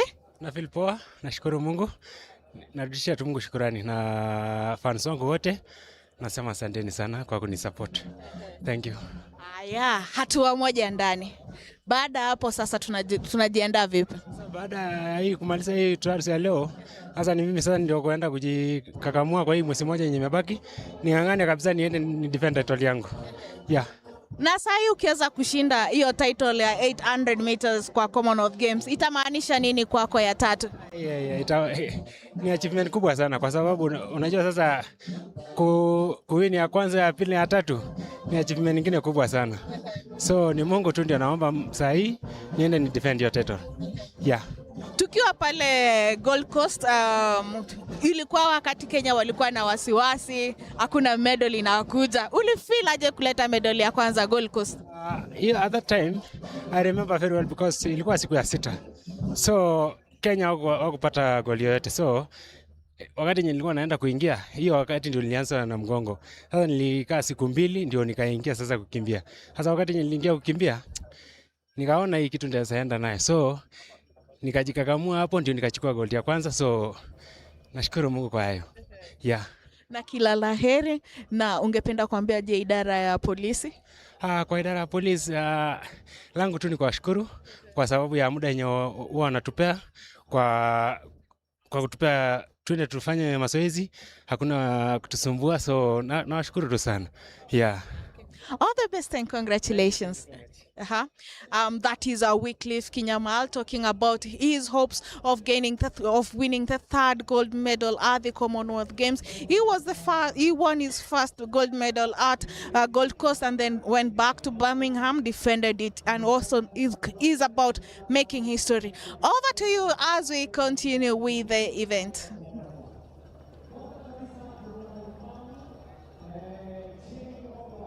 First pad, front leg at the front, then 1 foot from the front pad, a hind leg. So many ways of setting up the blocks. Millicent Doro will be anchoring for Team Police in lane number 4. Lane 1, NYS. Lane 2, Nyanza South. Lane 3, KDF. Lane 4, Favorites, Kenya Police. Lane 5, Prisons. 6, Central. 7, Kati. 8, North Rift. This is the battle between the forces. KDF, Police, and Prisons, arranged in that order. 3, 4, and 5. Millicent Doro anchoring for Kenya Police, the National Police Service, while Esther Mbagar will be anchoring for the Prisons. Who will come out top in this one? National Police Service will be defending this title. Will they do it? We'll wait and see.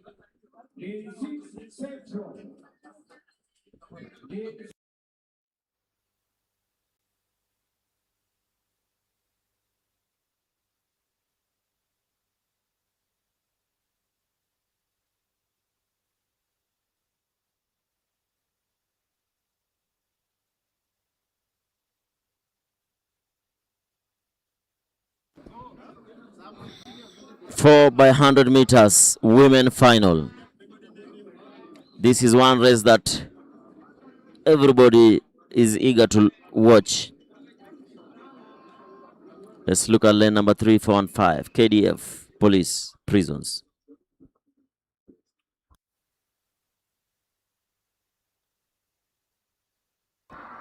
And it's a good start there. No false start. Is Kadogo running down Brenda Masita. Is police versus prisons right now. Maureen Wafula on the backstretch and Lilian Odira. Lilian Aoko for police. It's police. Prisons. Good change over there again. It's now police in the lead. From Utawala. KDF also pushing for that. And it's Millicent Doro now taking the baton. Going to the lead now. Millicent Doro jogging it down. Celebrating before the line. KDF second, Prisons third. Oh my goodness. What a race from Millicent Doro. Triple gold medal at the national championship. Gold over the 100 meters. Gold over the 200 meters. And now an easy win in the 4 by 100 meters. Celebrating 20 meters before the line. Look at that. Is number one even before she finishes the race. Celebrating in style. 3 gold medals. As the former national champion Esther Mbagari anchors the prisons team to a bronze medal.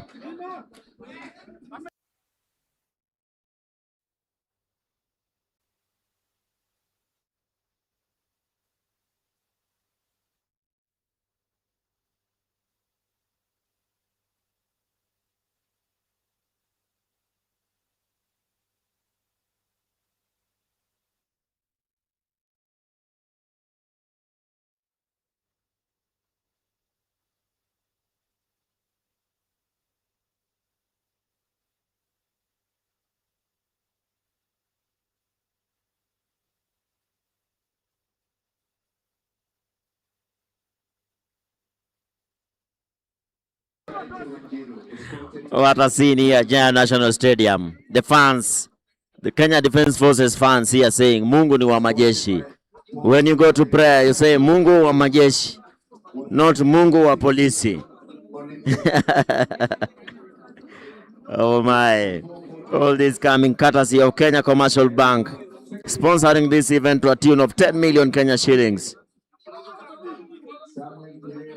As you watch over the medal ceremony there, Kenya Commercial Bank and Athletics Kenya, KCB, sponsoring this event to a tune of 10 million Kenya shillings. And bringing this live from the Nyayo National Stadium, courtesy of the two, Athletics Kenya and Kenya Commercial Bank. Kweli Mungu ni wa majeshi. 10 million Kenya shillings.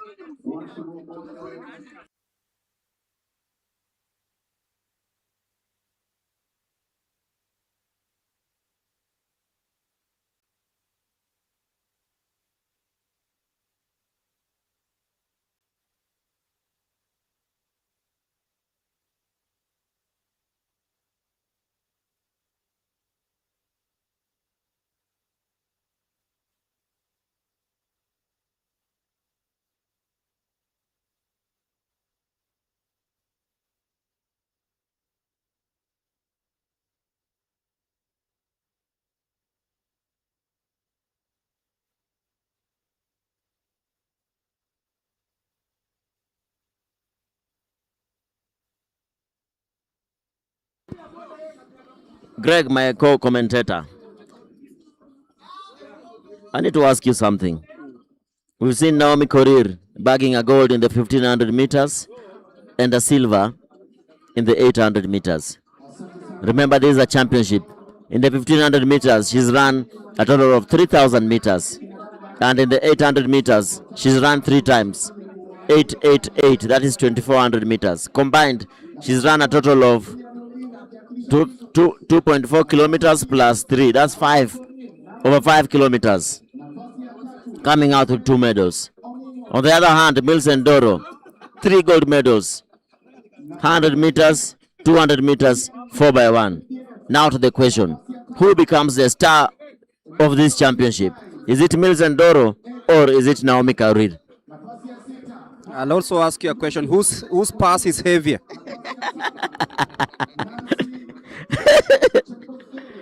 Aye. 3 gold medals for Milson Doro will definitely take this athlete of the championship.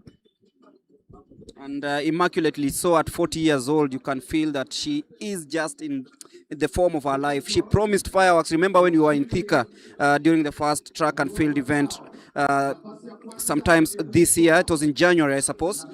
She ran a very good race and promised that. And I remember she came by our next to our OB, and we interviewed her, and she said her aim was to ultimately qualify for her 4th Commonwealth Games, and she's done so.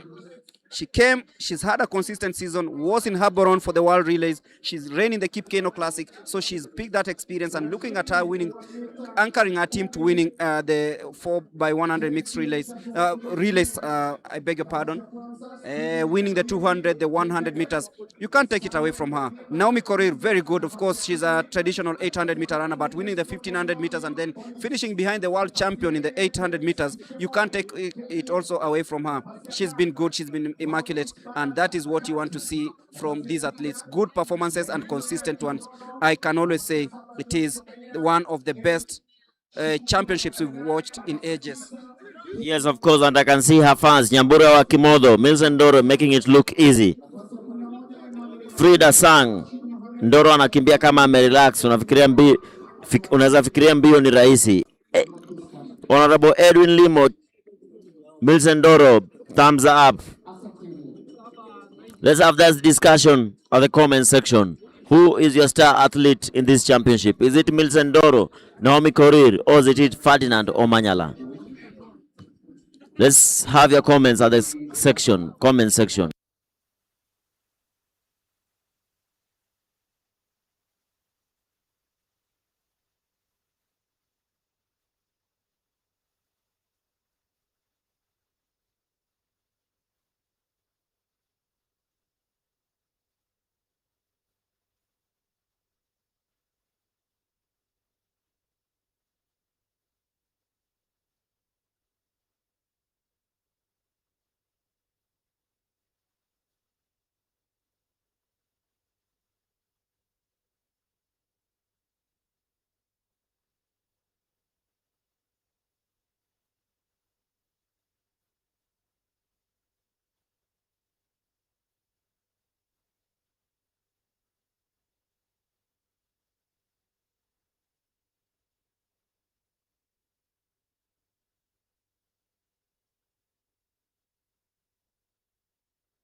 On the screens is the 4 by 100 meters men final.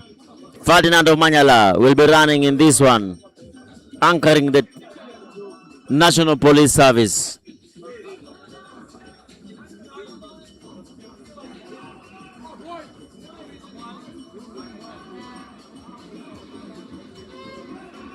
Will he get a challenge from the Kenya Defence Forces? Remember, KDF are the defending champions in the 4 by 100 meters relay. And if I remember well from the scenes from last year at Ulinzi, Steve Onyango peeping Ferdinand Omanyala at the finishing line before he fell on the track.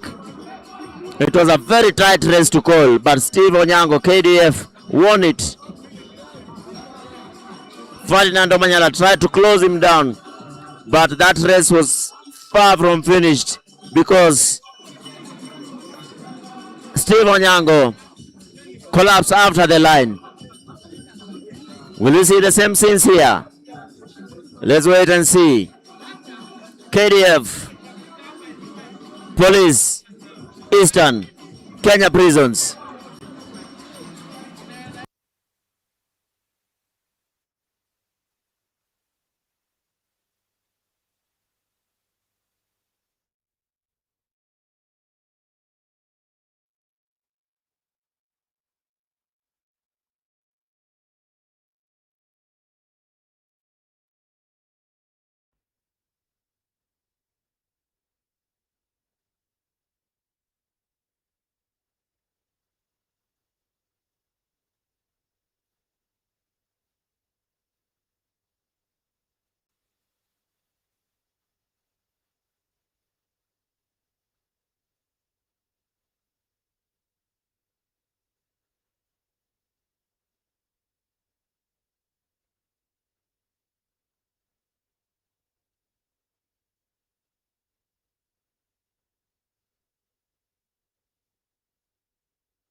Four by 100 meters, men final, Southern.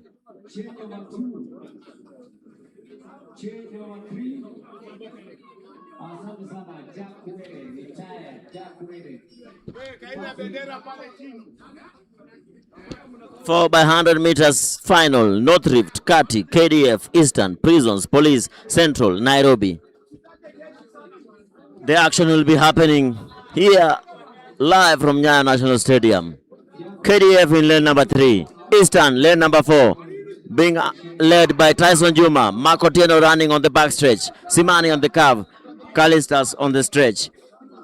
Prisons, lane number 5, being led by Martin Juma.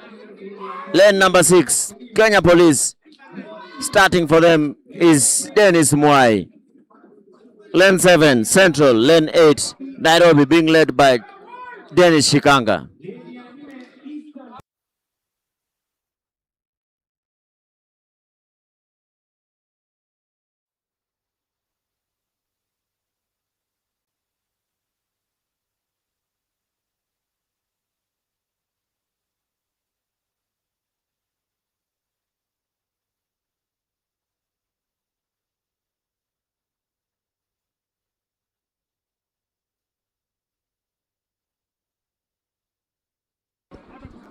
Lane 3, KDF. Lane 4, Eastern. Lane 5, Prisons. Lane 6, Police. Favorites for these medals. KDF, Eastern. Prisons, Police.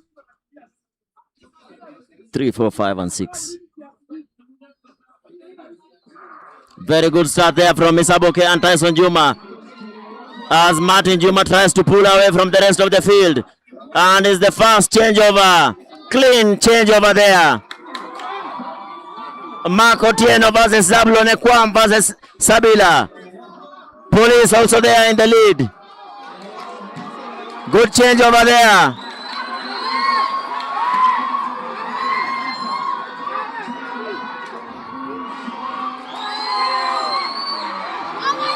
KDF KDF Prisons in the last positions. Is Police, KDF, and Eastern there. Finally, Eastern bag a medal. 38.98 seconds. Omanyala anchors Kenya Police to that gold medal, beating Steve Onyango, who beat him last year at the finishing line. And it's Eastern getting that bronze medal. What a race. Omanyala is on fire.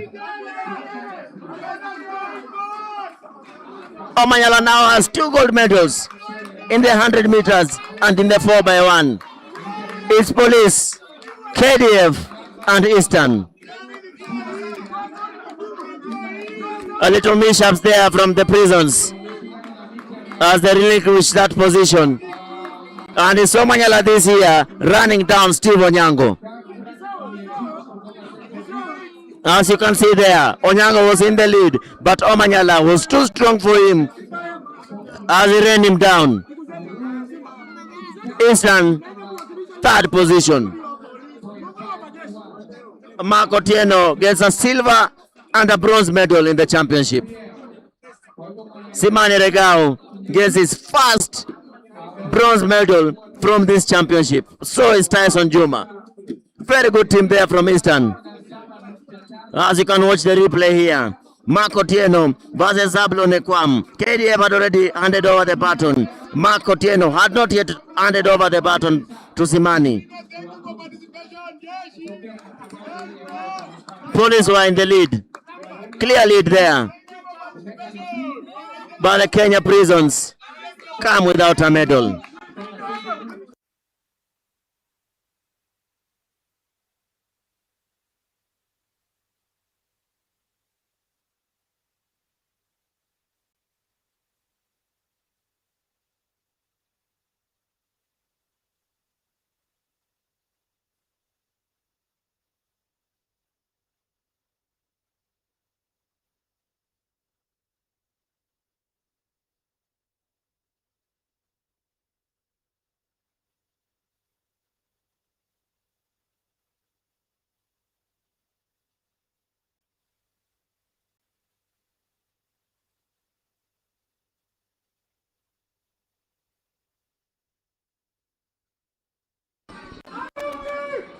Big up Senior Elias Makori, giving insights about everything that is happening here. Some good feedback from there. And the 400 mixed meters, 4x100 meters, just ended in a spectacular way. And Police actually reclaiming the title after being wrestled off it by ADF.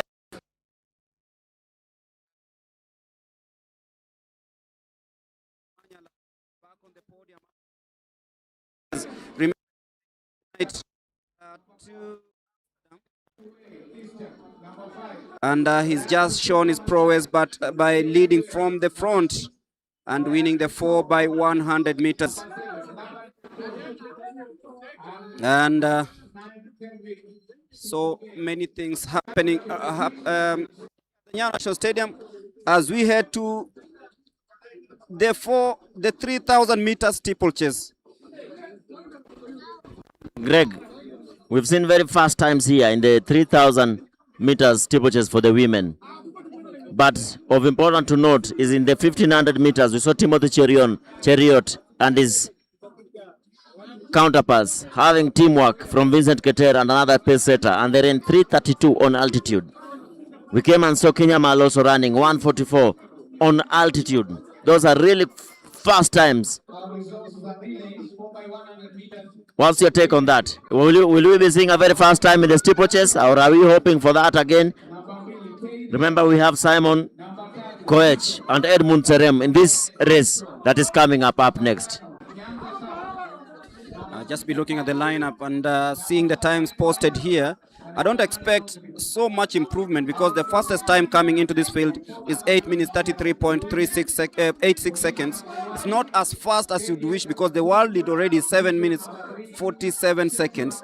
So you look at that, you're here like a lot has to be done by these athletes to ensure that they get back to their patch, because even last night when we were watching the Doha Diamond League, you could always see there's a difference between the likes of El Bakali and the rest of the world, in that they run very fast times, and this is what has to be bridged by the Kenyans, and of course anyone who wants to make sure that they bring that title back to this country, especially in the Olympic Games, the World Ultimate Challenge, the World Athletics Championships, and all those events that bring that Kenya has always boasted that prowess. Abraham Kibiwot ran yesterday in Doha, Qatar. He'll not be defending his title here today because he just finished a race yesterday, and I doubt if he had the guts of coming back home early as Julius Yego did to come and participate in these national championships come trials for the Commonwealth Games. And as we just get ready for the next event, of course, it is the 3,000 meter steeplechase. You can always share your feedback on our socials. Remember, we are live on YouTube and Facebook, and this being the last day, you expect fireworks, and everything that's going to happen here, of course, will be happening with a purpose. After this, there'll be the team naming for the Commonwealth Games. Expected to attend is the Principal Secretary in the Ministry of Sports. And Mr. Elijah Mwangi, he will be one of the chief guests here. And it is 364 days to the Africa Cup of Nations. Nyayo National Stadium will be used as one of the training venues for teams that will be camping in Kenya. The Raila Odinga Stadium along Gong Road is 99% complete as per the latest from the ministry. But all in all, we expect the Kasarani Stadium to be ready next year. And we hope the big events will go back to Kasarani, the Kipkeino Classic, and other great events. We also looking forward to hearing your feedback on social media. And from Scotland, Fidel Ouma says that he's watching, and Timothy Cheruiyot, manager, is in Nyayo Stadium. We'll be looking into that. Ian Dexter Ladbroke, all the way from Scotland, says Millicent for sure, but he's talking about Millicent Ndoro, who's won a hat-trick of gold medals here, won the 100 meters, doubled it up in the 200 meters, and anchored her team to winning the 4x100 women final here. And at her age, she'll also be participating in the Masters. I doubt if there's anyone who'll even come closer to matching her speed, because she looks, and she is in immaculate form. So Millicent Ndoro is determined to make it happen for Team Kenya. Remember, she also raced in the Kipkeino Classic earlier on last month. And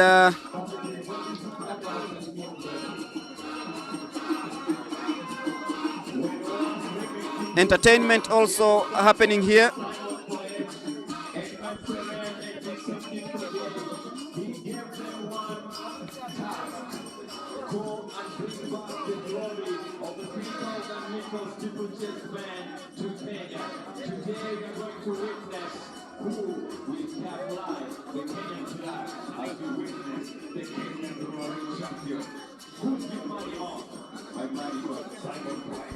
So Simon Koech, Edmund Serem, Dixon Kipkogei, Leonard Bett, Shadrach Kibiwot, Collins Kiprop Kipngok, Alfred Kipchirchir, Peter Kipngeno, Brian Kandie, Eric Tonui, Joel Kipto, Victor Kipngeno, Joash Kiprotich, and Amon Bett. That's the lineup for the 3,000 meter steeplechase that is just about to begin. We are just waiting for them to come out of the call room. And shout out to Daniel Chirchir, is watching from Miramas in France. And you know, This is Ferdinand Omanyala's favorite training base in Europe. If he's not in South Africa, he's in Miramas. And that tells you this is a place where he is well conditioned. Big up Elias Makori. He should be telling us if he's relocated to France, by the way. He's been there a minute. Yeah, so big up Elias Makori, one of the pioneers and one of the most senior journalists. You know, when you talk about athletics, you talk about Elias Makori. He's been there. He is in the media team at the World Athletics. And of course, he'll be watching everything unfold very keenly. And that is sending us to the start of the 3,000 meter steeplechase.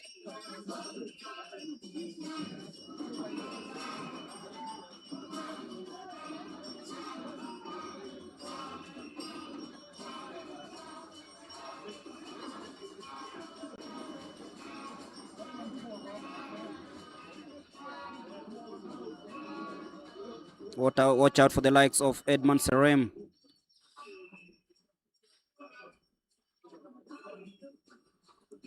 Abraham Kibiwot, the Commonwealth champion, not here to participate in the trials. And we know Jacqueline Chepkoech won the women's edition. So from 2022, we are now in 2026. We expect a new champion here.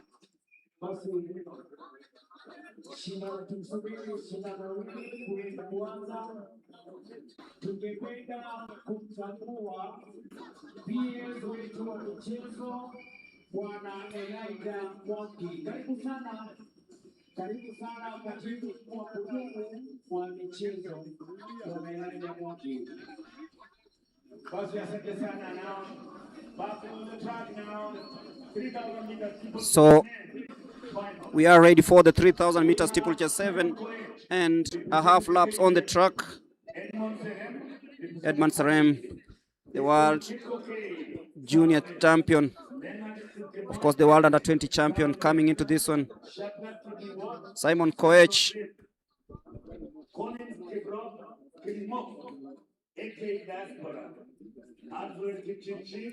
the national champion representing KDF. Simon Koech will be aiming to see if he can actually get this done.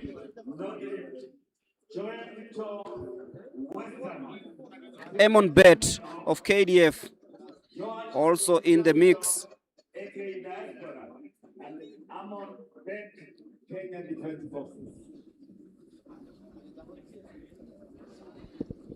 And this is one of the premier events of any athletics event in this part of the world.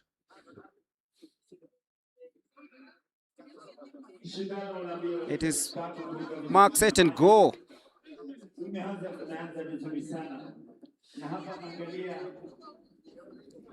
Hopefully we'll have someone run maybe an 8:20 in this one. But being on altitude, it's really, really tough to post fast timings in the 3,000 meter steeplechase as they navigate that bend. Edmund Serem, the rising star. Simon Koech, the national champion. Couple of big names. Shadrach Kibiwot, Leonard Bett, the 26-year-old, as they glide over the first barrier. Still a single file in this 3,000 meter steeplechase, a race that everyone keeps an eye on because of Kenya's rich heritage and history.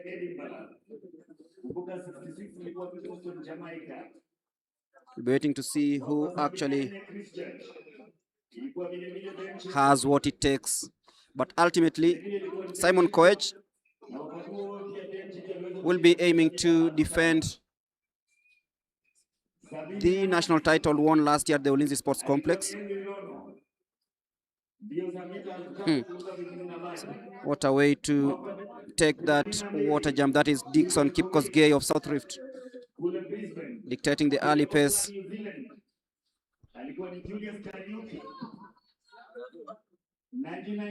We're looking at the timings here. Just over 6 laps to go. They've done 1 minute 43 seconds in this 1.5 laps. Mwaka 2002 kule Manchester alikuwa ni Steven Cherono. Mwaka 2006 kule Melbourne Brian Kandie, 2010 Shadrach Kibiwot of Central Rift now. He wants this one too. The bigwigs haven't responded yet. Glasgow. So once again, thank you. So once again, The second time they'll be jumping over the barrier to the water point. Spectacularly done so. to come forward and give out the next set of prizes escorted by former world record Dixon Tosgay is still checking on the rest of the team. And from KDF we have Simon Koech, the national champion. He's currently in second place. He knows that he has what it takes to, let's say, defend the title. And there he is, the national champion. Won it at the Lindsay Sports Complex last year. And he will be angling himself to lifting yet another title. No movement yet from Edmund Serem, still parked in there. former world record holder for the marathon winner, New York Marathon winner of Boston. Simon Koech, we know he has every apparatus to defend this title.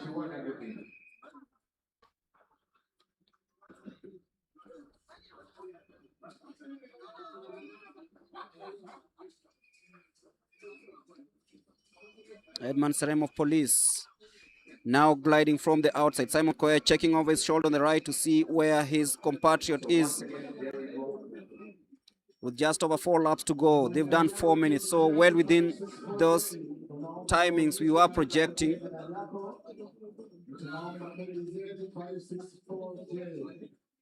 So the reigning champion still in the lead.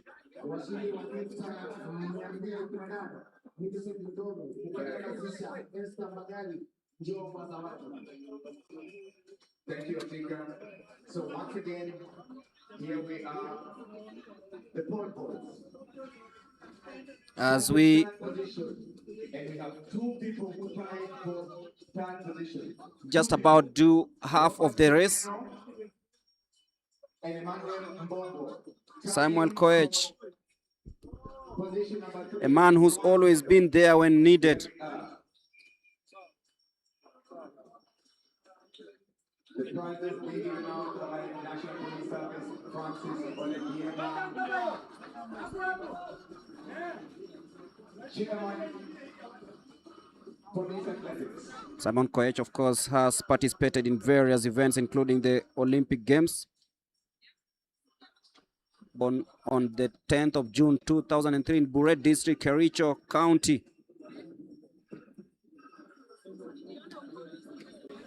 He's participated in various Diamond Leagues, bronze medalist in the African Games in Accra, World Under-20 bronze medalist in the steeplechase also.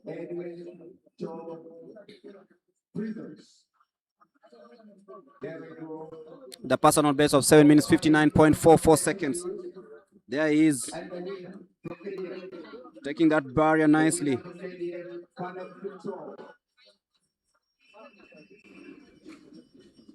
Edmund Serem now in second place. He likes that celebration famously done by Vito Gyökeres of Arsenal.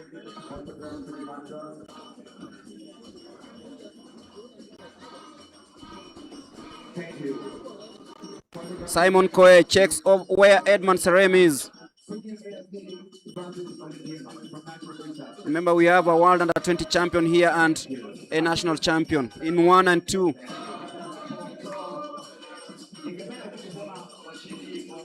Can already feel the heat as we head towards the last 1.5 laps of this race. The national champion still checking over his shoulder to see where Edmund Serem is at.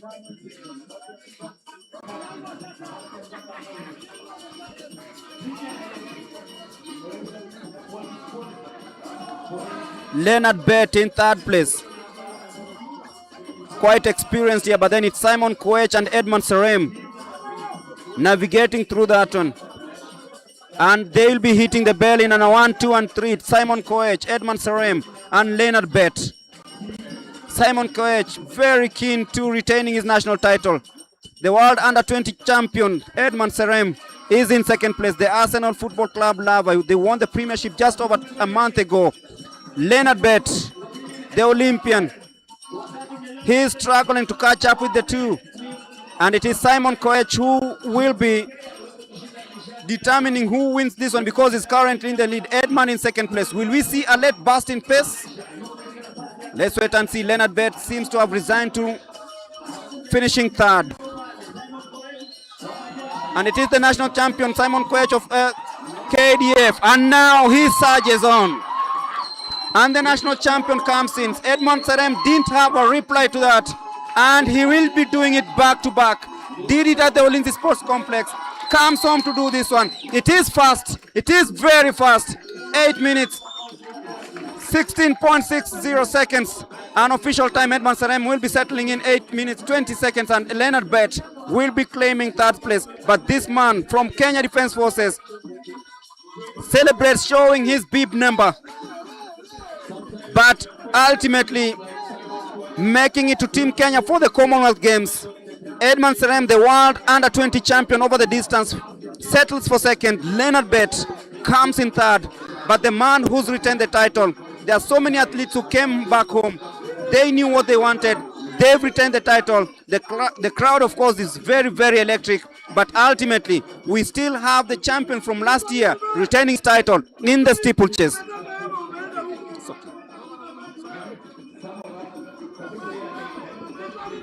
That's a very fast time here on altitude. 8:16.60. Simon Koech just proving his mantle. I think he will defend Abraham Kibiwo's title for Kenya. With how things are, he should defend that gold medal that Kibiwo won in the 2022 edition of the Commonwealth Games. Remember, the Commonwealth Games only happens after every 4 years. Simon Koech, a very good friend to the Senate Majority Leader Aaron Cheriot, winning this one in a time of 8:16.60 here at altitude. What a race. What a very fast time.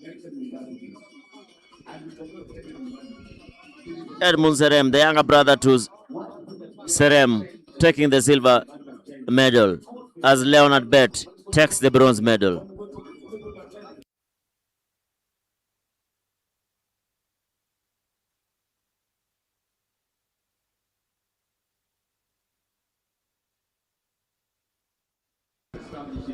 So much is happening here at the Nyayo National Stadium. Remember, we are also lining up a couple of interviews.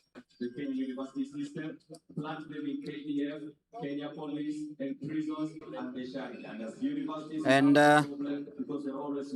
Simon Koech ran his personal best of 7 minutes 59.44 in Rabat last month. So he's a man in form. He's done an 8:12 here. El Bakali won that race in a time of 7 minutes 57.25. So Simon Koech, watch out for this young man. Look at how confident he was when he was taking that. So Simon Koech, is he the answer to Kenya's steeplechase problems over the last 7 or so years? El Bakali and Ethiopians, of course, will not be in Glasgow. That means that Simon Koech should lead the Kenyans in a 1, 2, 3. I presume they'll be, maybe, I don't know the order, but maybe it will be Simon Koech, Edmund Serem, and Leonard Bett. And Bernard Otich, you can support me in this one. This is a chance of Kenya at least getting a gold in the steeplechase, bearing the fact that the Ethiopians and the Moroccans will not be on fold. Yeah, this is their chance, and of course we have to take care of Ugandans. You know, the other time when they did the Africa Championships, of course, talking to Seremi was saying that they were comfortable when running, but they forgot the Ugandan Leonard Mutai. And of course, I think he's also preparing for this event, and I think we have a chance of gold, silver here, and if possible, even the bronze. We can see a clean sweep here if we have a strong team that will be representing Kenya in that event. During the Commonwealth Games in 2022, Abraham Kibiwott, who ran yesterday in Doha, Qatar, won in a time of 8 minutes, 11.15 seconds. That's almost same as what Koech has done here. Vinash Mukund, and these are the results meanwhile. Simon Koech, 8 minutes, 16.59 seconds. Edmund Serem, 8 minutes, 20.37 seconds. Leonard Kipkemoi Bet, 8 minutes, 24.13 seconds. And just referring to what happened in Birmingham, Abraham Kibiwott won in a time of 8 minutes, 11.15 seconds, ahead of India's Avinash Sable, 8 minutes, 11.20 seconds. It was a very close one, I remember, with Amos Serem, the younger brother, the older brother to Edmund, coming in third, 8 minutes, 16.683 seconds. But we'll be heading over to the mixed zone where Charity is lining up interviews with the podium finishers, starting with Simon Koech, Edmund Serem, and then Leonard Bet. Over to you, Charity. Yeah, na sahi unaelekea Commonwealth Games. Mara ya mwisho Abraham alichukua hiyo taji. Unaona Kenya itaweza kuretain the 3000 meters steeplechase title? Kwa sasa naweza sema ya kwamba Kenya tunaweza retain kwa sababu si tumejiandaa vilivyo. Ile kitu ambayo inaonyesha ya kwamba sisi tumejiandaa vizuri ni kwamba mbio ya mwaka huu kama towel siku ya leo tumekimbia under 820, of which this is an altitude area, so that means kuna matumaini kubwa sana tunapoelekea Bale Classico. Yes. Strategy yako itakuwa ni gani tukielekea huko? Strategy yangu ni ile tu kujipanga vizuri kwa speed work, handling of the barriers, na kuwa na endurance mzuri. Yes. Okay. All the best and congratulations on your debut at the Commonwealth Games. Thank you so much. Okay. That is Simon Koech talking about his expected performance at the Commonwealth Games, where he'll be making the debut. We are also joined by Lima Peru, under-20 champion in the 3000 meter steeplechase. He finished second and is a new recruit for the Kenya National Police Service. Edmund, competition imekuwa vipi? Competition imekuwa poa. Tulikuwa tunakuja leo ku make team ya Commonwealth. And so ilikuwa lazima tuingie, mimi nikuje niingie top 3, alafu nione ka team Kenya inaweza tu select twende huko Commonwealth Glasgow, twende tungangane turudishe glory yetu ya Kenya ikirudi Kenya. So sai tukishachaguliwa tutaenda kuform teamwork, alafu turudishe nini kuja nyumbani. Yeah. Umeweza kukimbia na Simon Koech before na sasa pia umeingia your first Commonwealth Games. Nini sana mnataka kwenda ku work on to ensure that Kenya remains at the top? Sasa tunaenda ku work on barrier clearance na pia speed work. Tumeona wazungu sasa tuna control pace, lakini at the end wanakuja to outkick, so now we are going to work on that, your barrier clearance and speed training. Yeah. All the best and congratulations. Thank you. See you. That is Edmund Koech. Edmund Serem talking about his expected performance at the Commonwealth Games. He's hoping that he'll be able to retain the Kenyans' dominance at the Games and bring the title back home. Over to you as we continue with the next event.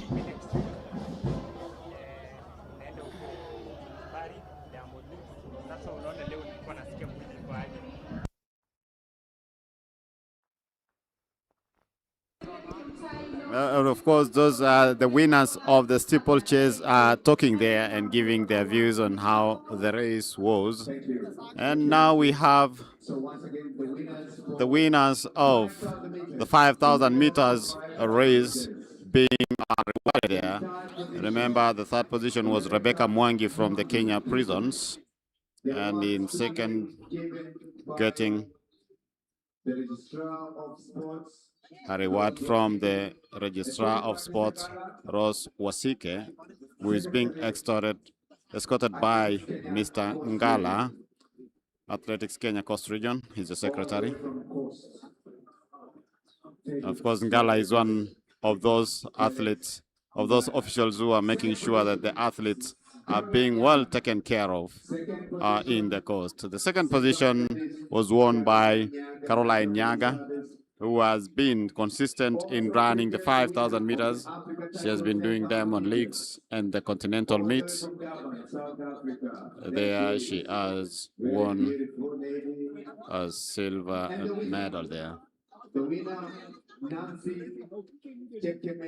And of course, that is the winner is Nancy Chepkeme. Of course, she is not the one, but she is. That is Irene taking, of course, on behalf, receiving the reward on behalf of Nancy Chepkeme from the Kenya Defense Forces.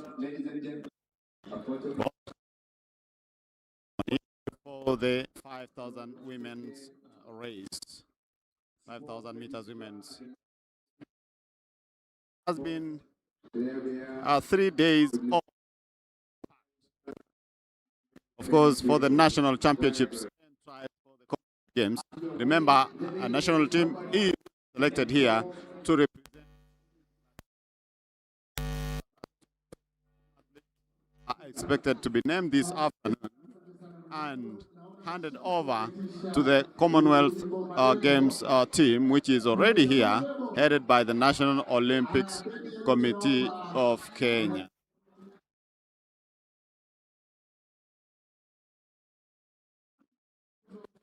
Enjoying music from the Kenya Prisons band. And of course, later in the day, we shall see a march past from teams that have participated. We had 12 teams from all the Athletics Kenya regions across the country. And then we had discipline forces, national police, Kenya defense. We have all domestic events. We don't know who are the overall title, but we are going.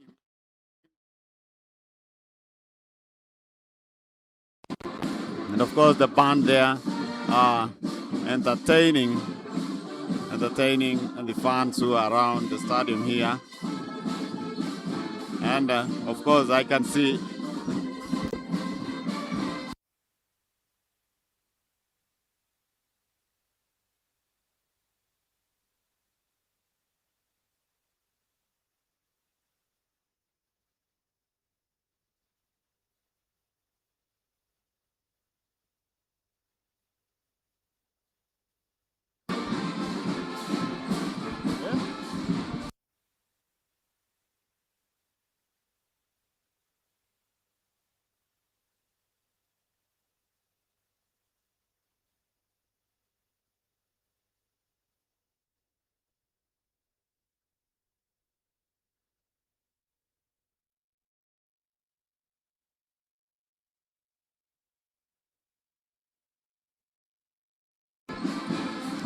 well, I have to mention a special mention to those who have been following online, who've been watching this event online since Thursday when we started here early in the morning.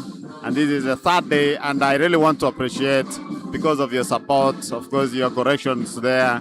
If we named an athlete a wrong name, you always corrected us online.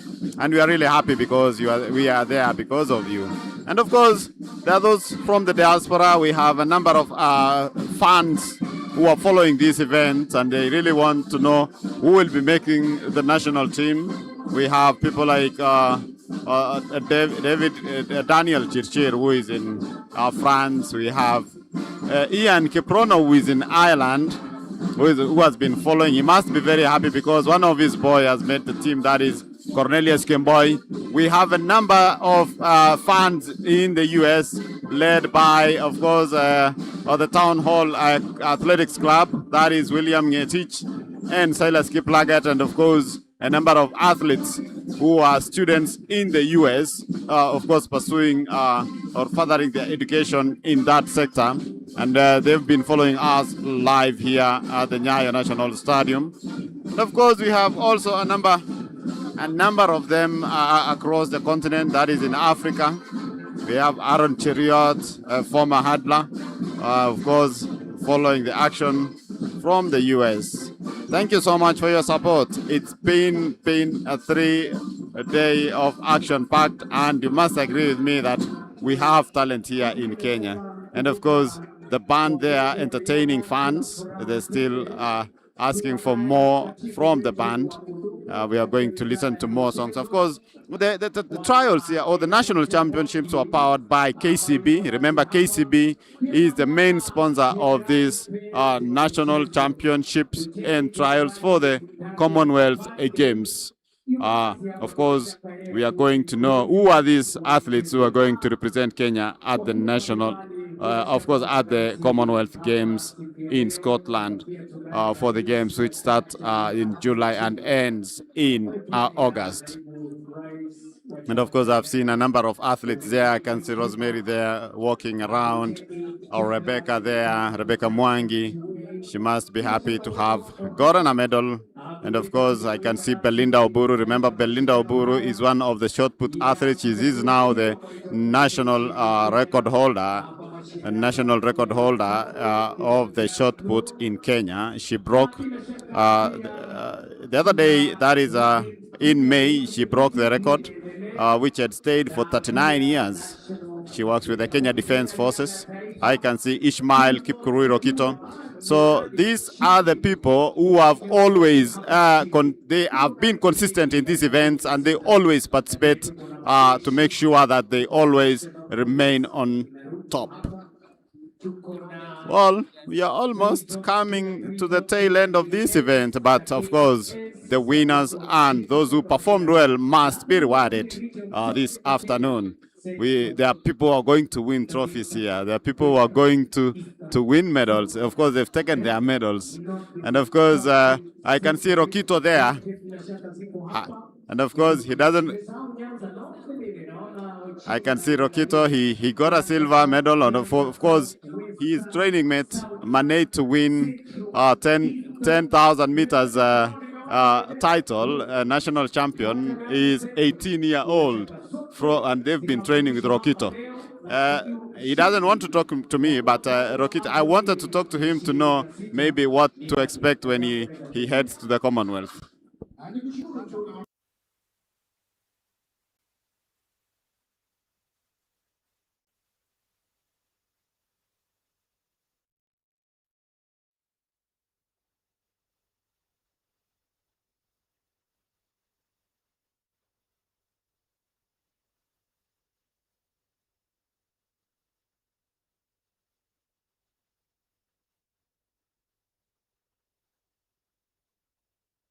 So I'm joined here with Ishmael.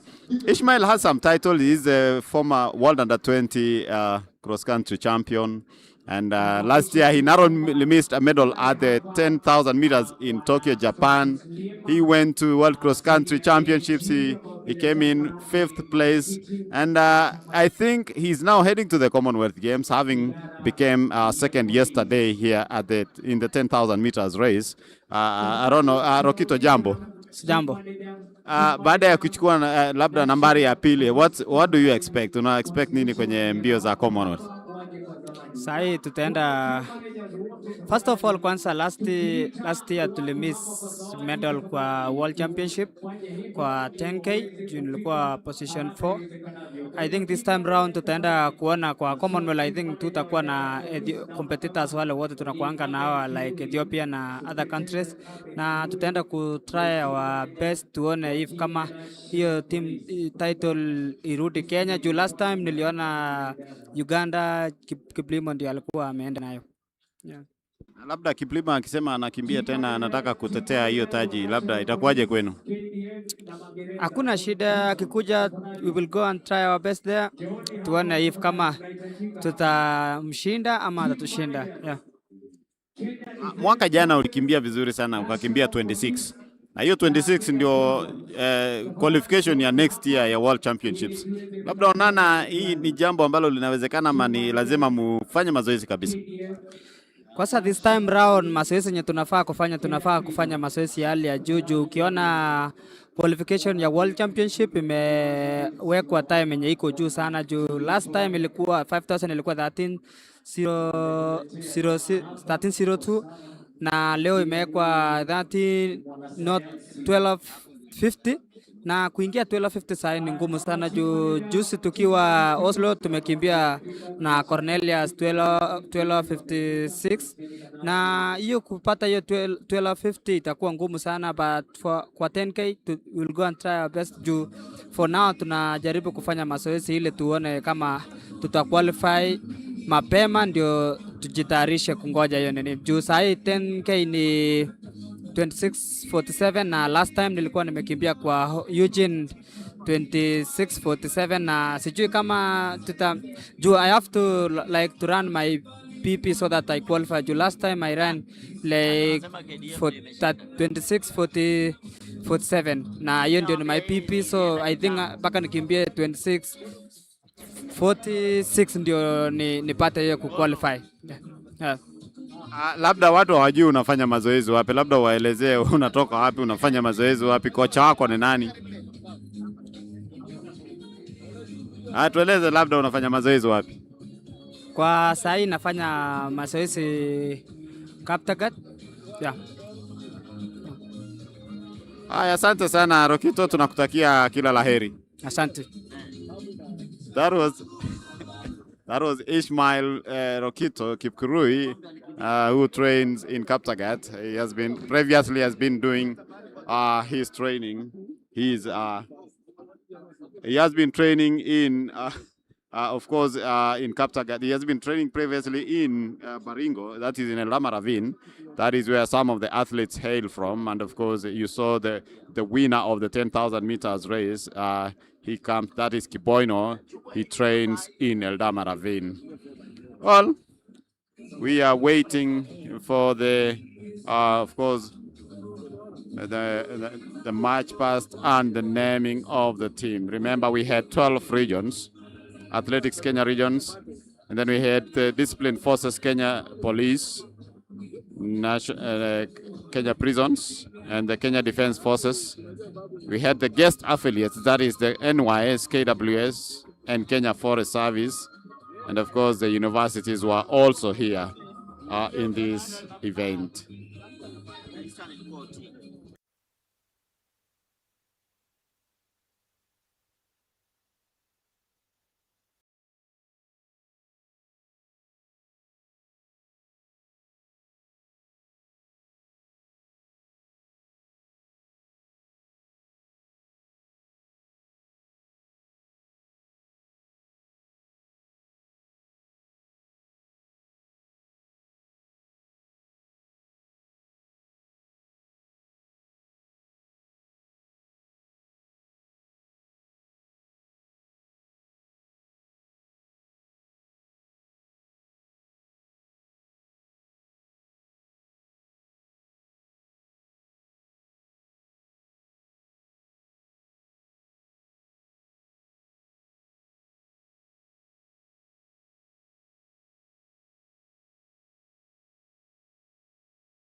Isabella Ochichi there. I have seen Benjamin Limo. I have seen a number of veterans there seated watching the action live, following the action live. A number of them down there, a lot of dignitaries here, making sure they watch this event live. We are still waiting for the last few events, that is the relay events, the 4x400 relay events. The 4x400 relay events. And of course, the winners, they are being rewarded shortly. Let's continue waiting for the last few, I think 3 events. That is the 4x400 men and women and the 4x400 mixed relay.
Okay.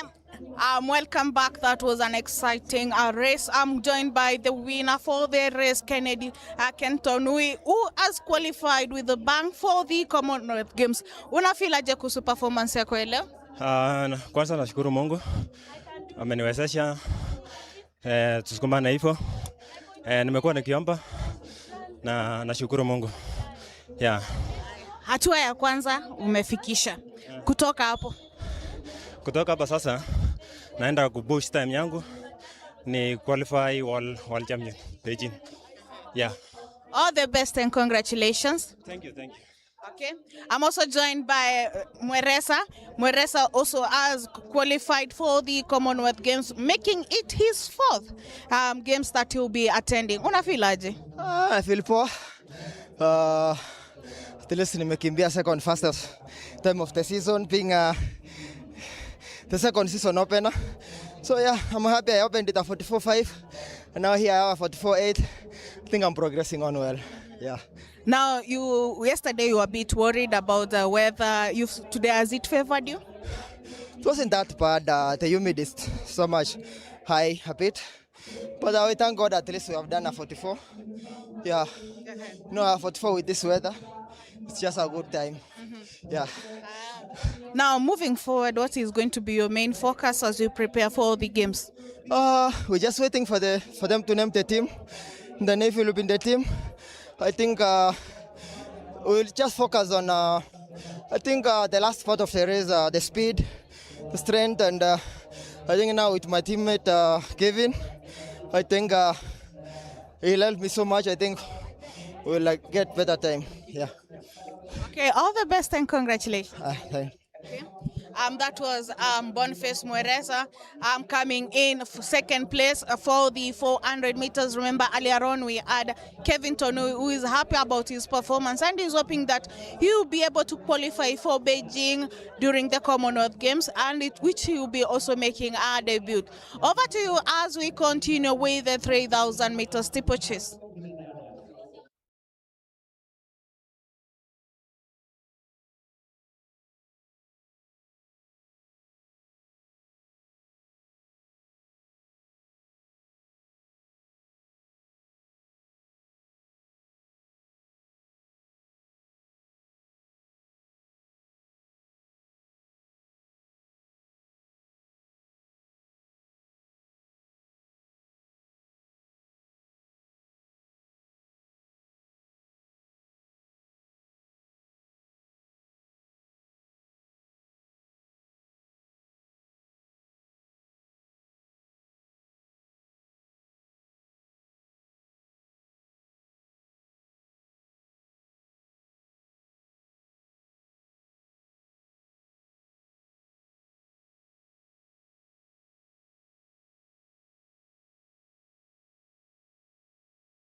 And of course, we are now getting into the relays.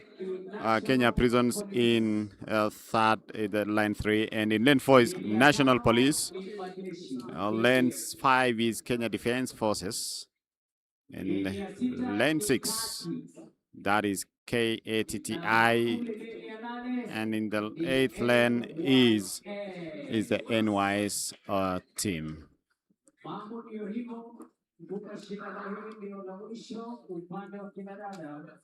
This is, of course, from the announcer, this is the last event of the women category. And of course, they are lining up there for the 4x400 meters race. And of course, these are some of the races that make people enjoy. You'll hear them shouting all the best because it's a fast event that normally attracts people at the stadium, and they really want to see how these athletes compete in. Of course, it's a super fast race, and they want to see how they are doing. I will now hand over this mic officially to Greg Mulemi, who is here. Greg, it's for, he is still, of course, he has been climbing a hill here. Yes. Of course, and off they go. It is Southern Prison Police, KDF, Kati Central, and NYS. And what a start by the KDF. Police trying to respond. And KDF have the chance to do the fast takeover. Police trying to come into this one. But also watch out for NYS. But then Ann Mbatha of KDF will be handing over the baton. It's the first takeover, nicely done. And now it is Prisons in second place, Police in third, NYS fizzling to fourth, and KDF and Prisons easing on that bend.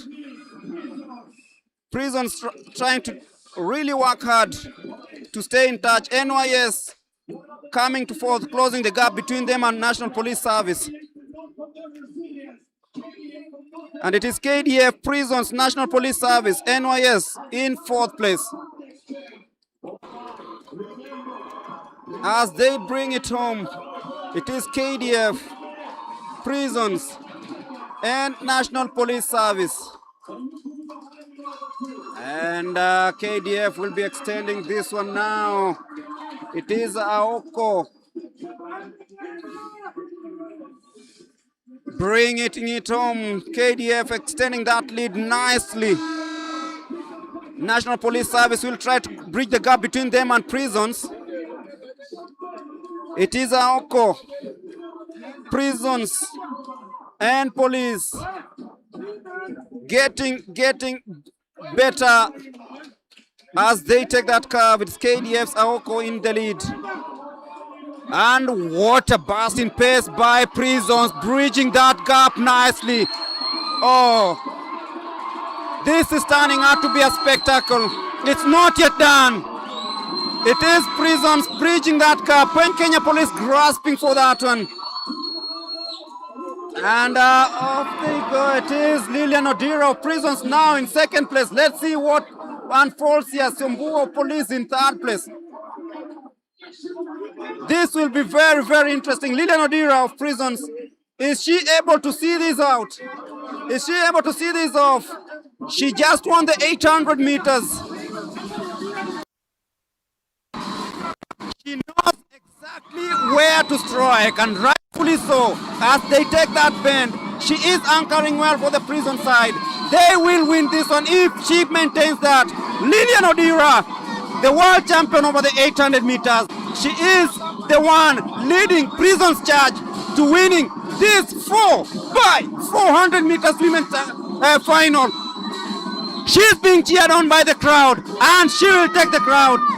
3 minutes 35.05 seconds. KDF will have to settle for the silver medal, and the bronze medal goes to the National Police Service. NYS, meanwhile, just about beating KATTI for 4th place.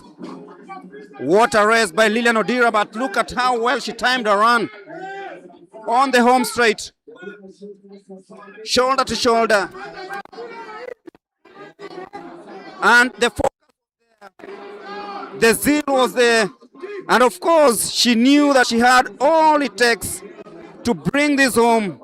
And rightfully so she did. And they have actually retained their title. The KDF side couldn't have an answer to what Lilian Odira and company offered in this one. And she celebrated in style. And that signaled the end of the prisons team celebrating there. And you could feel that they had it all. It's all smiles for Lilian Odira and her teammates.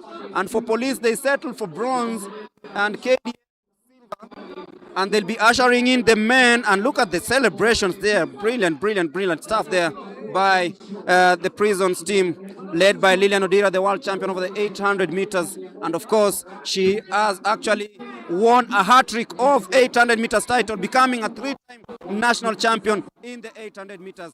Commonwealth, here we come, Lilian Odira says.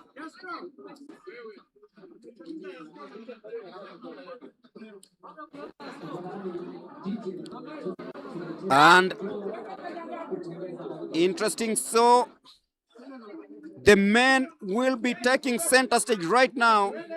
Watch out for prisons also. They have a very good 4x400 meters team. They really have a good team. And they are lining up for this one. Remember, if you're joining us, this is the penultimate event of this National Championships trials for the Commonwealth Games. And everything that happens here will happen for a purpose this afternoon. A team will be named of around 49 athletes to go to camp, or rather report to camp, in preparations for next month's Commonwealth Games to be held in Glasgow. So if you're joining us, we are just about to witness yet another 4x400 meters, but this time round for men.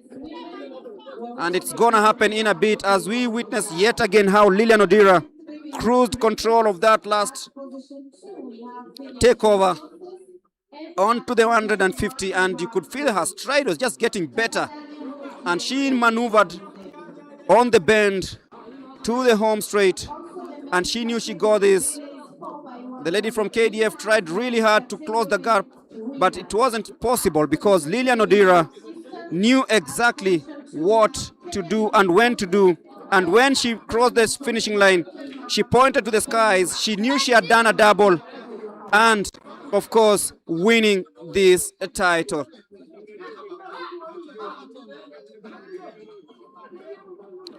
And the men will be taking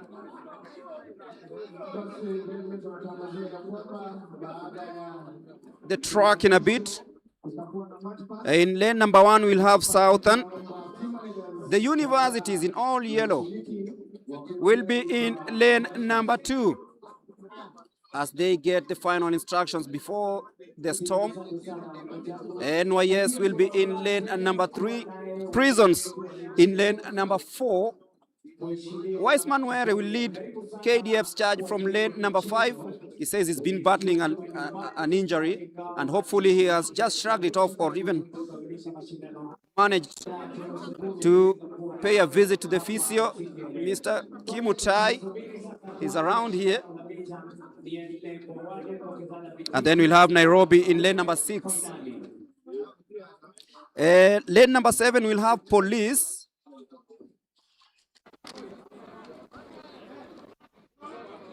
And lane number 8 will have Kati, or K-A-T-T-I, if you want to put it that way. But it's time for the boys, for the men to shine. They are given the batons. They'll have to make sure that they make good use of that. It's a one-in-a-lifetime opportunity to become a national champion. And also it's a one-in-a-lifetime opportunity to represent your country at the Commonwealth Games. So let's see who actually has what it takes to become a national champion and, of course, represent the country or be part of the team that will represent the country at the Commonwealth Games. NYS in lane number 3.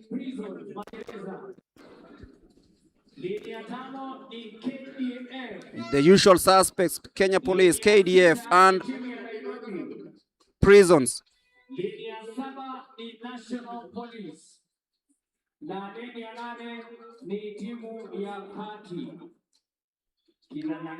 Eric Kimathi will be leading the charge for police in this first leg.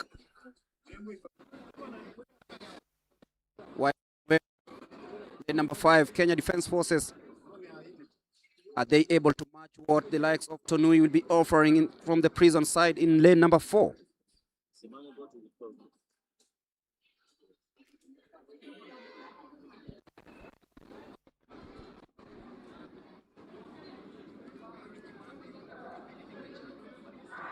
And a clean start by all the 8 starters in this 4x400 meters. And look at how police have gotten off the blocks nicely. Wiseman Were responding.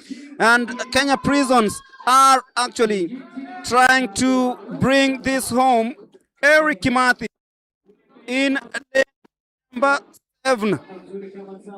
He's coming in so nicely. He saw what others were capable of doing in Gaborone, Botswana. That is Eric Kimathi of police, closely being monitored by Kati. But Wiseman Were will be handing over. The first changeover will be between police and KDF. It is police who have it with Danson Kibet. Oh, this is going to be very interesting. Prisons closing in by as they swing head to the home straight. It is National Police Service 1, Prisons 2, KDF 3. It is Kip Korir versus Bet. Erastus Mbaluka yearning for this one, for the National Police Service. He fell in Gaborone. Hopefully he won't trip and fall in Nairobi. This is a very, very interesting race. KDF trying to respond, but Danson Kibet of National Police Service will be handing over to Erastus Mbaluka. This is a very clean takeover, and now it's a battle between National Police Service, Prisons, and KDF. What a race, Mulongo. Wow, that was a nice overtake there. But Erastus Mbaluka stretching those strides for National Police Service, extending that lead. If he maintains that, then it will be a very nice one heading to the anchor leg.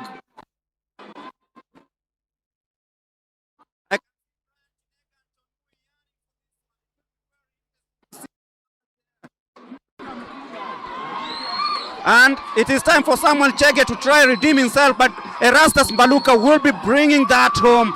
And he's telling Tinega, please, get it done. And now Samuel Chege, Tonui. Oh, this is very interesting. It is Brian Tinega, Tonui. It is a very interesting one. Remember, Tonui just clocked 44.77 in the 100 meters. And now Samuel Chege closing that gap with Tinega.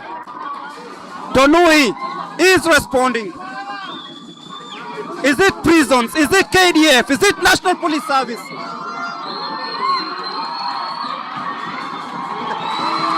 This is very interesting. Samuel Chege from the outside. Brian Tinega trying to bring it home. And it is Chege finally 6 and gets his redemptions. Oh, it's 3.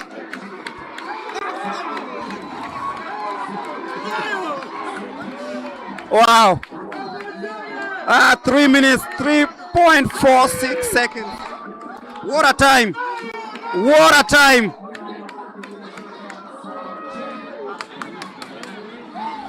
What a time. 3 minutes, 3 seconds on this one. And look at how Chege took it in second place. Brian Tinega had this one under control. Tonui was trying to close by. But then when Tinega just started a little bit, it was time for Samuel Chege, who had a very disappointing 200-meter race. Coming to this one, he finished fourth in the 200 meters, but knew that he had to redeem himself together with the Kenya Defense Forces. And that was the moment. He seized the moment on the curve, just like Meshach Babu is so good on that bend. And look at how well he overtook Brian Tinega from the outside. And the huffing and the puffing, Tonui tried to close in by, but Tinega couldn't really have that. He didn't just check over his shoulder to see where Samuel Chege was. And there is the man who came in and actually had this job done. Greg, remember Chege also ran for Team Kenya in Ghana in the mixed relay, and they secured a bronze medal. Chege is a 200-meter athlete and is running against 400 meters athletes at the anchor level, but he still beats them with speed. It's all about speed for the anchor. Tonui, champion in the 400 meters, could not close him down. Why? Because Chege was banking on his speed in the last 100 meters. So it's a very good outing for Chege. I know they don't pick athletes from the relay, but Samuel Chege, in my opinion, has to be in that 4x400 meters relay team that is going to Glasgow. We can trust on him when it comes to the relay. He did so in Ghana and he can do so in Scotland. Speed versus speed endurance. And he has proved that speed is all you need at the anchor. Samuel Chege, the surprise package here in the 4x400 meters, running for the Kenya Defense Forces. And we'll see him in the mixed relay in the 4x100 meters. That's the police team. They finished second. Danson Kibet, Rastas Mbaluka, Samuel Chege, not Samuel Chege, but literally Eric Kimathi and Brian Tinega. They've been asked to jump high. With their tired legs, it's going to be very difficult. But the boys have won silver for their team. Kimathi, Tinega, Mbaluka, and Danson. Now to the last event of the day, that will be the 4x100 mixed relay. I'm told Eastern has a very rich team. We'll be waiting to see who is in that lineup. Also watch out for KDF. They are very good athletes in that one, the likes of Mercy Okech. The National Police Service will also be a team to watch in this one. We'll be waiting to see how this is gonna be lined up.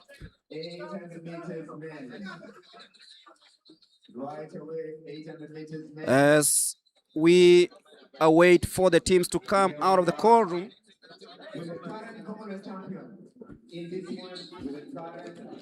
Remember, after this, we'll be having the medal ceremonies and a march past for all teams. Thereafter, we'll be having the naming of Team Kenya for this one.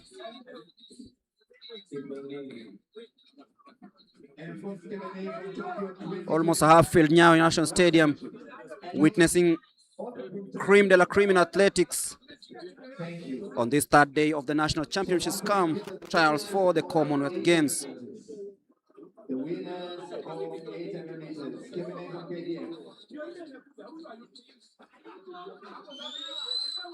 And there they are coming out of the call room. As they walk down the trackside, the prize giving ceremony of this one also happening.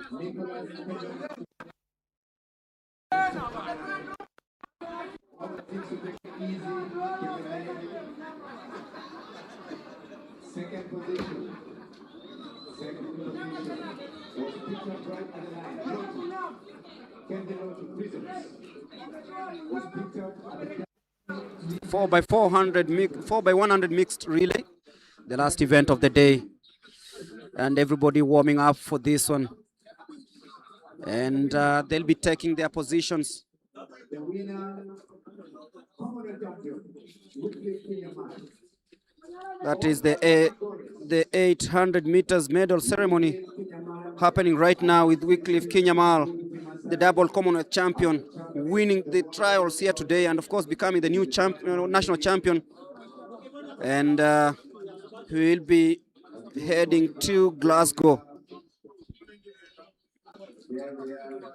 Very good. Our guest, Asante, we leave the athletes to take another photograph. Thank you. Thank you.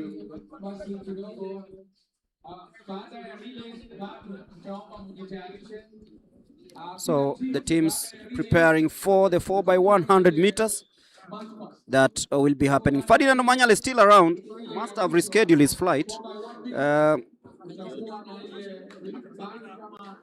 So the 4x100 mixed is going to be happening in a bit.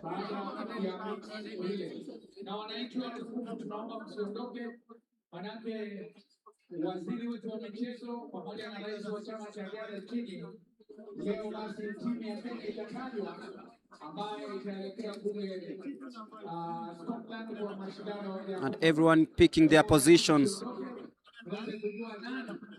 ataingia katika timu ya Kenya.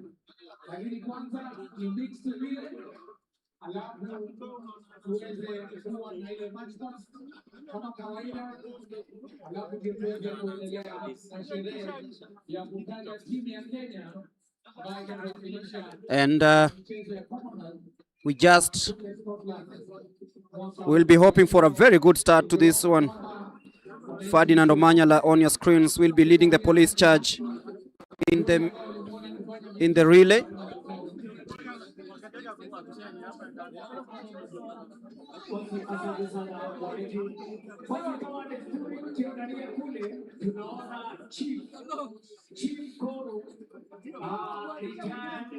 So he will be doing his third race of the day, Ferdinand Omanyala.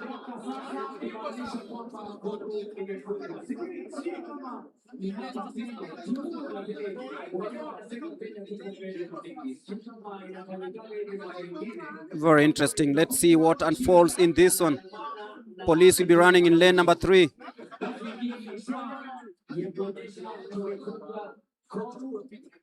KDF will be running in lane number 4, NYS in lane number 5, NYS in lane number 4. Then we'll have South Rift. It is Southern. Nairobi in lane number 8.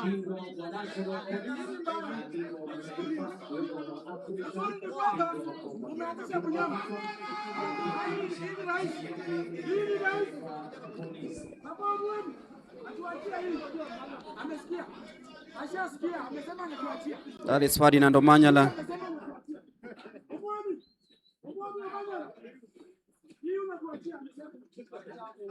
Of course, an electric crowd here at the Nyayo National Stadium, enjoying every bit and every moment of this race, of this championship that has gone 3 days from Thursday all the way to today.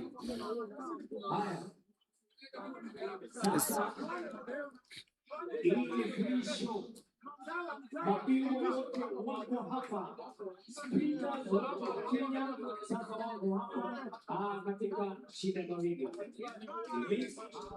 It is the mixed relay. That is a race that we are all looking with keen interest. Justin Isaboke to lead the charge for KDF.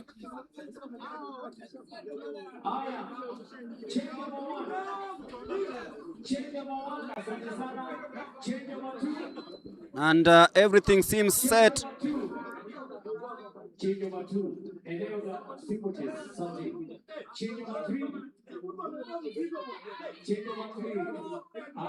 And everything is set as we are just about to witness yet another race which Ferdinand Omanyala will be involved. Nyanza North will be in lane number 1. Prisons in lane number 2. Police in lane number 3. NYS in lane number 4. And we'll have KDF in lane number 5.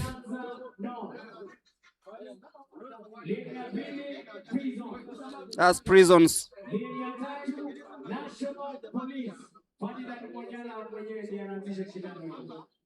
And then we'll have NYS. They'll be trying to redeem themselves, at least the medal in this one.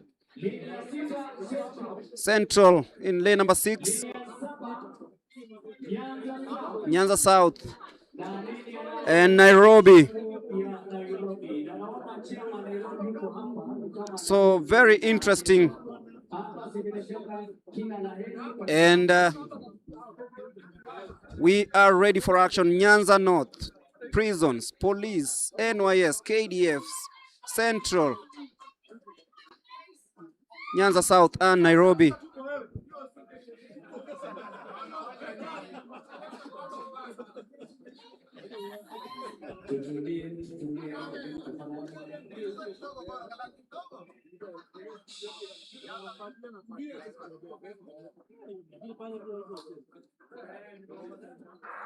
And they go cleanly. Ferdinand Omanyala already off the blocks nicely as he takes that curve. It's quite difficult, but then Justin Saboke has the first changeover. Is Police, but then watch out for Masio Ketch of Kenya Defense Forces coming in so nicely, and she hands it over. It is KDF, Police. It is KDF and Police coming into this one. As it now comes to the last changeover. Eunice Kadogo. But it will be a battle with KDF. They'll be taking this one. 41.73.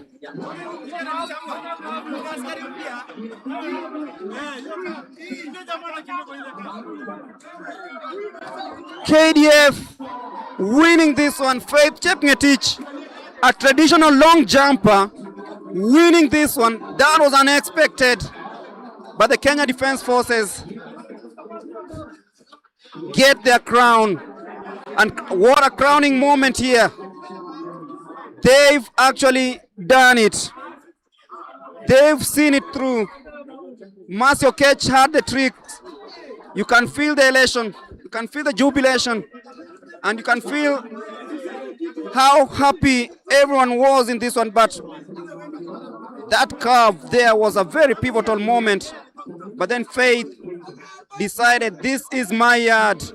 A good start there from Eunice Kadogo, but then Faith had the strides and the legs to see this through, and winning it spectacularly and making it KDF 1, Police 2. What a way to end these championships. What a way to see this off. And what a way to end day 3 of the national championships come Commonwealth trials for this one. We've been here with Hillary, a coach and of course a commentator, and I know he has quite some a few things to speak about regarding today's event. This was a good day, Greg.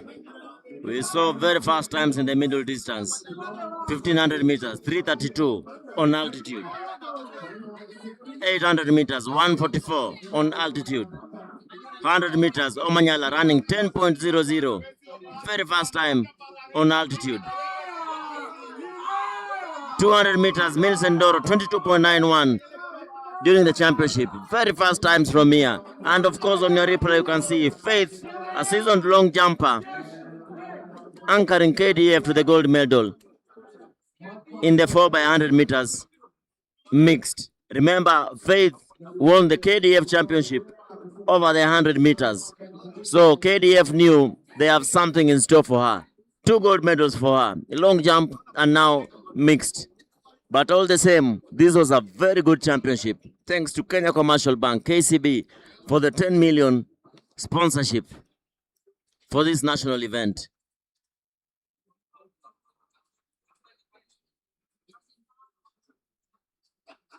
And as Omanyala said it yesterday, just urging more sponsors to come on board and support athletics.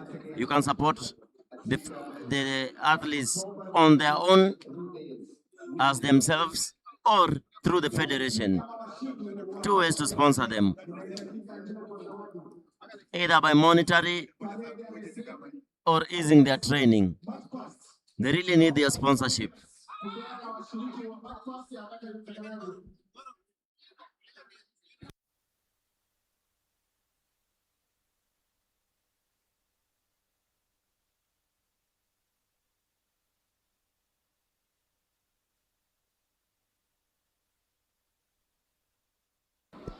Officials there are trying to get a photo of this championship. Remember, the Commonwealth Games only happens after 4 years. I see Kavaya right there in the middle. Sister to the legendary Joe Kadenge and John Anzara, the ailing John Anzara. Quick recovery to Coach John Anzara.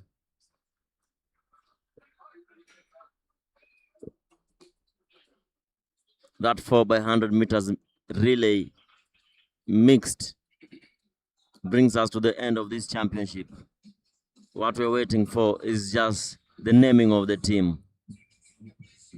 We'll be able to bring you the happenings of the naming of the team live from Nyayo National Stadium. Keep it locked.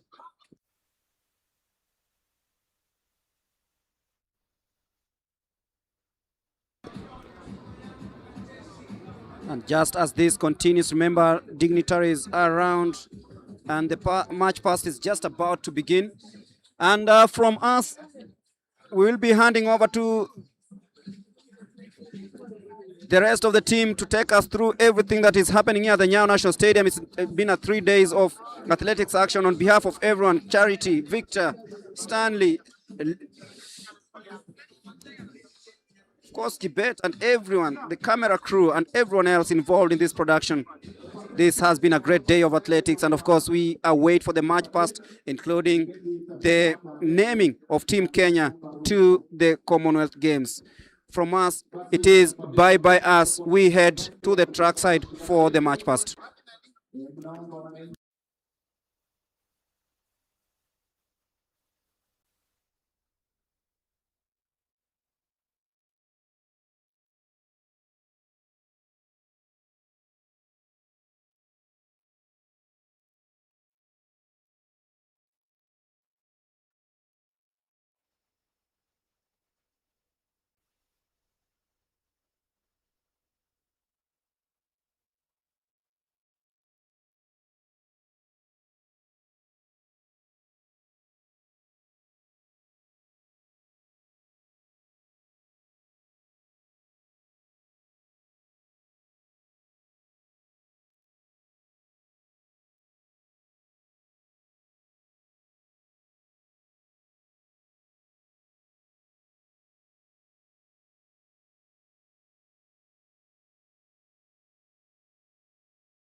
Rio Olympic silver medalist and 2015 world champion Julius Yego will be going for his 5th Commonwealth Games.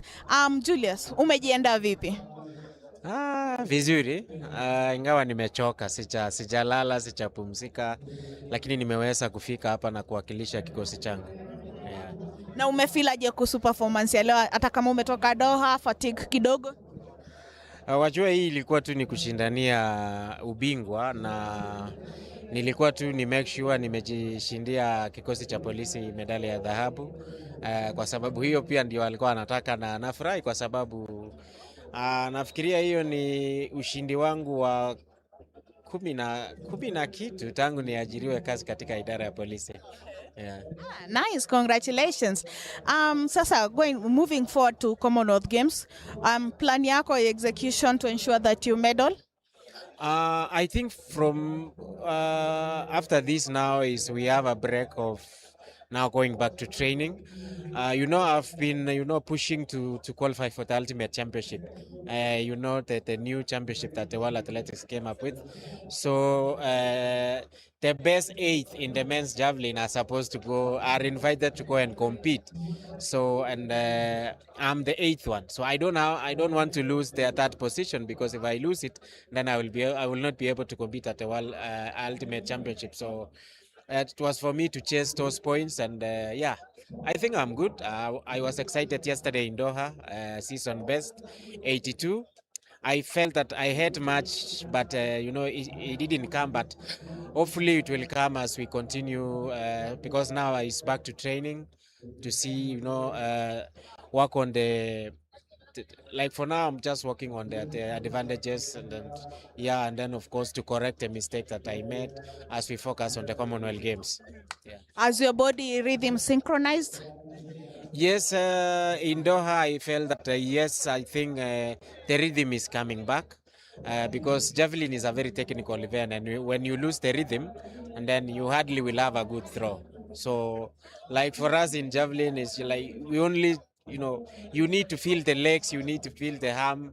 So, and that is what we call coordination or the rhythm. So when you have it, and then the distance will come. For me, I'm not worried that maybe I haven't thrown well as far as now, but hopefully maybe it will come in Commonwealth Games. Always I focus in the championship, and that is what matters most. Yeah. All the best. Thank you. Okay, that is Julius Yego. I'm talking about his expected performance and how is targeting to qualify for the Ultimate Championship, being ranked 8th worldwide. Yego will be going for his fifth Commonwealth Games, where he hopes that he's going to retain Kenya's dominance in the javelin throw. Over to you as we continue with the event.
na prison waje mara moja kwa zawadi, na 4 by 100 meters women, 4 by 100 meters women, police, KDF na prisons kwa upande wa women.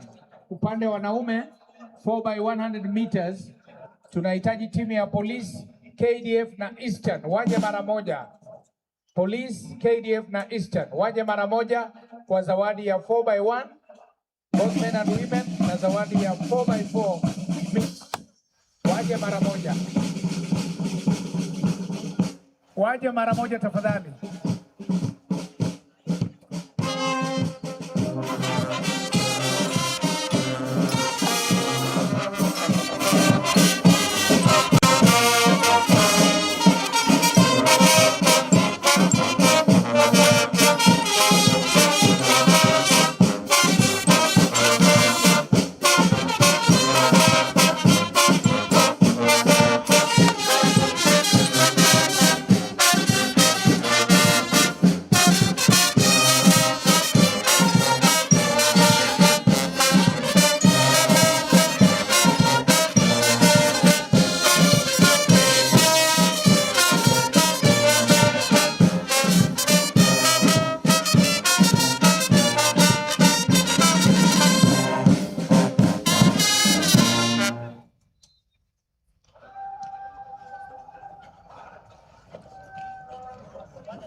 So once again, we will hold on to the band for a few more minutes as we continue calling for the relays.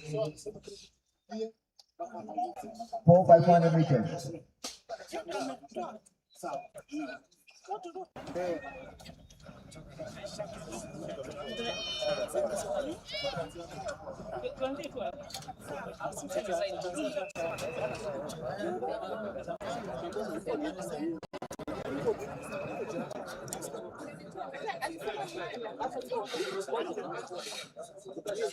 So once again, 4 by 400 meters relays, mixed relays.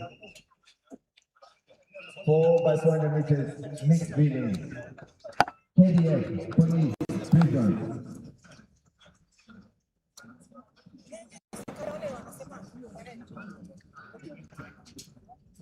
Hello? Poa.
Hata tunaona hizo flag vile zimepangwa. Naona majamaa wako nyuma na flag.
heshima kwako.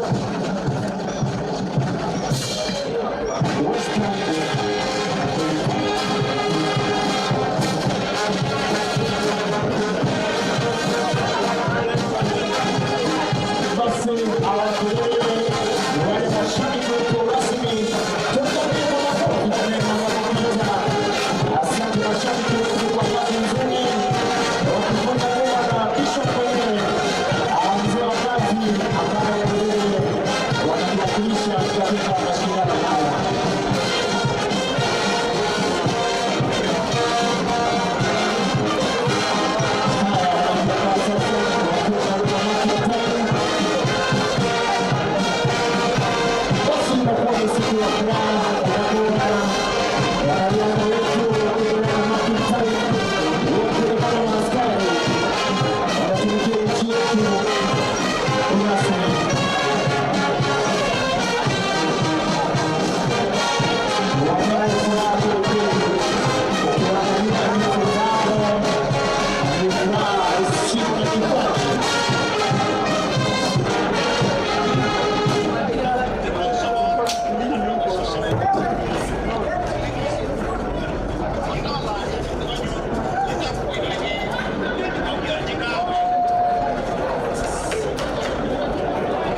kumbuka lazima wanyoashwe wakae sawa sawa, na kila wakati pale RSM inatakana kuwa katikati wa uwanja huu.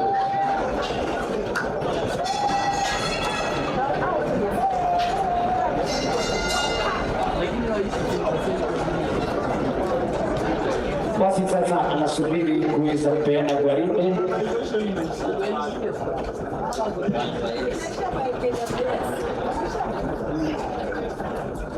Tafadhali RSM ya tano uje umpatie waziri tafadhali.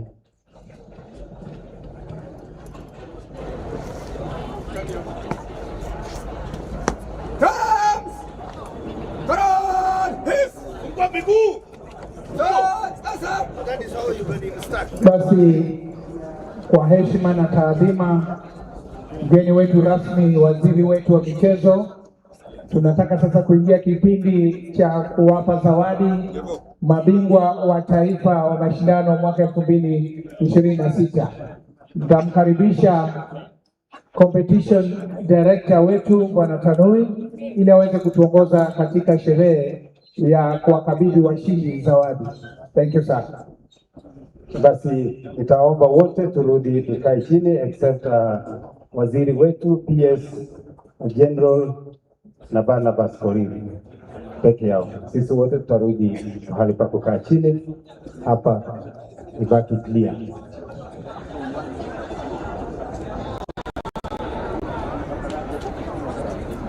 So we go back to our seats. We go back to our seats. Everybody nyuma yetu. Tafadhali nyuma ya PS tuende tukae.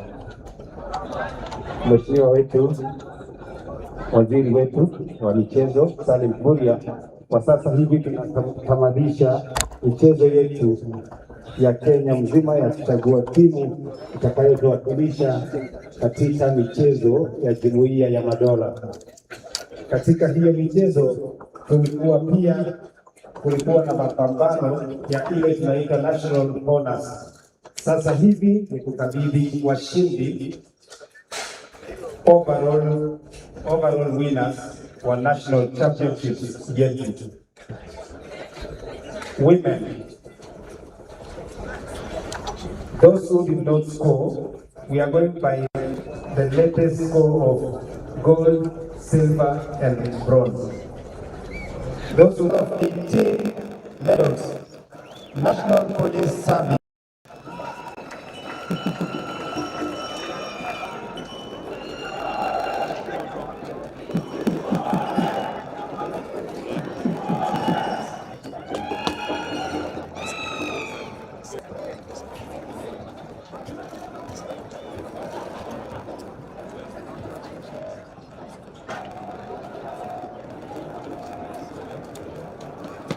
Thank you, sir.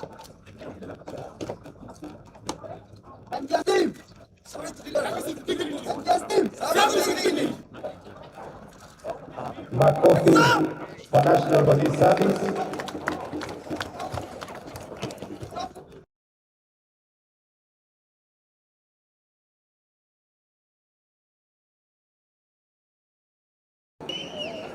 Six silver medals and 9 bronze medals, a total of 25 medals. Kenya Defense Forces.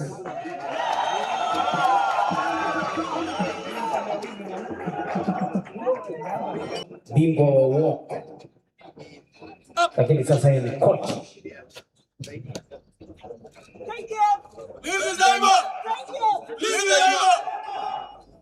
KDF ulinzi daima bila shaka.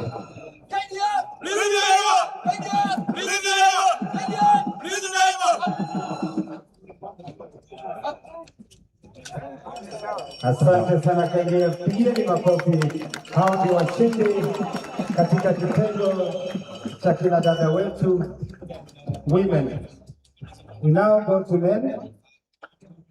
The super skater did not score but competed ably. Did not score in men, universities, North Rift, Western, Nyanza South, Nyanza North, Northeastern, Southern, and Central. At position 8 with 1 bronze, Nairobi. At position 7 with 1 bronze, very big achievement, Coast. At position 6 with 2 bronze, Eastern. At position 5 with 1 gold and 2 bronze, South. At position 4 with 1 gold, 1 silver, and 2 bronze, Central Rift. Coming now to the podium finish at position 3 with 3 gold medals, 6 silver medals, and 3 bronze. A total of 12 medals. Kenya Prison Service. Wapi makofi ya magereza? Kenya Prison Service. Moto wao ni kurekebisha na haki.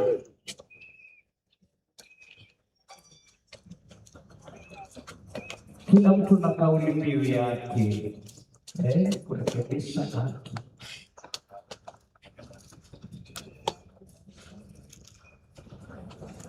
Bwana Philemon Tom, kamishna wa magereza, bila shaka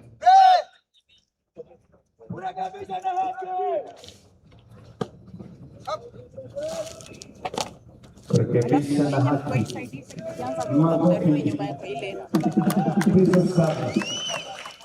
Position 2 with 7 gold medals, 9 silver medals, and 6 bronze medals.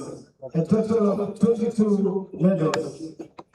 National Police Service. National Police Service. Bila shaka utumishi kwa wote, kauli mbiu yao hiyo, utumishi kwa wote. National Police. Na Inspector Julius Yego.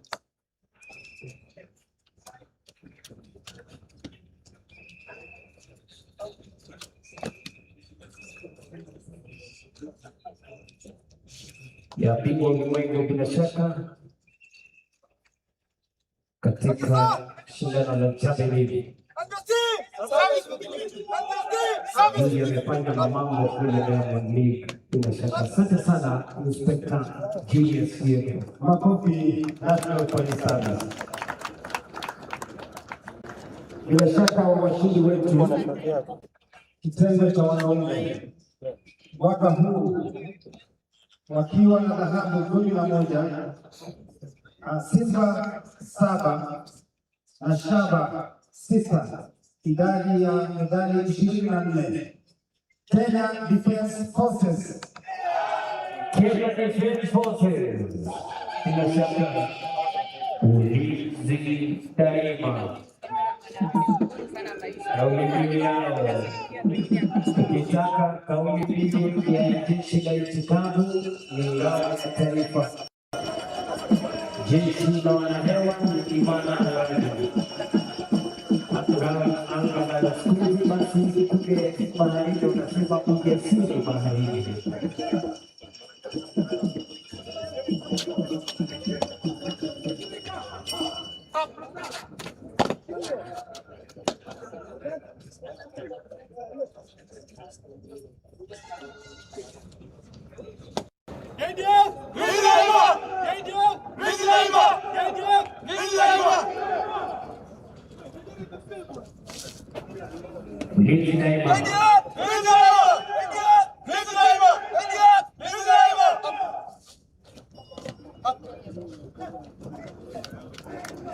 Makofi kwa washindi wetu kitengo cha wanaume. Kwa sasa tunaenda ile tunaita overall results. Na kwetu overall results tuna zawadi ile timu ambayo imeweza kuimarika na kuleta ushindani ambao kadiri hawakufanya miaka iliyopita. Most improved team. And this year the panel of selectors. So the most improved team is Central.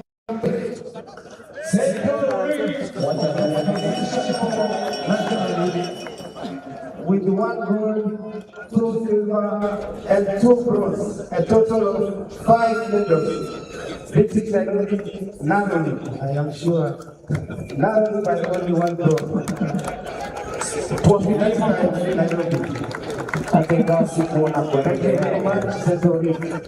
And now we come to the overall result.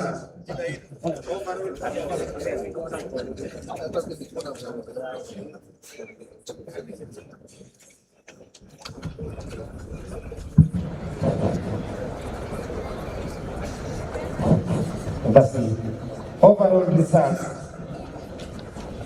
Tunataka kuwapongeza wale walikuja wakashindana ingawa hawakurudi na medali. Ni wafuatao: universities, North Rift, Western, Nyanza South, Northeastern na Southern. Position 10 with 1 bronze, Nyanza North. Makofi kwa Nyanza North.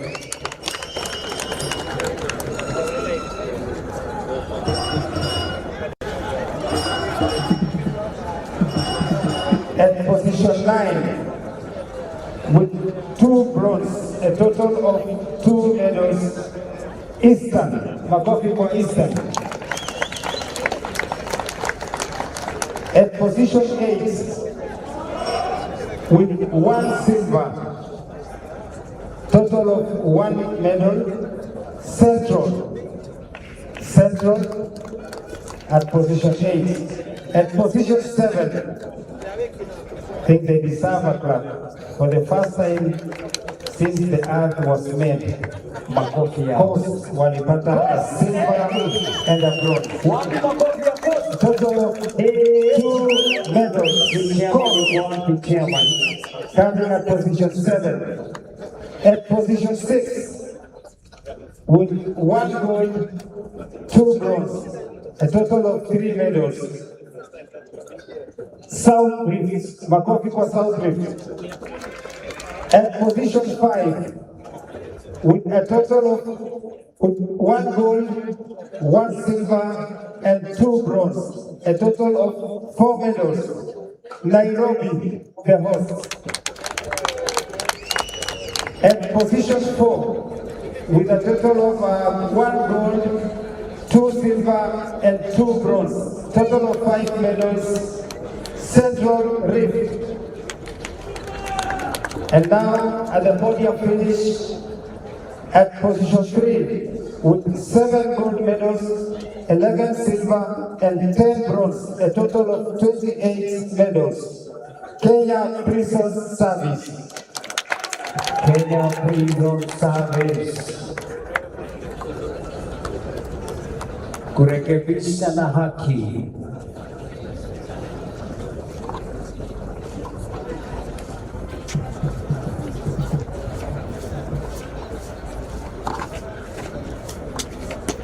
Taratibu wa kamishna wa magereza Bwana Filemon Too. Kenya Prisons! Ready! Kenya Prisons! Ready!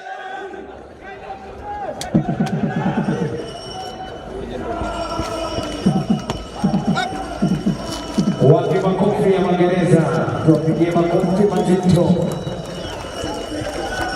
Bila shaka. Asante sana magereza. At position 2, with a total of 15 gold medals, 16 silver medals, 10 bronze, total of 41 medals. National Police Service. National Police Service. Utumishi kwa wote. Tuwape makofi mazito wakija kupokea ushindi hapa katika mashindano haya taifa mwaka huu 2026 wa National Police Service.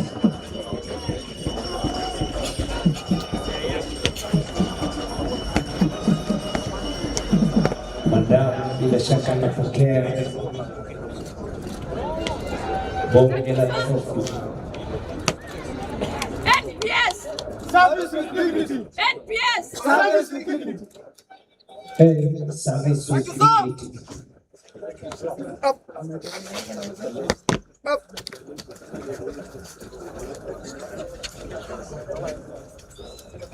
Makofi kwa National Police Service.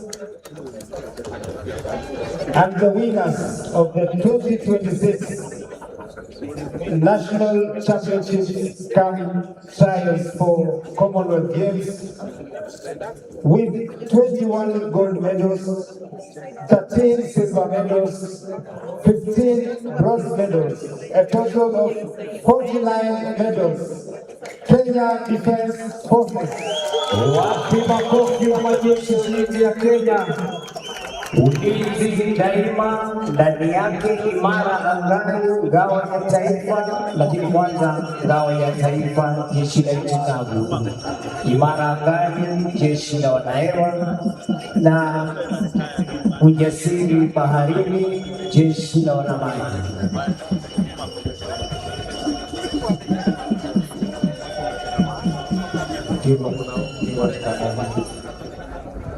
Wanaongozwa na Olympia Vincent Mumo, mita 400 miaka hizo. Julius Kirwa, mtu utakuwa bila shaka team manager.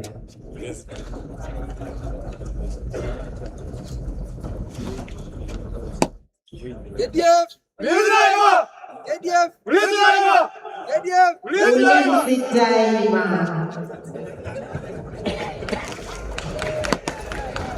KDF! Ulinzi daima!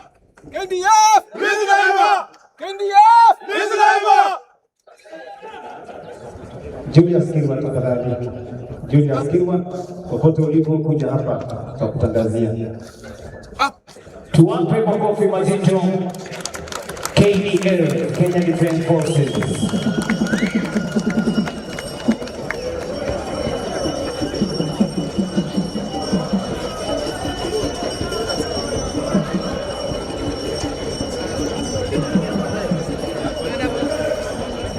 Basi RSM kwa sana Kirwa kidogo. Basi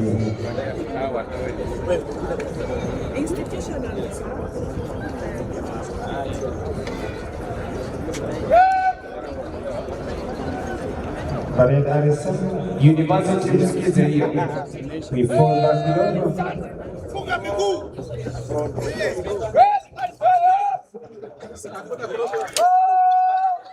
Pinduka, pinduka 360. Sawa. Asante sana Coast.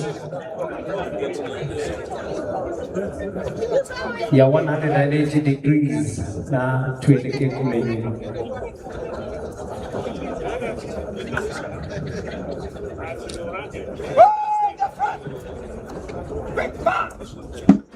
Tembea, tembea, quick march tembea.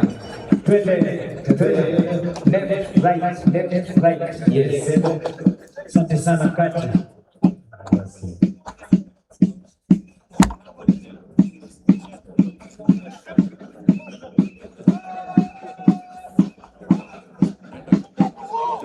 Funga miguu.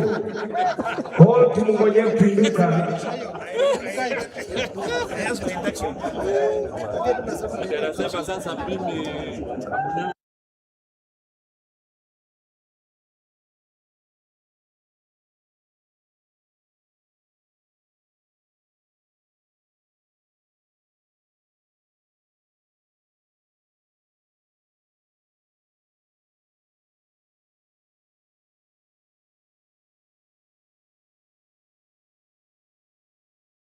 upande wa pili wa kulia Team Kenya, ambapo tukimwita kila mmoja atakuja moja kwa moja pale jukwani.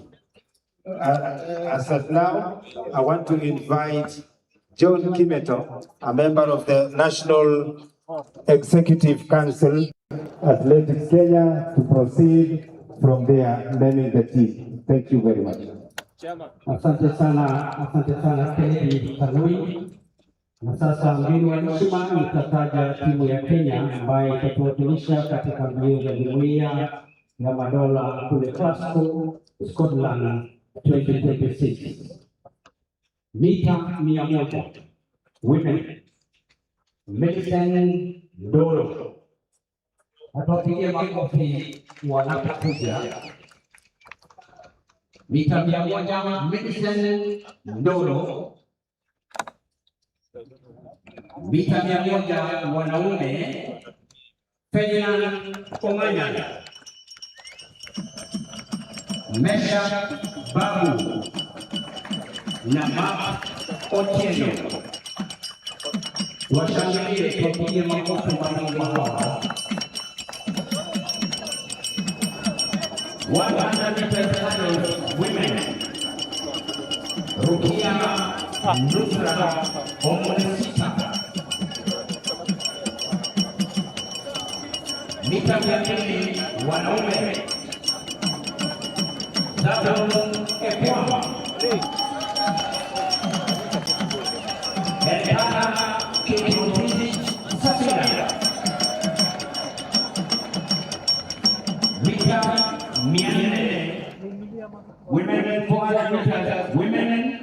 Masi Akesh. Masi Checheke. Police service. Nancy Checheke. No limit. 400 meters men.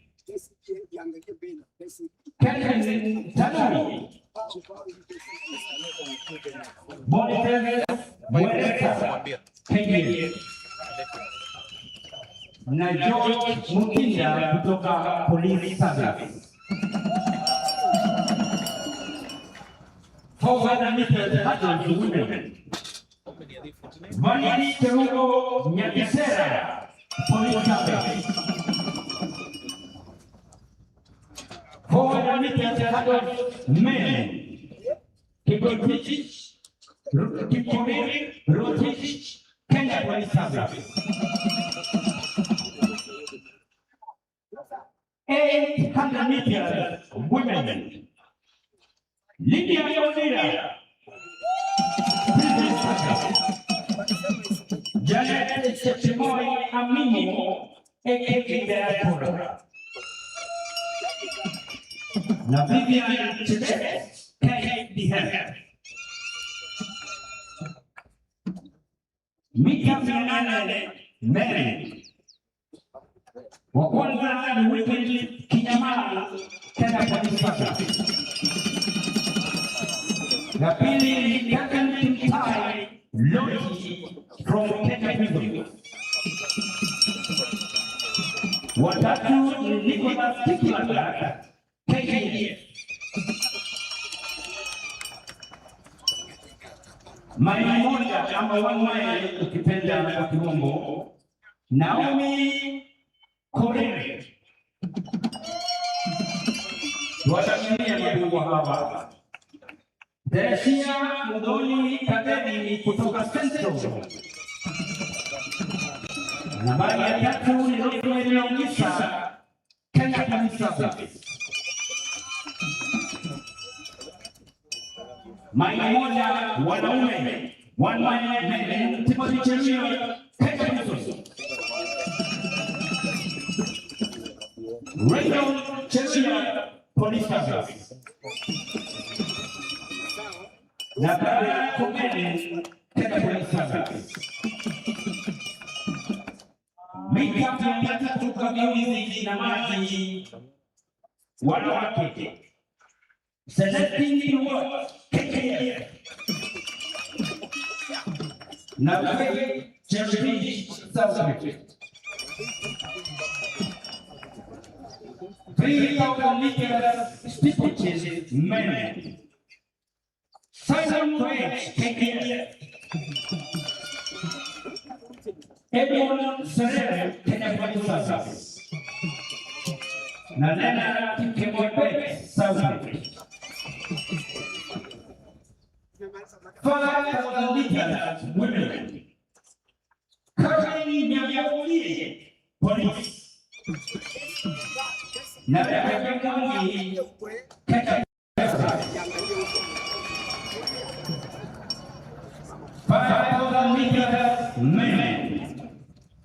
Matthew Kipichumba Kipisan, KKF. Cornelius Kibet Kemboy. Na Andrew Kipcho Alamisi, Kenya Police Service.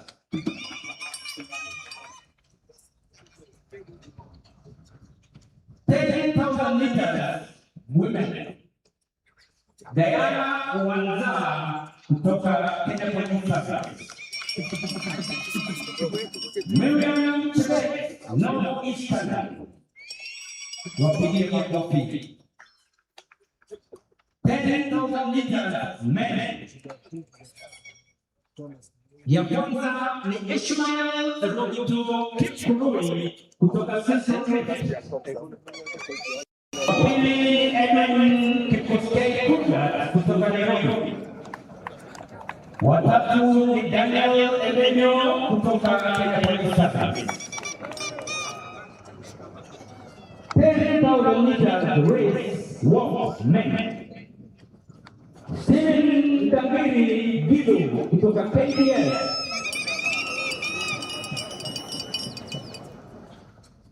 10,000 meters race walk women.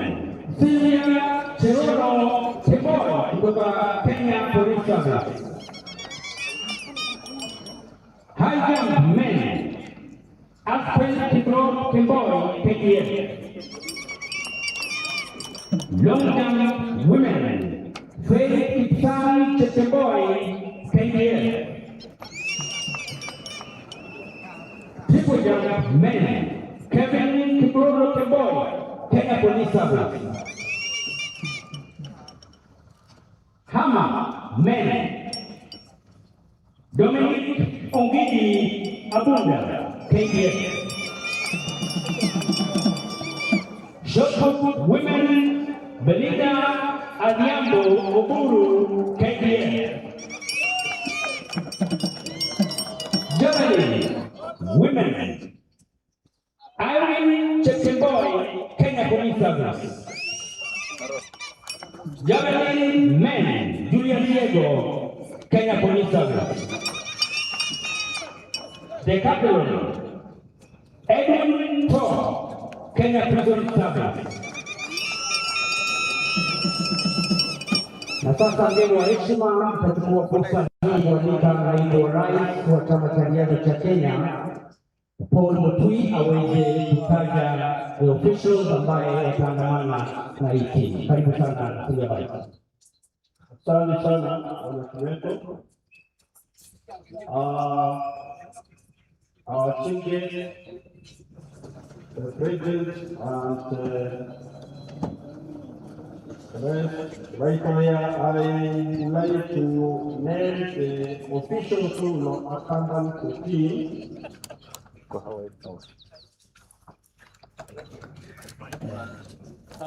So the team will be headed by Mr. Abraham Mutai as the team leader. Mr. Mutai, please join the team. The second person will be the head coach, Mr. Julius Kirwa. Mr. Julius Kirwa, right over there. And then the long distance coach will be David Letty. David Letty. Coach for sprint will be Elkana Nyang'ao. And then the coach for hurdles will be Vincent Mumo. Vincent Mumo. And then the middle distance coach will be Jacinta Muraguri.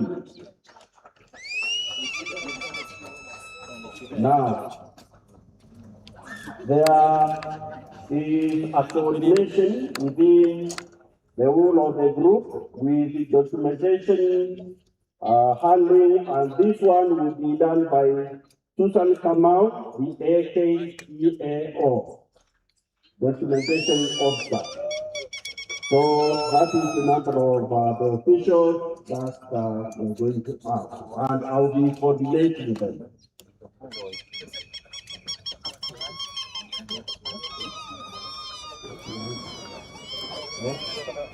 Now, at this juncture, I would like to welcome the Athletics Kenya president so that he can lead us to the next point of going to welcome the team. Thank you very much, Paul McPhee. Our chief guest today, Honorable Salim Buria, Cabinet Secretary for Youth Affairs, Creative Economy and Sports. The PS, Elijah Mwangi. Allow me also to recognize the other dignitaries who have been here since this afternoon. Our trustees, led by Lieutenant General retired Daniel Opande, and Mheshimiwa Sauli Odenkanai. Those are our trustees who have been here. Allow me also to recognize the owner of this facility here, Timothy Kilimo, who is the Director General of Sports Kenya. Allow me also to recognize the two Vice Presidents of National Olympic Committee of Kenya, the Vice President Barnaba Korir, and the second Vice President, Colonel Retired Nashon Randier. Officials who have taken us through this championship today and made us select this team, I want to recognize you also for a wonderful job that you have done. All the athletes, all the supporters, of course the sponsors. And I'm going to call later on maybe one of the sponsors to give a word or two. And and everybody who has been here, of course, wananchi ambao wamekuwa hapa, asanteni sana kwa kuja. We have enjoyed your company, and I hope you have also enjoyed the selection of today. Our chief guest today, we had two competitions here. One is the national championships, which we have just finished, awarding the trophies and getting to know who was number 1 up to number 16. And those ones, I say congratulations. If you do not win anything this time, I'm sure next year you will definitely do something. We also had the Commonwealth Games, the trials, and Waziri, we have named the team in front of you. We'll ask you later on to go and shake hands with the team and of course advise them on what they should do. We also have our sponsors here today, KCB and Petika, and of course Jubilee. We want to thank you. We want to thank you for supporting this team and supporting the event that has just ended today. And so, Bwana Waziri, those are the teams, that is the team that we have selected, and we want to wish them all the very best of luck as they go there. As you know, Bwana Waziri, the Commonwealth Games comes every 4 years. The last one was in Birmingham, again in UK, and now it's going to be in Glasgow, in Scotland, United Kingdom. And we want to wish this team well. From here, I will hand over the team to National Olympic Committee of Kenya. That will be managing the team from now onwards until they come back from the Commonwealth Games. But I can assure you, we are still together, so don't worry. There's no problem. I'm sure NOC will take care of you. They will guide you. Those of you who have been given the responsibility of coaching the team, take care of the team well, and let us see good performance in Glasgow, and of course, many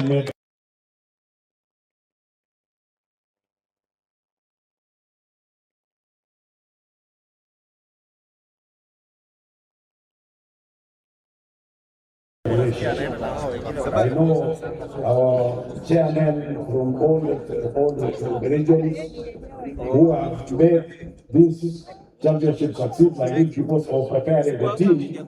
I want to thank you also, all the chairmen, the regional chairmen, because without your input, we will not have this competition here today as successful as it has been. With those few remarks, before I invite the PS to come and say a word or two and invite the CS, allow me, when I was here, to ask our friend from KCB. You can see they are the ones who have given something to the athletes, and they also sponsored this particular championship.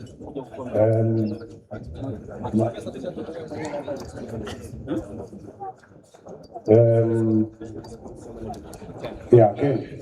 Yeah, so I was trying to, I didn't want to go through. Okay, thank you, Ken Bayer from KCB. Thank you very much. Just a few words of the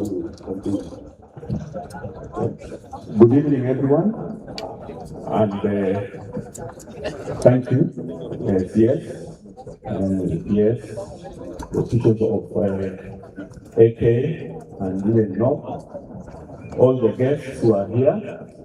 We are grateful as a bank to be identified with Athletics Kenya.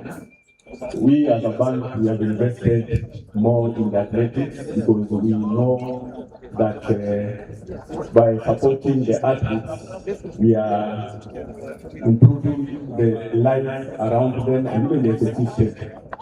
We know that everyone has a talent, and then they have a talent that most of us don't have. As a bank, we identify with them, and we applaud them and want to support them. Another thing is that as a bank, we have designed financial management sessions with them so that they'll be able to know how to manage the money they get, not only today, but even in the future as they shine, and even as they put the name of Kenya in the map. We are going to work with you, and in everything, please remember KCB is your friend. As our motto says, for people, for better. We are thinking something good about you. So at KCB, we're investing more in sports. You know, we are in football, we are in basketball, we are in volleyball, we are in rugby, and you can see we also in golf and even in running. So here we identify with the sports, we identify with our nation Kenya, but we are Kenyans. Thank you very much, and God bless you. I wish you, the athletes, the best as you go to Glasgow. God bless you. Thank you.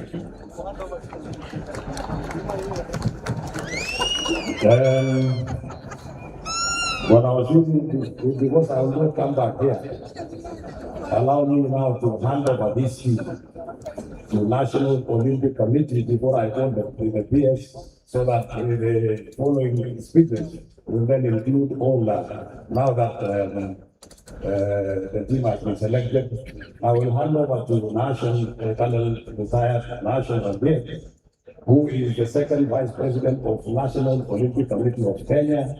And we want to say, you have seen the team. They are ready, they are prepared, they are healthy, and they are looking forward to go and compete in Glasgow.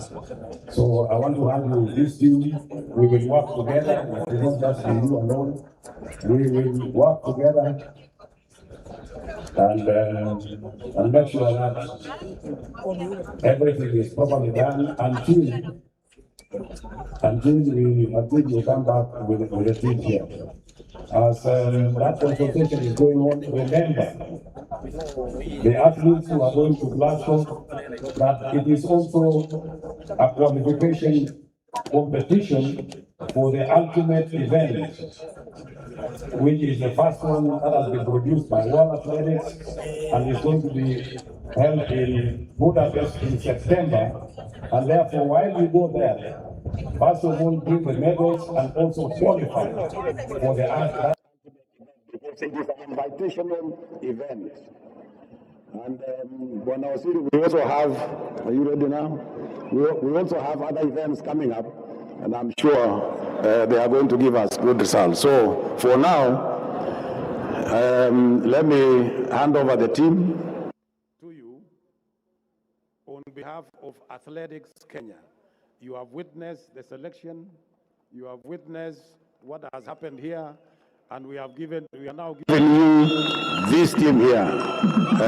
So please, if you can accept before we can continue later on.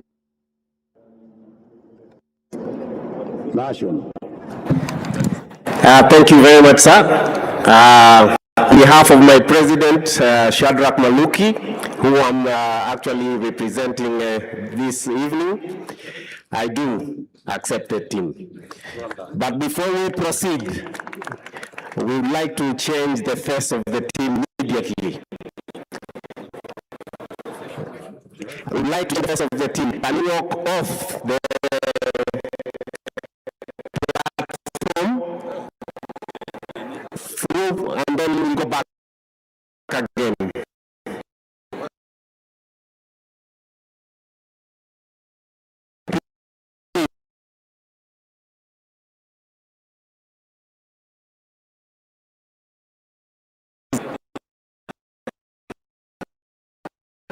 Sasa kina corrido wamechange hiyo.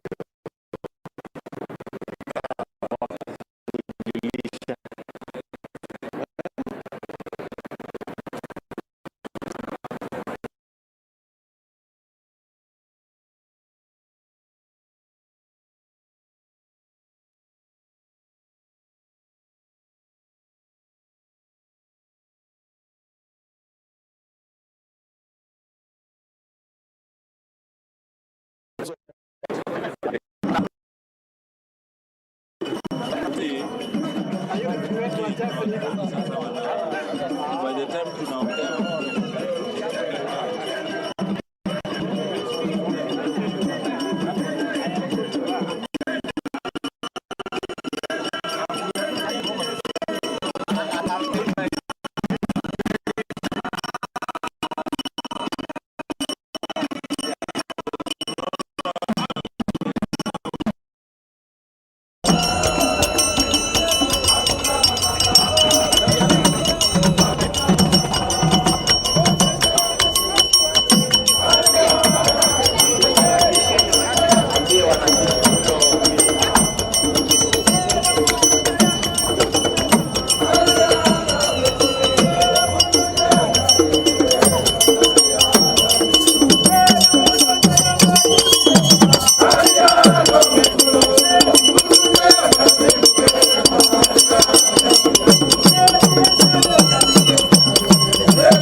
You are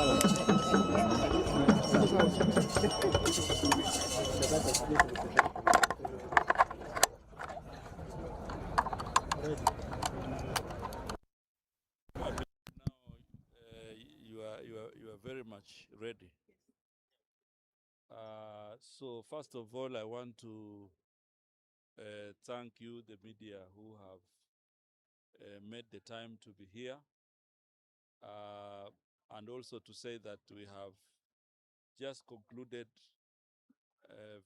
two very important events.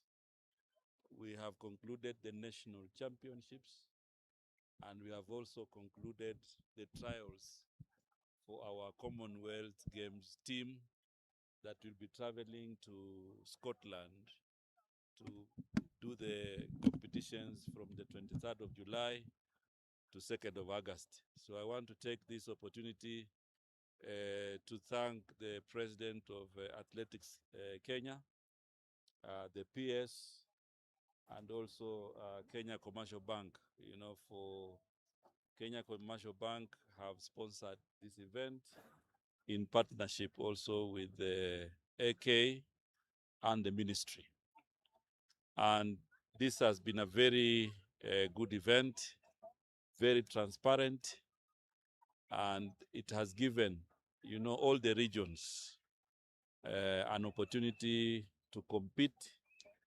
And right now, as we now conclude this event, we now have a team of 52 athletes who will be traveling to Scotland to represent Kenya.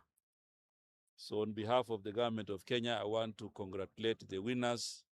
I also want to congratulate all the participants who have participated in today's event. And truly the spirit of the unity of our country has been demonstrated as they inspired their talents this evening. So I want to say that as a ministry, from now on, I know the team has already been handed over to the National Olympic Committee of Kenya. We will support the team in preparations and also while in Scotland to make sure that they put their best. So I want to rally all Kenyans to support our team, the athletics team, which has been selected here. I know they will be going to camp. We will be meeting them in the camp to discuss more on the preparations. But as a government, we are very, very proud that this has happened in a very transparent manner. We expect Kenya to present 12 disciplines in Scotland. So this is one discipline, and I want to urge all the other disciplines, judo, netball, who will be participating in Scotland, to actually also do trials and select their team in a very transparent manner. Because we want all Kenyans in those disciplines to also be given an opportunity to demonstrate their talent in a very fair and transparent manner, so that Team Kenya in the overall is in Scotland also having gone through a very good process. The government of Kenya has equally committed to make sure that our athletes win with integrity, and therefore the anti-doping agents of Kenya will also do testing for all our athletes so that when they win with integrity and also in compliance with international anti-doping standards. So I am very delighted, I'm very happy with what has happened today.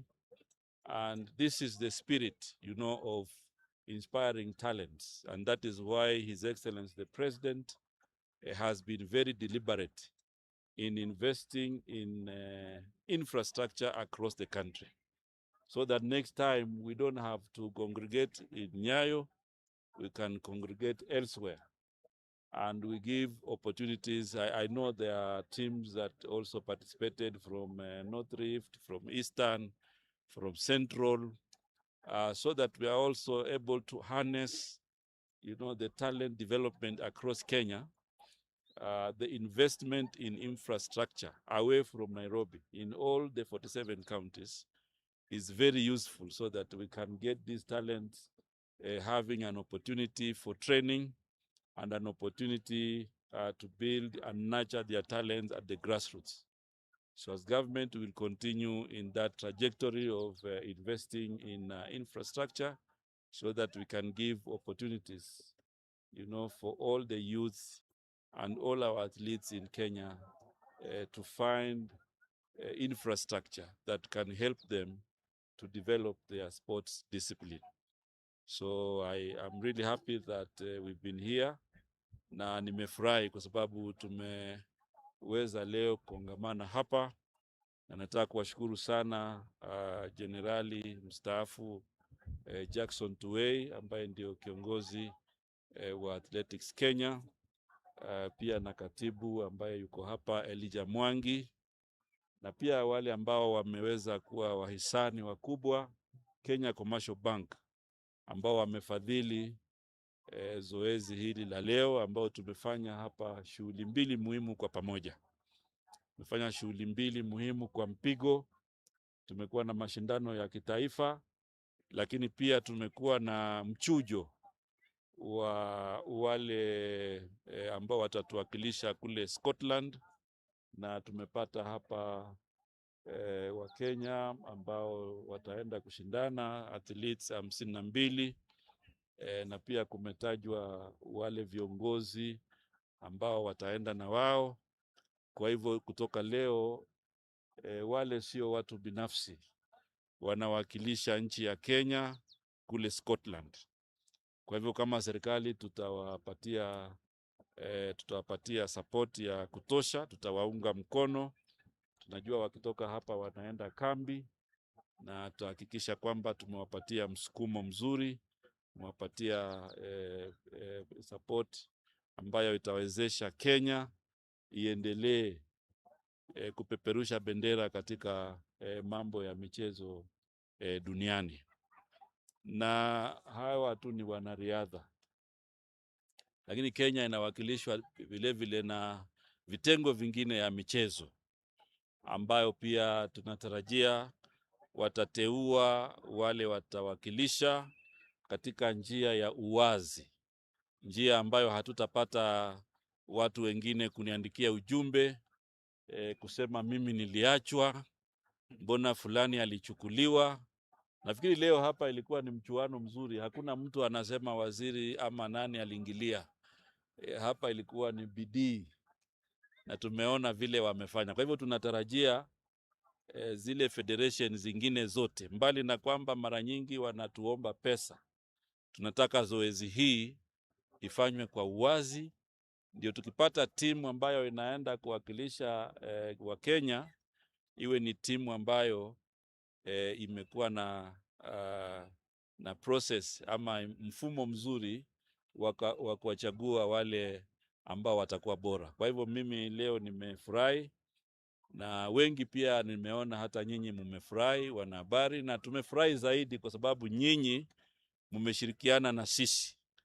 Lakini ukiona haya mambo ya talanta ambao leo pia tumepata timu wamekuja kushiriki kutoka Pwani, kutoka mkoa wa Kati na mkoa wa Magharibi, inatupatia nafasi kukubali kwamba yale Mheshimiwa Rais Daktari William Samoei Ruto ya kuwekeza katika miundo msingi ya michezo, katika mashinani, katika kaunti zote ni jambo mwafaka zaidi, kwa sababu sasa inapatia vijana nafasi ya kuweza kufanya mazoezi huko mashinani, wanapokuja hapa kitaifa wawe wamenoa makali vizuri katika ile nyanja ya michezo ambayo wanashiriki. Kwa hivyo sisi tutaendelea kuwaunga mkono wale wachezaji wetu. Tunajua sasa wale si watu binafsi, wanapeperusha bendera na kuwakilisha Wakenya milioni 55. Kwa hivyo tutazidi kuwaunga mkono ili tuweze kufanikiwa. Kwa hivyo nafikiri tu kwa kifupi, na nataka kuwauliza Wakenya, wakati sasa tutakuwa tumeingia katika mashindano ya Commonwealth ambayo yanaanza tarehe 23 Julai mpaka tarehe 2 Agosti. Basi Wakenya wote tuwaunge mkono hawa ambao wanatuwakilisha ili wapate shime, wapate nguvu na wapate ari ya kutuwakilisha vizuri na kupata ushindi mkubwa. Kwa mengine mengi tutaongea na wao wakiwa kambi, kwa sababu tuna mambo mengi tutazungumza na wao, mambo ya marupurupu, mambo ya ushindi wa dhahabu utakuwa vipi safari hii, ushindi wa shaba na bronze. Tutaongea na wao, lakini hatutaongea na wao kwa siri. Hata nyinyi tutawaita wakati huo ili tuweze kuwa tunawapatia maneno ya busara wakati wanaenda kushindana. Kwa hivyo asante sana wale mwakilishi wa Kenya Commercial Bank kwa ufadhili, na tumetaka kuhimiza tena sekta ya kibinafsi iwekeze zaidi katika kufadhili mambo ya michezo ili tuendelee vizuri na tuweze kuamsha sehemu nyingi za kiuchumi ambayo zitakuwa pengine kwa njia moja ama nyingine zimeweza kuteremka, tunaweza kuziamsha kutumia michezo. Asanteni sana. Asante. Okay. Thank you.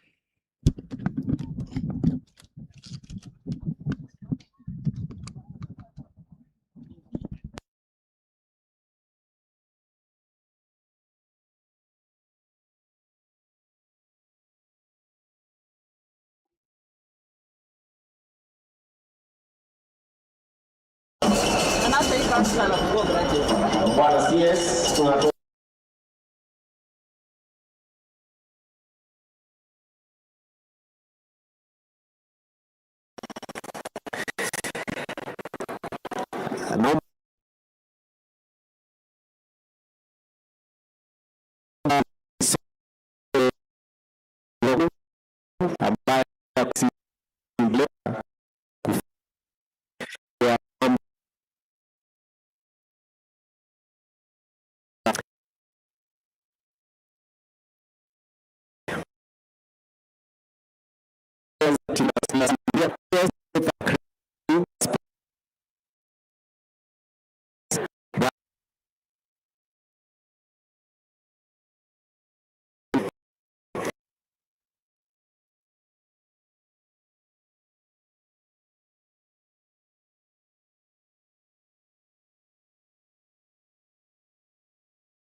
the goose that lays the golden eggs from track to field. Our athletes have built unmatched reputation through resilience, discipline, and world-class performance. At the previous Commonwealth Games, athletics has always harvested the highest number of medals, and we don't expect less than that this time around. As we celebrate athletics, time has come that we have to diversify our medal base, as we can no longer rely on one discipline. The National Olympic Committee of Kenya is committed to actualize that fact by supporting other disciplines like boxing, wrestling, weightlifting, swimming, judo, table tennis, among others. The Commonwealth Games provide the platform for these disciplines to rise to the occasion and provide and prove that Kenya's greatness extends across the entire sports spectrum. Broadening our success will not only strengthen our competitiveness, but will also inspire generations of athletes to come in pursuance of excellence in the sporting arena. To all athletes, irrespective of your discipline, our message is simple. Compete with pride, uphold the values of fair play and sportsmanship, and give your very best for Kenya. The National Olympic Committee, in conjunction with the ministry, will provide you with the necessary support for your success. As we receive the final athletics team today, let us celebrate their achievements. Encourage all other disciplines to rise to the occasion and look forward to our Commonwealth Games where Kenya shines brighter than ever before. On behalf of my president, Shadrach Maluki, I wish Team Kenya the very best in their preparations. May you inspire the nation and may you write a new chapter in Kenyan sports history. Thank you very much and may God bless all of you. Thank you, Nashon Randiek. Now, I think we continue immediately because time is gone. And Banwaziri, allow me to invite the guest to say a word or two and then invite you. Bwana PS.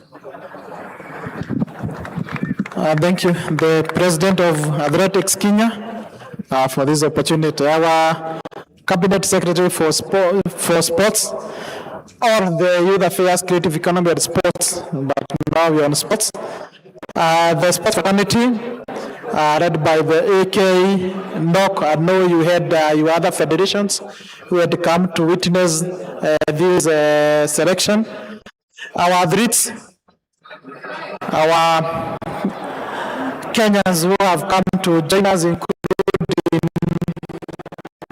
our fans, those who are with us here.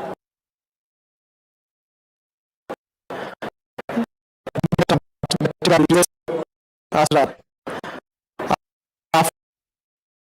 One is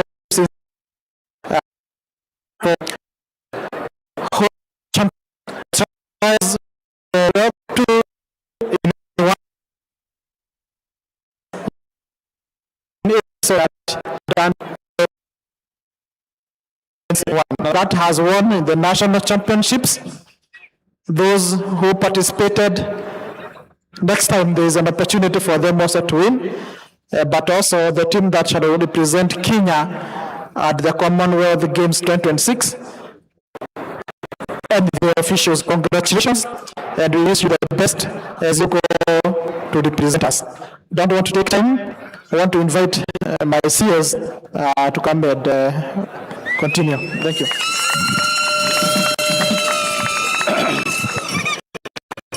Much PS, General Tuwei, the President of AK, and your team, representative of NOC, Ken, also representing KCB, and all our partners and the athletes. This evening is very, very special. This evening is a momentous occasion where we have witnessed two events in one: the national championships and the trials for the Commonwealth Games 2026. On behalf of the government of Kenya, I want to congratulate our athletes who have now been named Team Kenya. And I also want to congratulate all those who have participated in the regions, representing institutions and representing other areas that have been provided here. So I want to say that this Team Kenya is going to Scotland on behalf of all Kenyans. And therefore, as government, we will provide you with all the support.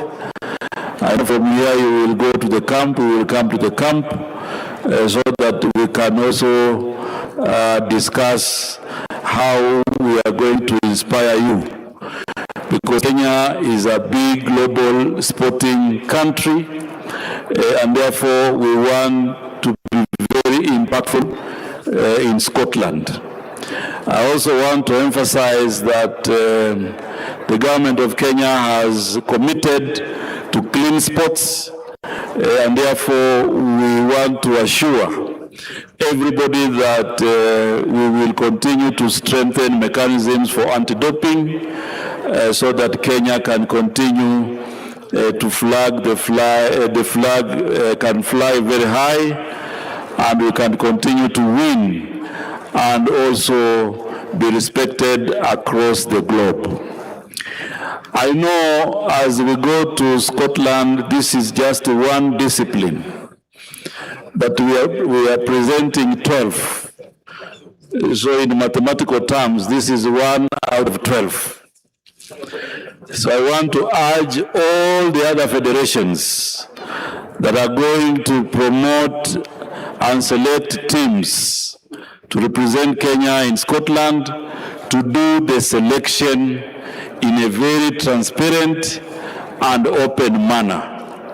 We don't want a situation where now people complain, people send me messages, they have been left out.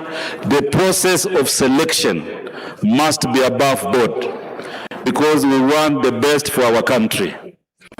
And I know that the regions have also participated here.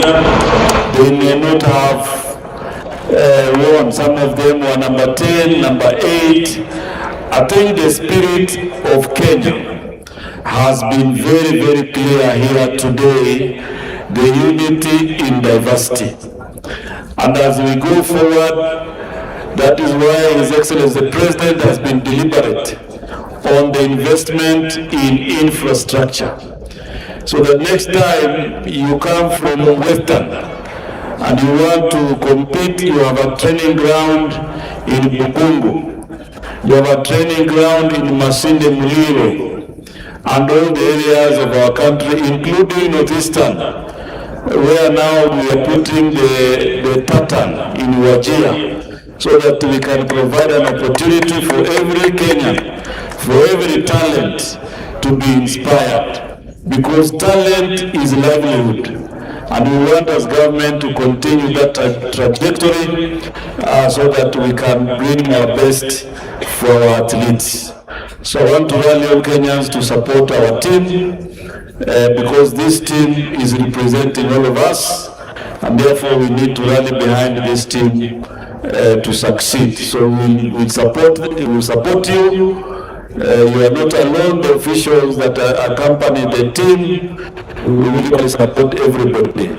And in fact, inshallah, I will also lead the delegation in Scotland to make sure that we give you on the ground support. It is not remote. I'll be there myself to make sure that Team Kenya can get many medals, not like last time. So I want to thank everybody for coming.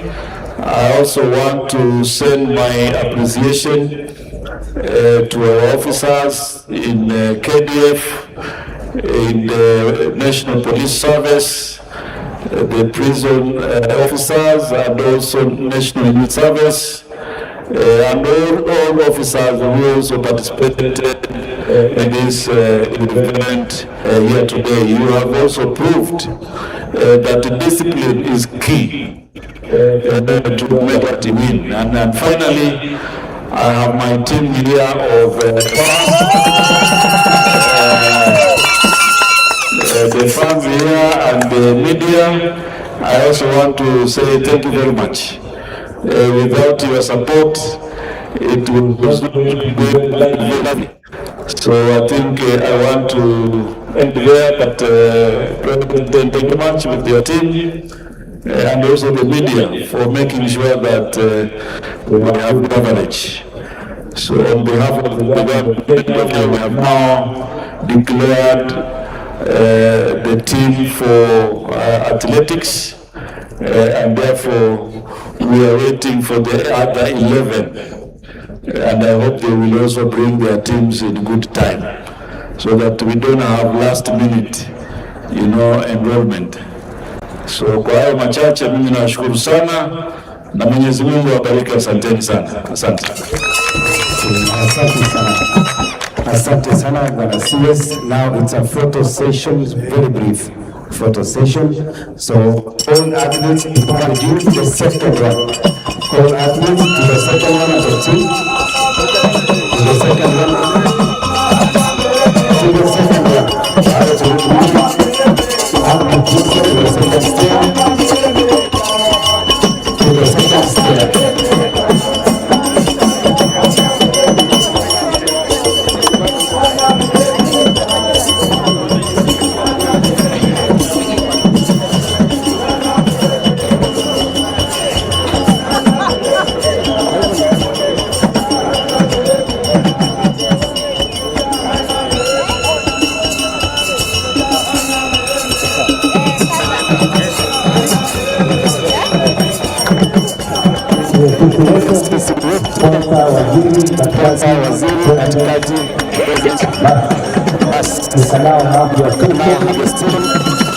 Session.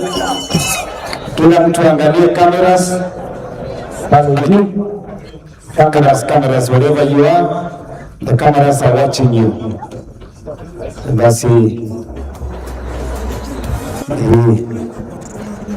najua KCB watafanya jambo, ni wakati wako sasa kufanya maneno.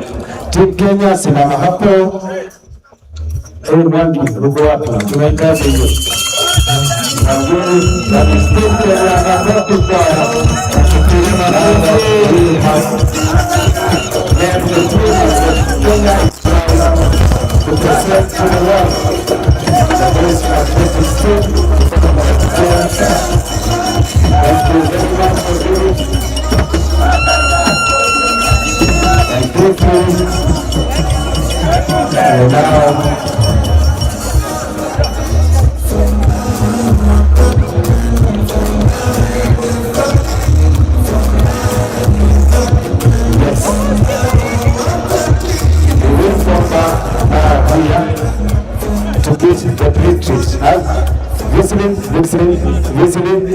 Listening, we still have another ceremony. We should be as brief as possible. It's over now. Can we, Ntamwomba tu Waziri General, we are beating the retreat now. We are beating the retreat. We are late. We are late for it. Yes. That's it. Okay.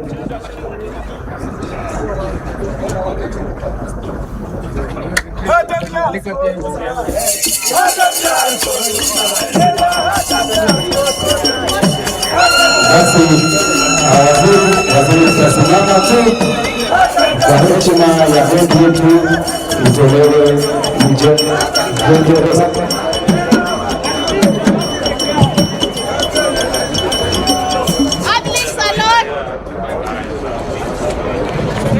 Basi chukua.